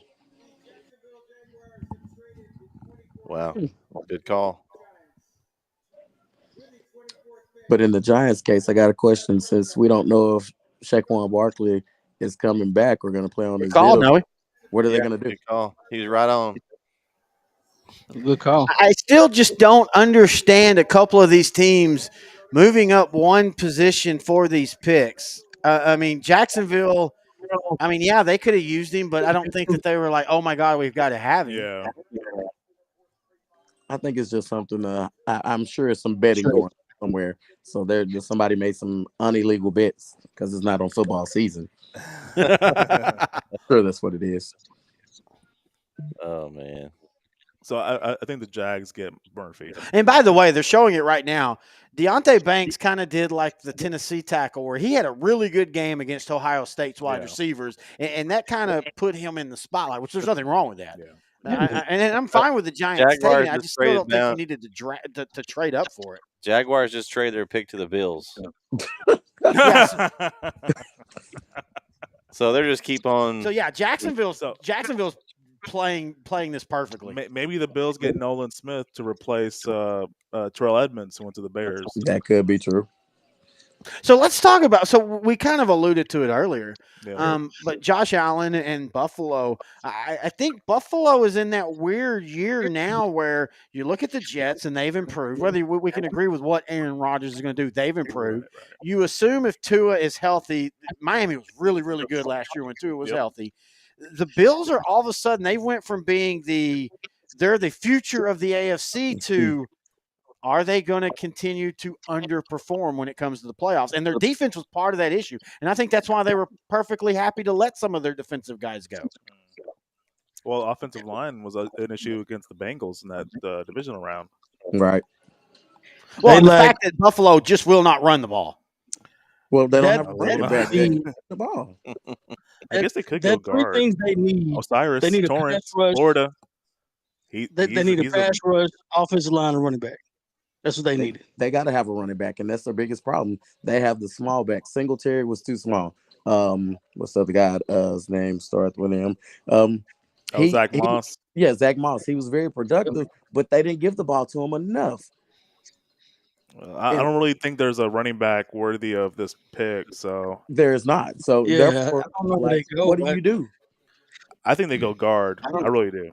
I think they They shot. got to do themselves in something with the offensive line. I mean, because you got to think about it. He's been sacked quite a bit. He does get hit a lot. Right. He takes a lot of hits. Whether in the pocket or not, he's still gonna take hits. Yeah. Offensive line doesn't block too well. If the offensive line blocked a little bit better, maybe the run game would have been a little bit better too.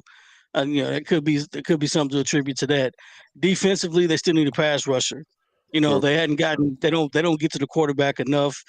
And I mean, I know they missed whatchamacallit out of DeSoto, but I mean, he's he's probably gonna come back a half step slower. Was it They Ed could use his Oliver? leadership in the locker room. Yeah, Ed Oliver. But I mean, I don't know what the Bills do at this point. This could be the last year that we say they're a contender.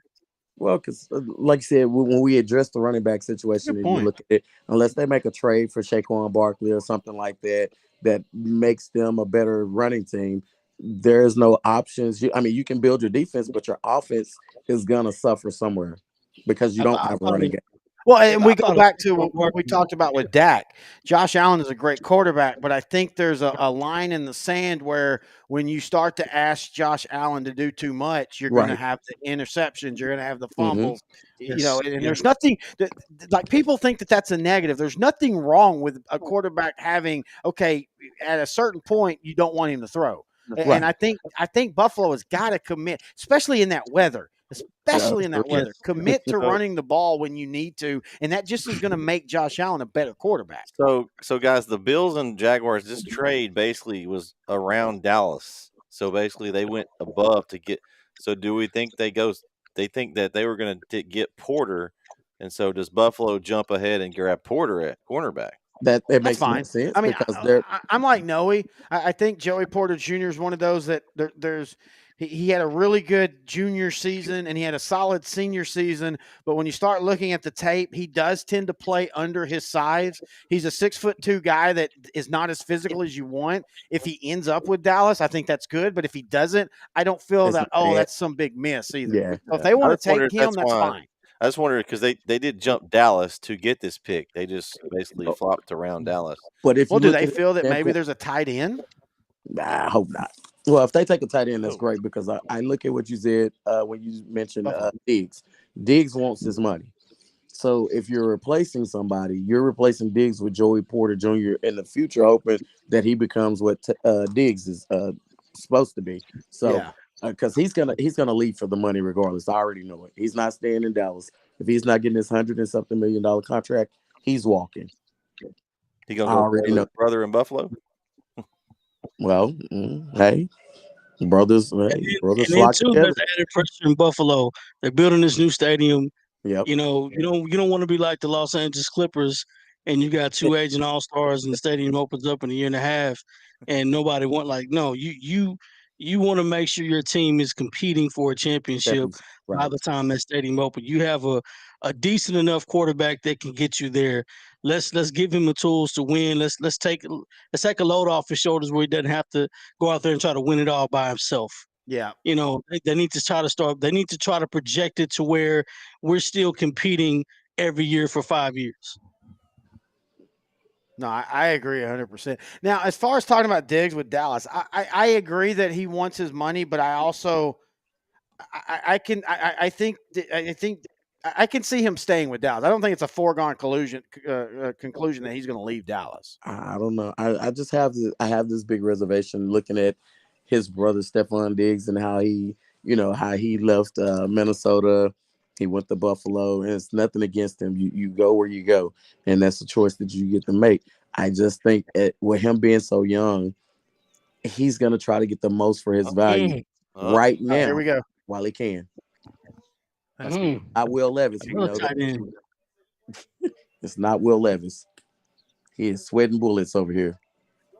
I told you, tight end. Because what's his name? I can't think.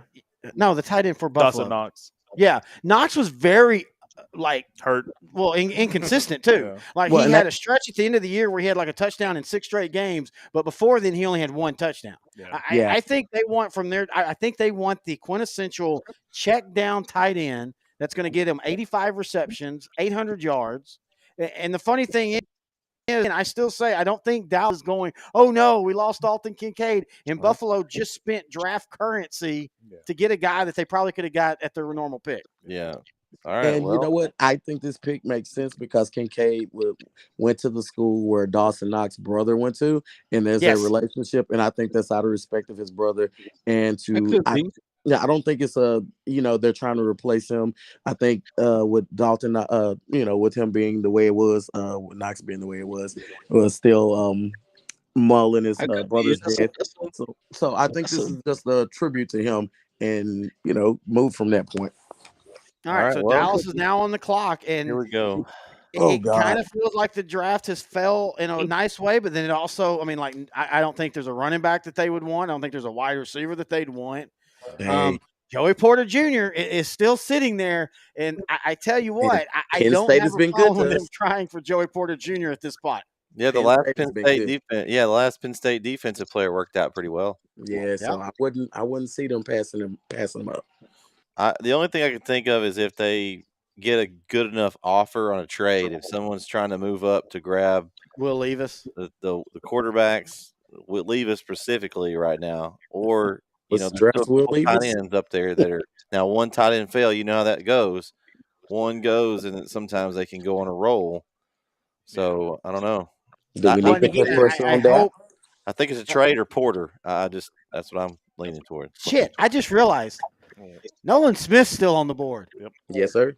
Nolan's so if you, I love Van Der Esch, but if you want to talk about one of the weaknesses of the Dallas defense is their run defense, and I still think part of that is just the scheme. I think that the Cowboys were perfectly happy going, okay, we know a team is not going to be on consistent run the ball 30 times, and so we're going to be good. But man, Nolan Smith, that's a really good linebacker. Yeah, But big forgot shout out about to him. Kevin. Dallas, Big shout out to Kevin at Texas football. He's like Nolan Smith or Joey Porter Jr. Dallas can't possibly miss this one. shoot, don't say that because this is me. They'll stretch and find somebody out from off the street. It'll be a lineman, offensive lineman from. But you know what? I wouldn't be mad because Oh, Dallas, you can tell. Dallas Hang is on, not sorry, I don't mean lost to cut on you line. off, but we're just getting the war room, and you can tell Dallas is they're still talking about it. There's Mike McCarthy. They should He's have already made this talking there. Oh, I disagree. I mean, I have no problem with this. I don't know if I want to. I don't know if I want a Georgia linebacker though. Does that mean? Do you think that means that they're been offered a trade and they're thinking about taking it? That's what I kind of figure. I wonder if there's a trade on the table, and they're like, okay, we can do this and take this, or we can trade down, get an extra pick, or do this. Well, if they think that they can get one of those guys and drop a few picks or however many down they go, it might be worth it. Because if Look, you got a couple of guys that you're looking at, and somebody wants to move up a couple of picks and they only drop down a few, it might be worth it.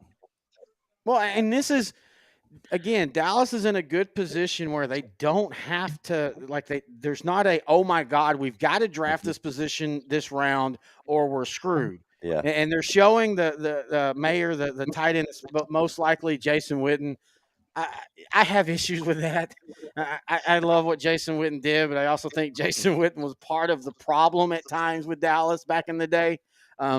So, again, I still am not just sold on they have to have a tight end, but something tells me that's where they're going. I sure hope. I hope not. I hope. Well, I mean, if they get him, I think they're perfectly fine. I think he's a good, and he blocks, and I will say that. That's the one thing that we talk about Kincaid. Kincaid is not a blocking tight end, and if we're going to be committed to this run style offense, you've got to have a tight end that can block, and he will do that. He did it at Notre Dame, and in fact, as great as a receiver as he is, he might be a better blocker.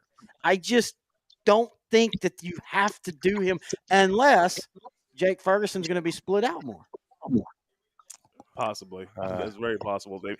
I mean, Mayer is athletic. He's more. Michael Mayer is going to be a great tight end. Yeah. If Dallas picks him, I'm perfectly fine with it. But what would be worth it for a They're first round? clapping, and Stephen Jones is happy. I don't know about Jerry. Jerry's kind of. Jared doesn't know where he's at. He's got his Johnny Walker Blue. Well, I mean, I can't say anything. I got my vodka. So there you go, Jerry. They've made their decision. As long as Michael Mayer they're drafting Troy Aikman. Oh God. Anything's possible. They're drafting Troy Aikman to call every one of their games now, so he can badmouth the Cowboys. I love it. Troy is just a realist. Oh, I'm going Mayer. I think it's Mayer. He's so. I think that is the safest pick. Every Cowboy fan is nervous right now. This is great. And by the way, the last two draft picks for the Cowboys in the first round, in the moment, it's like, but then afterwards you go, oh, okay. And they've worked out. Again, we've got to trust in what Dallas has done over the last 13 years in the first round. Yeah. Rowdy, get out of here. It's got to be. They've had way more hits than misses since 2010. Hey, that's the So future. I mean, they've literally had no misses in the first round. Byron Jones and Leighton Vander Esch are your two misses, and they both have been really good. I was gonna say Byron Jones wasn't bad. He left and went to Miami, and now he's like he can't even play anymore. Yeah, it turns out the Miami. You wonder why Tua has so many concussions. Listen to Byron Jones, where he basically is like the Miami medical staff is just absolute trash. And it is. He can't walk. Yeah, he can't walk, but he wants to play this year. By the way.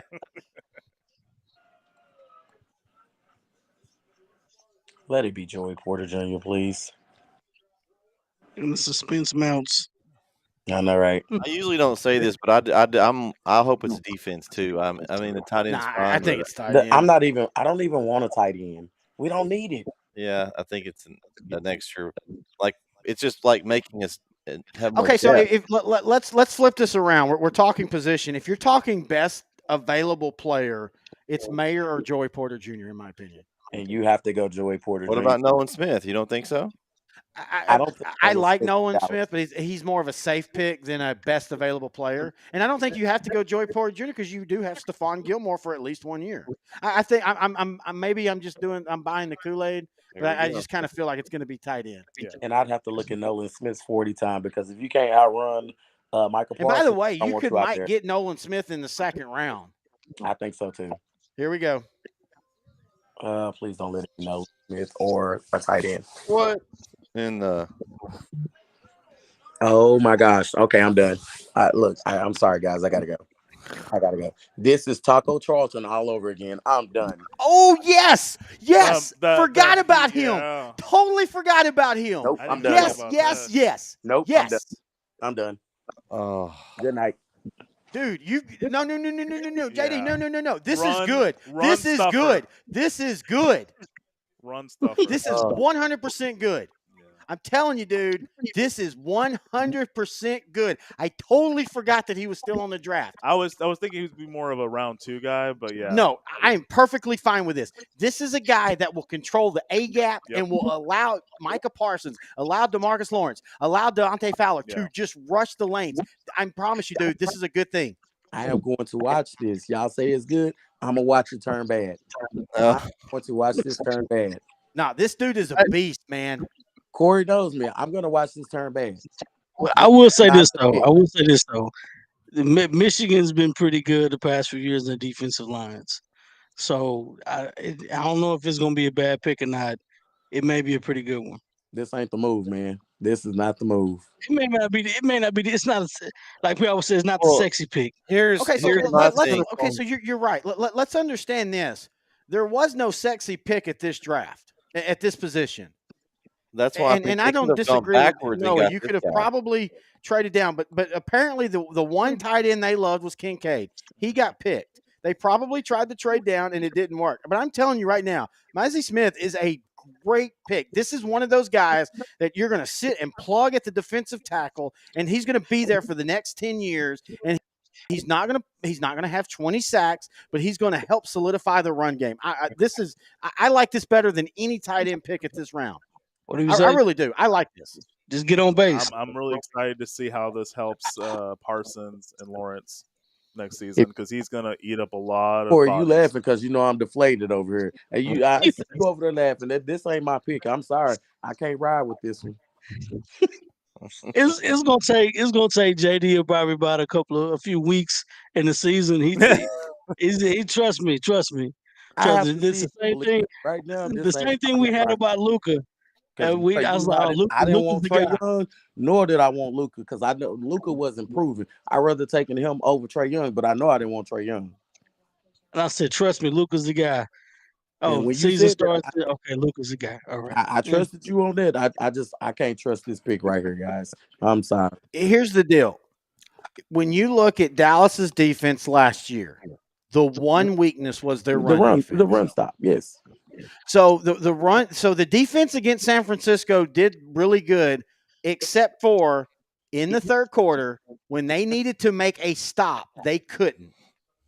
This is a guy that in that A gap can do that. I promise you, he's not a sexy pick, but I don't think that there was a sexy pick at this point. But this is me. When you get into that same situation where Dallas got into, when it's late in the game, they're speeding up that offense. They're going no huddle offense. They're running it down your throat.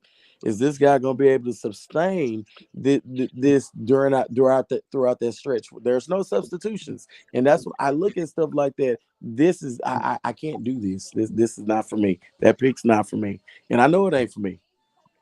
I mean, he may be able to be conditioned by that time.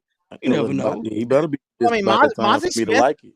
there's no knock on his Knocking motor is him. considered really I'm not high. knocking Like him. he's considered a dude that goes. You don't have to worry about him being like Jalen Carter. Jalen Carter showed up to all the stuff overweight. Yeah. Mozzie Smith didn't. Mozzie Smith had a great combine. Yeah, It's just not the pick.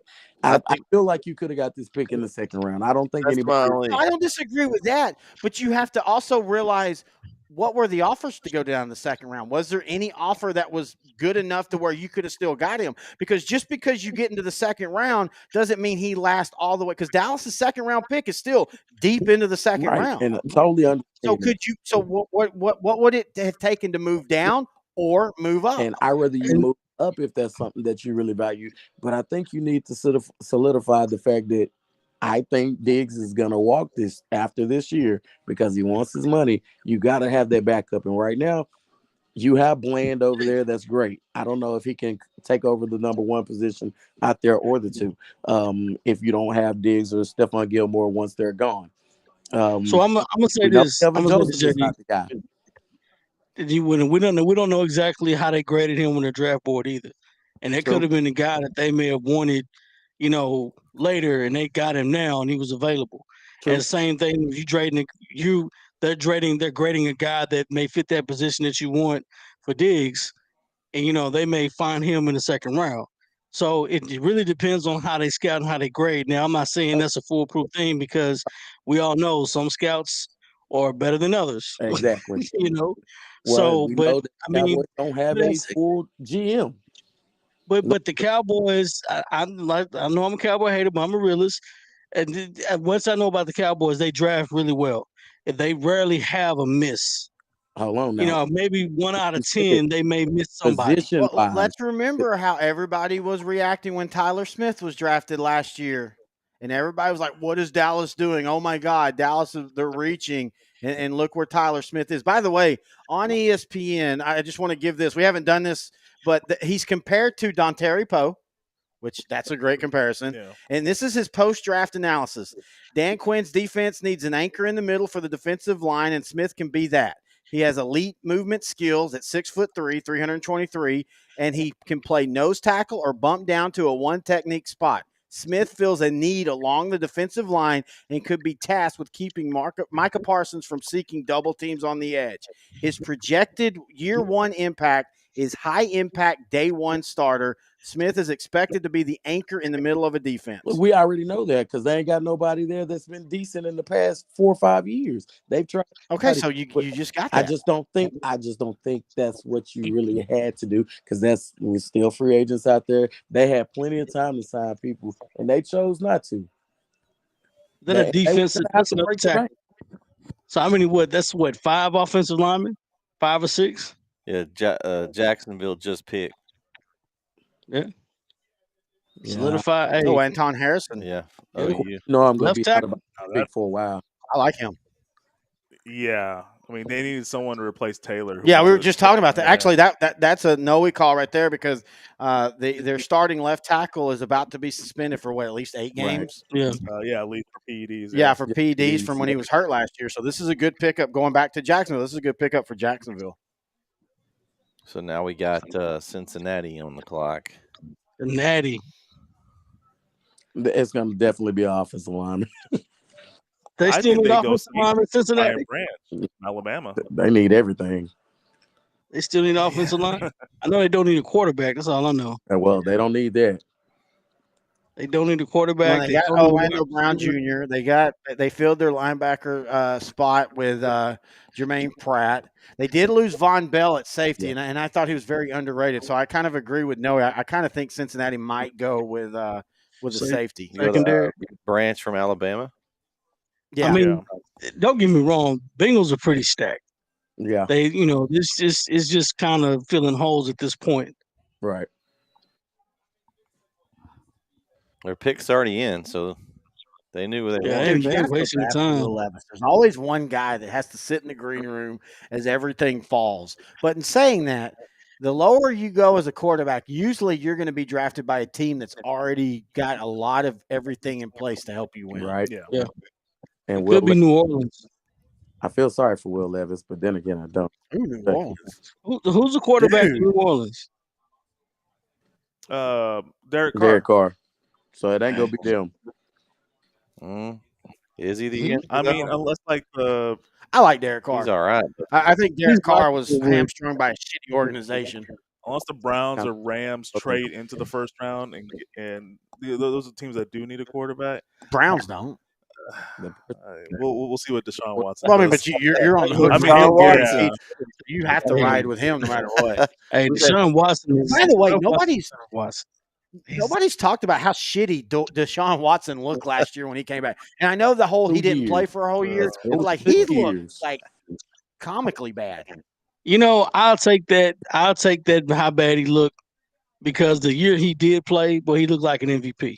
Yeah, exactly. Yeah, the last year with Houston. No, I agree. Yeah, and I'll take that. I'll take the bad 6 games over, whatever. I was like, listen, we'll throw that away. We just want to get you. I'm pretty sure they just want to see him on the field. Right. You We just want want to to see you play. acclimated to the situation. He's been gone for 2 years from football. He took a year Yeah. off, and then of course they suspended him for a year, Oh, basically. love the old look. Oh wow, the natty. Yeah, I The might natty see Brian Bengals. Branch or maybe like a rusher, like Brees or Murphy, maybe. I don't think I'm gonna get over this Dallas pick. But you got DN. I can't wait for next year's trash show so we can come back to that because I think you're going to be really, really happy with Smith. We'll see. I'll just like I said, like Corey told you, it takes me time. I mean, It's gonna bury in it. I'm not mad at He'll the pick. get I just wish they could have traded down and got him. That was my only. And again, I'm we, with you. we all want that, but we don't know what the offers were. That's true. And again, Dallas didn't have a high second round. So if they couldn't go down to get him and they felt that he would be taken before they drafted 20 picks later, you've got to make that move no matter what the board says. If that's what you Sometimes you just feel suck. is the best guy available. Yeah, that's true. He might not. And have again, I will be the first to admit I was so pissed with Micah Parsons, not because of Micah Parsons, but because that Sartain Jr. was taken off. And then I was pissed last year with Tyler Smith. And both of those have proven to be perfectly, of course, Micah Parsons is a transitional, generational player. And then Tyler Smith is a really, really good offense. So I'm going to trust that they picked a guy that they feel can fit their needs. Yeah, I mean it's definitely true. He fits what they were. And lacking. Michigan, you didn't run against Michigan. That's the one thing you can say No. about Michigan. Their run defense, and he was a huge part of that. That's how I feel about that right now. It's gotta grow on you. It's Yeah, gotta grow on you. Better grow. Bengals. As I'm all out of Vince, the Bengals. The Saints are going to be an interesting one as they're on the clock. Last year they were 7-10. But again, they're in a division where they could still be immediately competitive. Yeah. They lost Marcus Davenport. They lost their Andy Dalton. They got Derek Carr. They got Jamal Williams, which I think is a very underrated pick because you've got Alvin Kamara, who's still facing Charge. possible suspension. Jamal Williams was a great pickup. They need a tight end. What about Meyer now? You know what? Yeah, that's a real good. That would be a really good pick for them. I thought they were happy with Juwan Johnson. And with them having a Yeah, but again, he's one of those that came out of nowhere. Will it? How consistent will that be? Is that a 1-year flash? yeah, their But coach, you get And somebody they had to give. and give they Derek had one of Carr the a good best target. rookies. And I think they had one of the best rookie wide receivers of the league last year. Olave. Yeah, Chris Olave. I'm gonna Yeah. say Nolan Smith. I think they'll do anything to improve their defense. New Orleans Yeah, is a because I very mean, good organization. when you think of them the last few years, it's on Mhm. defense. But I Right. mean, they lose Shy Tuttle, they lose Davenport, they lose Mhm. Caden Ellis. So I mean, yeah, it feels like we all think the Saints defense is still really good, but when Yeah. you actually look at it, they've Mhm. lost a lot. And I know Marcus Davenport probably didn't live up to his draft pick, but I mean, Right. he was still really, really I mean, solid. He was solid. you're Yeah. looking at an edge guy. You've got Felix Anuka, was it however you say his name, from Kansas State. Oh, Uzama. I can't. Yeah. Yeah, it's too complicated for me. We'll go with Speaking of Kansas There you go. State, you want to talk about a flyer pick down the line for Cowboys? Deuce Vaughn. Yeah. Oh yeah. I don't have a problem with that. He's undersized, Doesn't but his he's dad? quick. Doesn't Is his he dad too work much? for the Cowboys? Yes, his dad's a scout for the Is Cowboys. he Yeah. too much like what we have? We talked about that earlier. No, he's Pollard's not a powered back, but Pollard. I think Pollard's actually underrated. I think you can ride Pollard into the gaps in the A and B. Deuce Vaughn is more of the traditional third down back. You're going to get screens with him. You're An going to get alternate. tall sweeps. You're going to get him out to the corner. I'd like to see him get Roshan Johnson, the Texas back. I think he's one of the most underrated. No, I agree. I think, for all the talk about Bijan Robinson, Roshan Johnson was very underrated. He did a lot of the dirty work. That's what the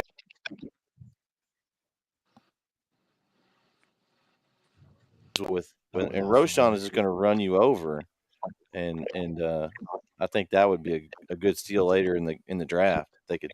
Well, that be Yeah, Roshan's not going to. He doesn't have any hips. He doesn't shake and bake. He just goes right in the head first into the gap, and he'll run you over. Well, Now the problem reminds- is lost. can he do that in the NFL against the 6'2", 300-pound guys instead of the Big 12, which is more of a rush ins and get to the quarterback. I mean, I don't know. He's got to have better blocking and better holes to go through. So, I mean, if he has better knowledge and skills, and he knows he needs to be the low man, that means he's got to get down low and make sure he's hitting the holes hard enough to where he's making that impact from the jump. So I think if he can do that, and that's the pick, I can live with that, because that just reminds me of having Zeke to an extent. Zeke had a little bit more flashiness to him in the beginning parts. Later down the road, he was a little bit straight line, I'll run you over type thing. So if he can do that and keep his shoulder pads low and run through the defender, I'm all for it. But you got to have that 1-2 punch. We've already talked about that, and I think you got to have both backs. Yeah. Where did Zeke land anyway? Where's he at? He hasn't landed anywhere. He's landed at the house. He may end up landing back if you know what, at the right contract price, I would not mind. Yeah, because he does a good job for what we used him for. Oh, I think if they don't take a running back, I think Zeke Elliott's definitely back for. Because I think he likes playing with. I think he's good buddies with Dak, and I think that I think it would work. He kind of settled into his role pretty well last year. Yeah, and he made his money, and so you can take the vet minimum and everything, and $20 million. And by all accounts, by all accounts, after a couple years of him being just young and dumb, he's pretty much matured and become a real good team leader. Right. I have no problem with them bringing Zeke back at the right money. I wouldn't mind it because, like I said, he's frustrated with the fact that he hadn't landed anywhere. And to me, I was, if you're getting rid of him for the money purposes, I'm 100% fine with that because, of course, the production has declined. But if you can get him back at a rate where it's not going to hurt you and it can only help you, gain other players, I'm 100% for it. And, if that's what it takes. Because if he's only going to do, so many carries a game and so many per season, he can get you quality carries and he protects the ball and he can put the ball in the end zone. Right. It's proven. Yep. And again, you've got Pollard coming off an injury, which he will eventually be 100%, but it might take 4 or 5 games into the season before he's 100%. Or it could take all year. That's right there. There went the Saints. They went defense. Good job. I'll just say that. I won't give out the name. Yeah. So we got a defensive tackle run now going. Right. Yeah, and next pick is Philadelphia, and they've already addressed their defensive tackle need. But so they'll go. They need a safety. They need a guard. They need an end. This could be a Osiris Torrance or Brian Branch pick. Yeah. Because they the safety, right? Because Epps left, right?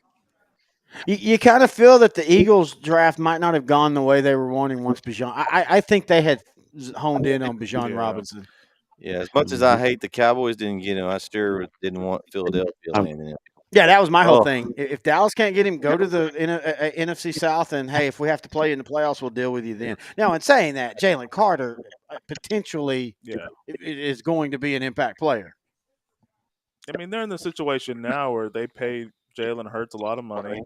Like we said earlier, they're going to have to just like do what Kansas City's doing and stockpile the rest of their. But the thing is, and this is where I wish Dak would get it. And this is just me being selfish because, hey, you get what you can money-wise. Yeah. But Jalen Hurts is going to be underpaid. Mhm. And he, I mean, like his highest hit is going to be $30 million, which is a lot, but it's not. With where the cap's going, that's not a big hit. Yeah. Now, I'm hoping if this extension with Dak, maybe he will be like, okay, you know what? I want to win. So I'm willing to give up a little. Again, if you don't, I get it. You go for what your money is. Yeah.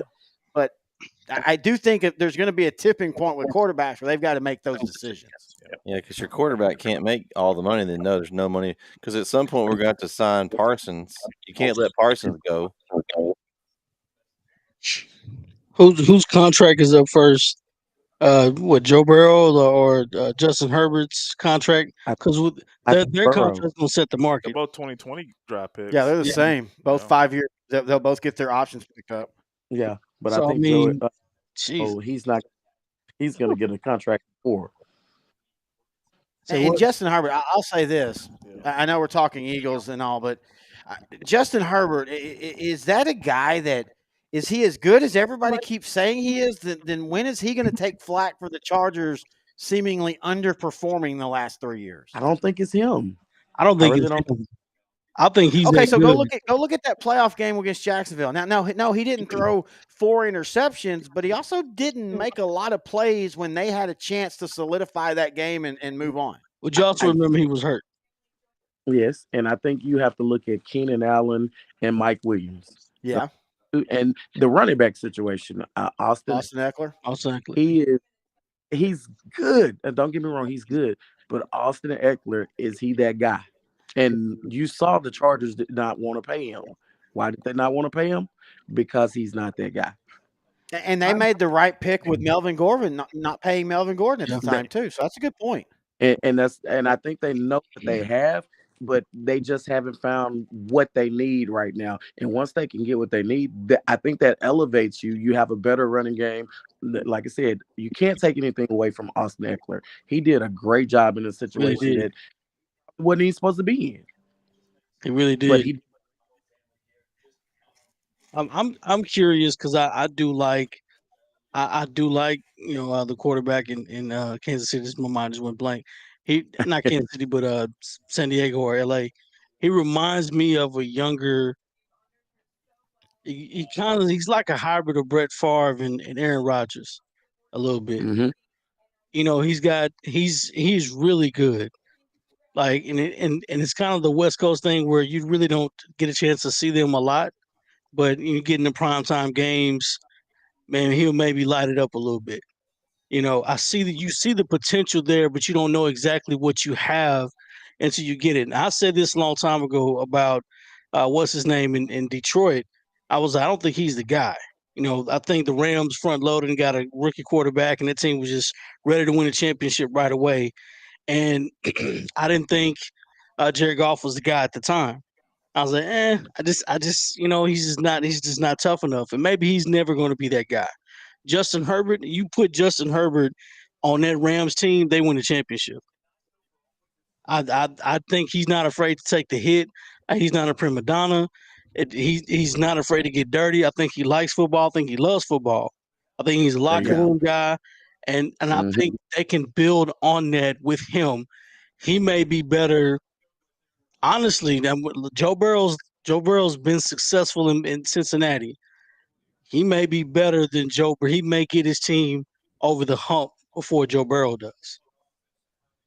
And see, I feel like Joe Burrows is taking less talented teams to a Super Bowl and an AFC title game. I don't know. There's Chase, you had, man, that T. Higgins. Don't get me wrong, I love T. Higgins. Yeah. They And that stack. division, but then again, that division is tougher than well, I don't know. It's almost about the same. And let's remember this, especially the first year, but even last year, Joe Burrows took record-breaking sacks and still won games. Yeah. Like that, he literally broke what is supposed to be the mold. If you pressure a quarterback, you win. He didn't. He got pressured and he still won. And again, I love Justin Herbert. I just think that Justin Herbert keeps getting a pass when the Chargers are a very talented team, not just him, but the whole team. And everybody's like, oh, but he's still the greatest quarterback. Okay, so then when is Jacksonville? That's when you should see that. That's when you should see a great quarterback play. Okay, you're up a lot, so solidify that win. And again, Herbert didn't throw 3 interceptions or anything, but he also didn't make the plays when a great quarterback is supposed to make those plays. Well, I just think people. I think you have to look at it like this. They say that San Diego is very talented. If you look at it, like, and I think Corey brought out the point, they are talented, but when are the talented people really on the field for all the games? And Keenan Allen was off the field quite a bit last year. Mike Williams was out. They're all So feeling if lucky.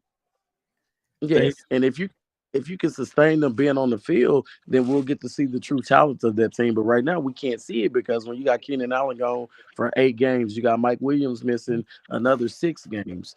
That impacts the rest of the play and the talent that they're supposed to have, and you don't actually get to see the true talents of the team. That's true. Well, the Eagles pick is in, so yeah, let's see what they're going to do. They should go for a guard, but I'm thinking they'll I'm gonna go Brant. best I'm available. gonna say The Georgia linebacker. No, let's to go along with the 2 or Jalen Carter they picked this year and then last Jordan year, Davis. and then Nakobe Dean. Yeah.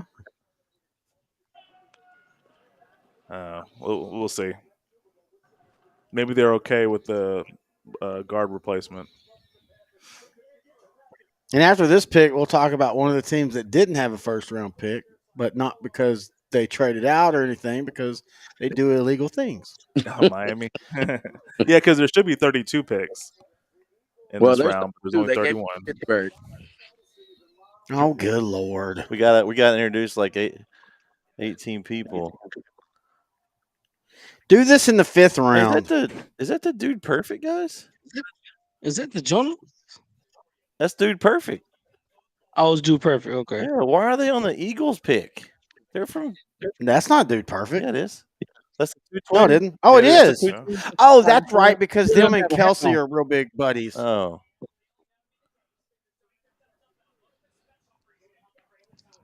I don't know how Okay, we don't. What are we doing? Crap. Oh.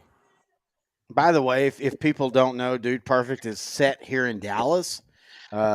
They're literally, they do a lot of their stuff over at the Cowboy headquarters in Frisco. They're a YouTube channel. They do trick shots and things like that. Oh, okay. In fact, they first got big because about 7 years ago, they did a lot of stuff with Dallas Stars, Tyler Sagan and all them. I love watching their stuff. It's awesome. Yeah, they're fun. And until you realize that they heavily edit their shit. Yeah. 20 to 30, 40 million times. It's all for the content. Wait, what? What do you say? What do you say? Hey, we all got to have content. Speaking of, we got Brett after the show going to be doing titty bar dances. Oh, $2. Come on, sign in. All for the content.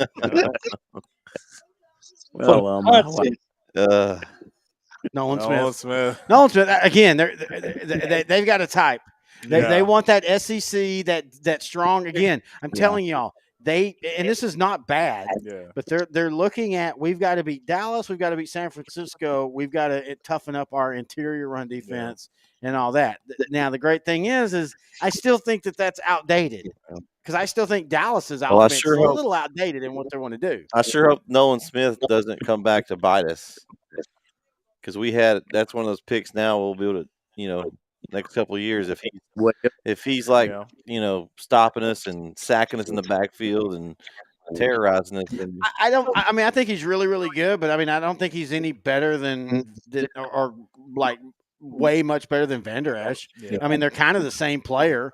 They're going to play well against the run, and you can try to block him out. He's a little bit more of a pass rusher. But in saying that, when LVE has rushed the passer, he has good success. Yeah. Who do you think the Chiefs pick? Dude, the Chiefs are one of those that they could go with anybody. Yeah. I think Do they have a need? I mean, honestly. I mean, they could always go for another receiver. They lost Juju, right? They need an edge guy. They lose Frank Clark. Unless now there are reports that Frank Clark could re-sign with Kansas City. Yeah. But I could see Kansas City trade. This would be one of those if there's somebody wanting Will Levis, they could trade down. Yeah. Yeah, like the Rams. Yeah, the Rams. I still feel like the Rams are a team that might try to trade back up, but maybe not. If I'm Kansas City, One I of the go for needs the offensive apparently line. for Kansas City is a tight end. You said offensive line, Corey? O-line. I'm not letting anybody touch.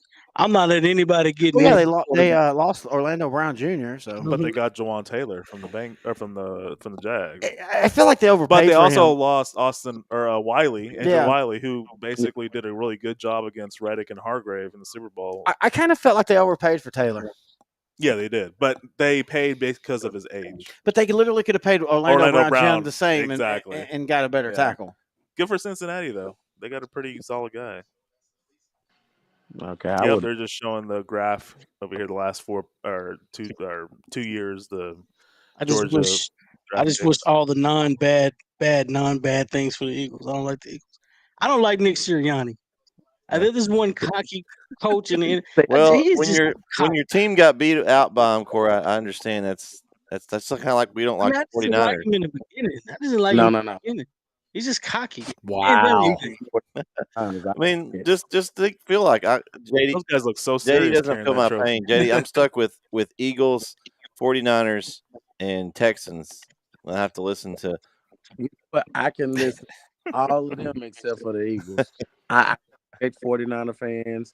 I respect Texans fans because I know Texans ain't done nothing. You respect winners. I appreciate that. Oh, well, I do, and that's true because who did I look up to when I was growing up? The wide receiver. Right? Yeah, that'd be a little bit of a reach, but yeah, I'm trying to think what would not be a reach. Do you kind of feel at this point, whoever Kansas City drafts, you just trust? Like, okay, yeah, he's going to be good. It's probably going to work out. They could just draft anybody that's a weapon on offense, and Mahomes is going to make them look like a star. I mean, at this point, I mean, you know the best thing about being the late draft picks, you're probably going to get drafted to a winner, and there's not much you need to do, but just don't mess up. I mean, you're going to get groomed, hopefully, in a good system. Yeah. So I mean, man, just don't mess up. Just be ready. Kelsey's getting up there. Do you take the tight end from Notre Dame and have him groom under Kelsey? I mean, that sounds like a great idea to me. I mean, I'm not sure if there's any value anywhere else in the secondary. You can always improve in secondary. Yeah. You can always get Porter, but they have a pretty decent secondary. The main loss for them in the secondary was their safety, Thornhill. And Thornhill was more of a problem to the thorn in the side. I still feel like they've probably tried to trade out of this and just not find anybody, which kind of makes you again wonder all the talk about Will Levis and he could be the true diamond in the rough. Maybe that was just all a lot of BS because I don't feel like anybody ever this round was like, yeah, we need to go for him. Well, maybe it's just one of those where there's just nobody that like has that big a need to draft a quarterback this early. The ones that needed to draft it already have. What about the Commanders, though? Yeah, but you've got the Commanders. You've got again. No matter what we think about Kirk Cousins, he's on he's got 1 year left. Tennessee, you've got 1 year left with Ryan Tannehill. So you would think if they really felt that this guy could be a future, even if he's not, you still draft him and you stash him and just see what happens. Right. Because we've seen other teams do it and it hadn't been successful, let's say that. But what if he did turn out to be that diamond in the rough? And like you said, you're Minnesota, you're the Commanders who have Sam Howell out of North Carolina, you have Jacoby Brissett as a backup. Who are you really trusting? I mean, exactly. I mean, I don't even know what to expect from that team next year. Dude, they are so counting on Sam Howell, who beat a Dallas team who was very unmotivated. You could tell they just were like, "Yeah, we know where we're at in the playoffs. We're Right. good." And they're like, "Oh, this is." I mean, and not that Taylor Heineke was good, Yeah. but at least Taylor Heineke, the fans supported him, and he wasn't terrible. I just I don't get that one. And I don't get it either. So the pick doesn't match what you would expect from a team that really is trying to gain ground. Because if Sam Howell doesn't turn out, you're turning to Jacoby Brissett. Okay, yeah, he had a decent season in what you call, but what are you getting? What are you really pushing for? Good point. And you don't even have a true running game that you can say, okay, we have Jacoby Brissett and we'll just play safe and we'll run the ball 30 times. Exactly. Because Jacoby Brissett, I don't have a problem with him, but he literally is not going to try to make a mistake, which is fine, but that means you're also not going to try to make a play. Yeah. You're going to just check down every time. Watching him and Teddy Bridgewater, they just annoy me because they just check down every play. Teddy safe. Teddy Bridgewater though. Feel bad for him. But I mean, it's just that's where his career has gone to at this point. Hell, give him credit for what after. I mean, people. I have never heard. Well, I say I never. I've heard of 2 injuries where players were throwing up and everything, and that was Joe Theismann breaking his leg on Monday night, and Teddy Bridgewater breaking or whatever he did to his knee in that practice. They said players were throwing up. Oof. I mean, think about that, because if you've played football, no matter my leg got shredded in football. And for throwing gruesome it was. So credit that Teddy Bridgewater is even still in the league at this point, because that was what 9 years ago. Yeah. Whoa. And he's still making Chase Daniels money. That's good. I mean, he Daniel money. One year it was after deal. the 2015 season because they won the division, and then that offseason going into 2016, he shredded his knee, and then they traded for Cousins. No, it was Sam Bradford. Oh yeah, Sam Bradford. Because they started like 6-0, Yeah. and then reality set in, and they realized, oh yeah, we don't have an offense. And then they had Case Keenum 17. And No, Bradford's another one that, if injuries, I'd like to have seen where he was. He was not a bad quarterback. Yeah. Bite me, Big Red. Well, they're really amping this pick up. I mean, they're amping this one up. I mean, there's nothing. I mean, you won a Super Bowl. There's nothing like the guy that gets this pick. He's gonna party. I'm partying all night. Like, I'm just coming to training camp. I'm just excited. Yeah. Well, especially for this team, because you sit there and look like, man, we probably going to the Super Bowl again this year. Like I'm just gonna come here and buy all the guys lunch, all the position guys lunch, and carry their bags, and hey, I'm good. Just be ready. This is the be ready position. Oh, Jesus Christ! Really? They bringing the trophy out and everything here. Gosh, that's the third one. Hey, they won the Super Bowl. I mean, let's give them credit for all the talk about how tough the AFC is, and yet Kansas City has now been to 3 Super Bowls, won 2 of them. Yeah. And I mean, it would take Patrick Mahomes being hurt that they're at least not in the AFC title game next year. They've been to 5 straight AFC title games. Yep. Wow. Amazing. Yep. There went one I mentioned earlier. Guy from White House, Texas. God damn. Hey, right down the street, bro. Oh wow. Okay, yeah, that fits. Goodbye, Frank Clark. Or bring Frank Clark back at a lower salary, and you get him getting 20 snaps a game. There you go. The pass rushers under 30. You think Frank Clark's gonna come back at a discount? Oh yeah, I mean, Frank Clark has not signed with anybody else. He's from Kansas City, Missouri, as well. So that's interesting. Oh, he's right down the road. He's gonna drive to Kansas City. He's selling some tickets. Bro, you ain't even got to move. Yeah, like I'll stay in a whole season. Like, I'm just waiting to sign my bonus so we can party with my boys and go to training camp, and we're good. You don't have to move. He's already just be ready.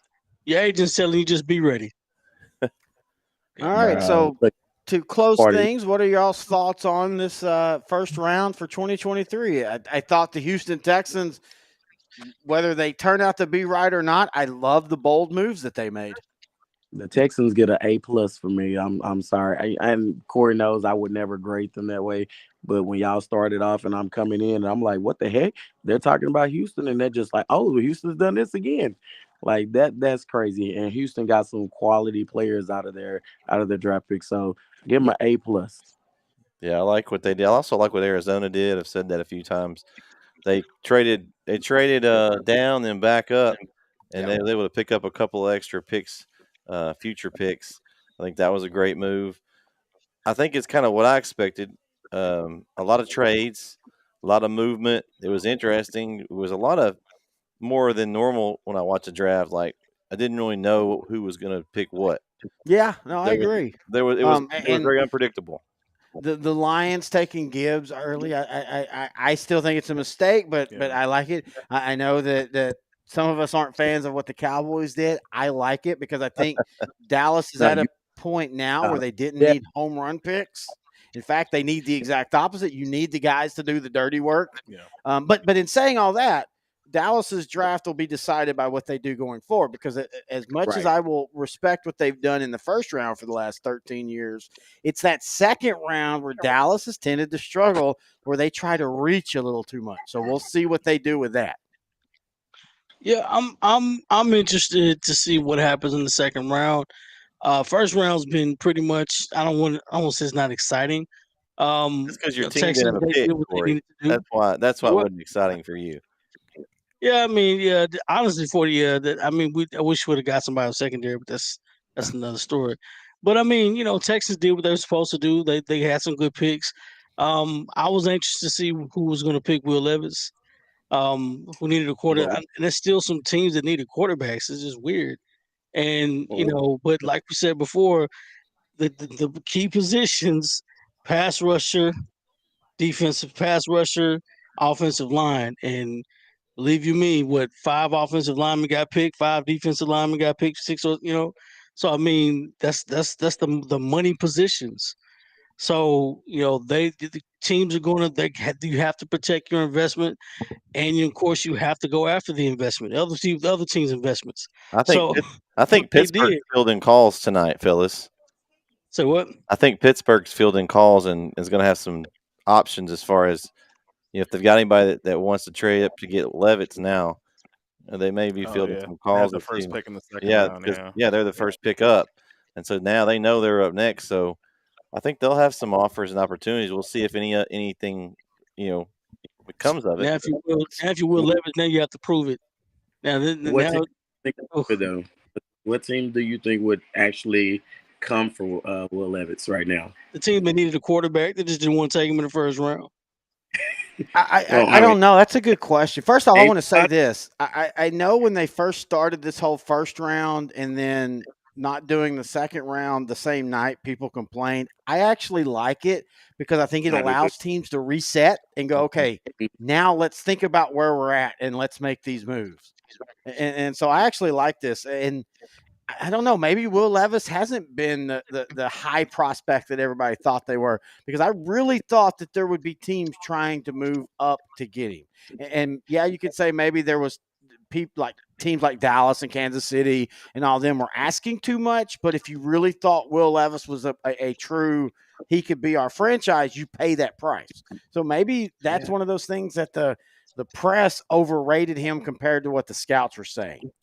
And well, I think the scouts probably overrated him too because when you look at their top 5 guys, he's like number 3, and the one with the lowest side was supposed to be Anthony Richardson. He Yeah. was he was high risk, high reward, or you get what you get because he was so lackadaisical in certain situations, even when he was at Florida. So he was the guy that they talked about probably not being the guy, and Will Levis going before him. And I was kind of shocked when y'all said the Colts took him. So it's like, hold on, what's really going on here? So there had to be something in that scouting report that says, hey, let's wait on this guy because I got a feeling he'll go second round. Yeah. It's just why not go first. By the way, we can agree with it or not, but you got to give Jim Irsay and the Colts credit. They swing for the fences on these quarterbacks, whether it Yes, be trying to get Rivers to come back and play one good year, or Matt Ryan, or Anthony Richardson, I appreciate that. I know it might not be the most efficient, but again, I go back to the old days of let's just swing for the fences and give the Colts credit, because if Anthony Richardson hits, the Colts are a talented team. Yeah. Oh, most definitely. And it's something that they've never had before. Just think, you had Peyton Manning for, God, what, 15 years or so, and he was not dynamic. He could throw the ball, but with the spinal fusion to his neck and all of that stuff, he wasn't the same guy. So this gives them a little bit different of an element of a quarterback they could possibly see, and it could be, it could be something special for them. So and Michael Pittman Jr. and with Jonathan Taylor, I think that could be a great combo if they actually work it out. Yeah, people have forgotten about Jonathan Taylor. 2 years ago, that dude was just dominating the league. All right, that's going to do it. We appreciate you boys for joining us. Thank everybody for joining us. It's been an awesome, fun draft. First time we've done this, 4.5 hours, folks, and we appreciate everybody joining us. And until next time, that's the NETSN boys. That's Intern Nohe. I'm Terry Bennett. This has been Outdrank the Coverage, the live draft show on L4 Media.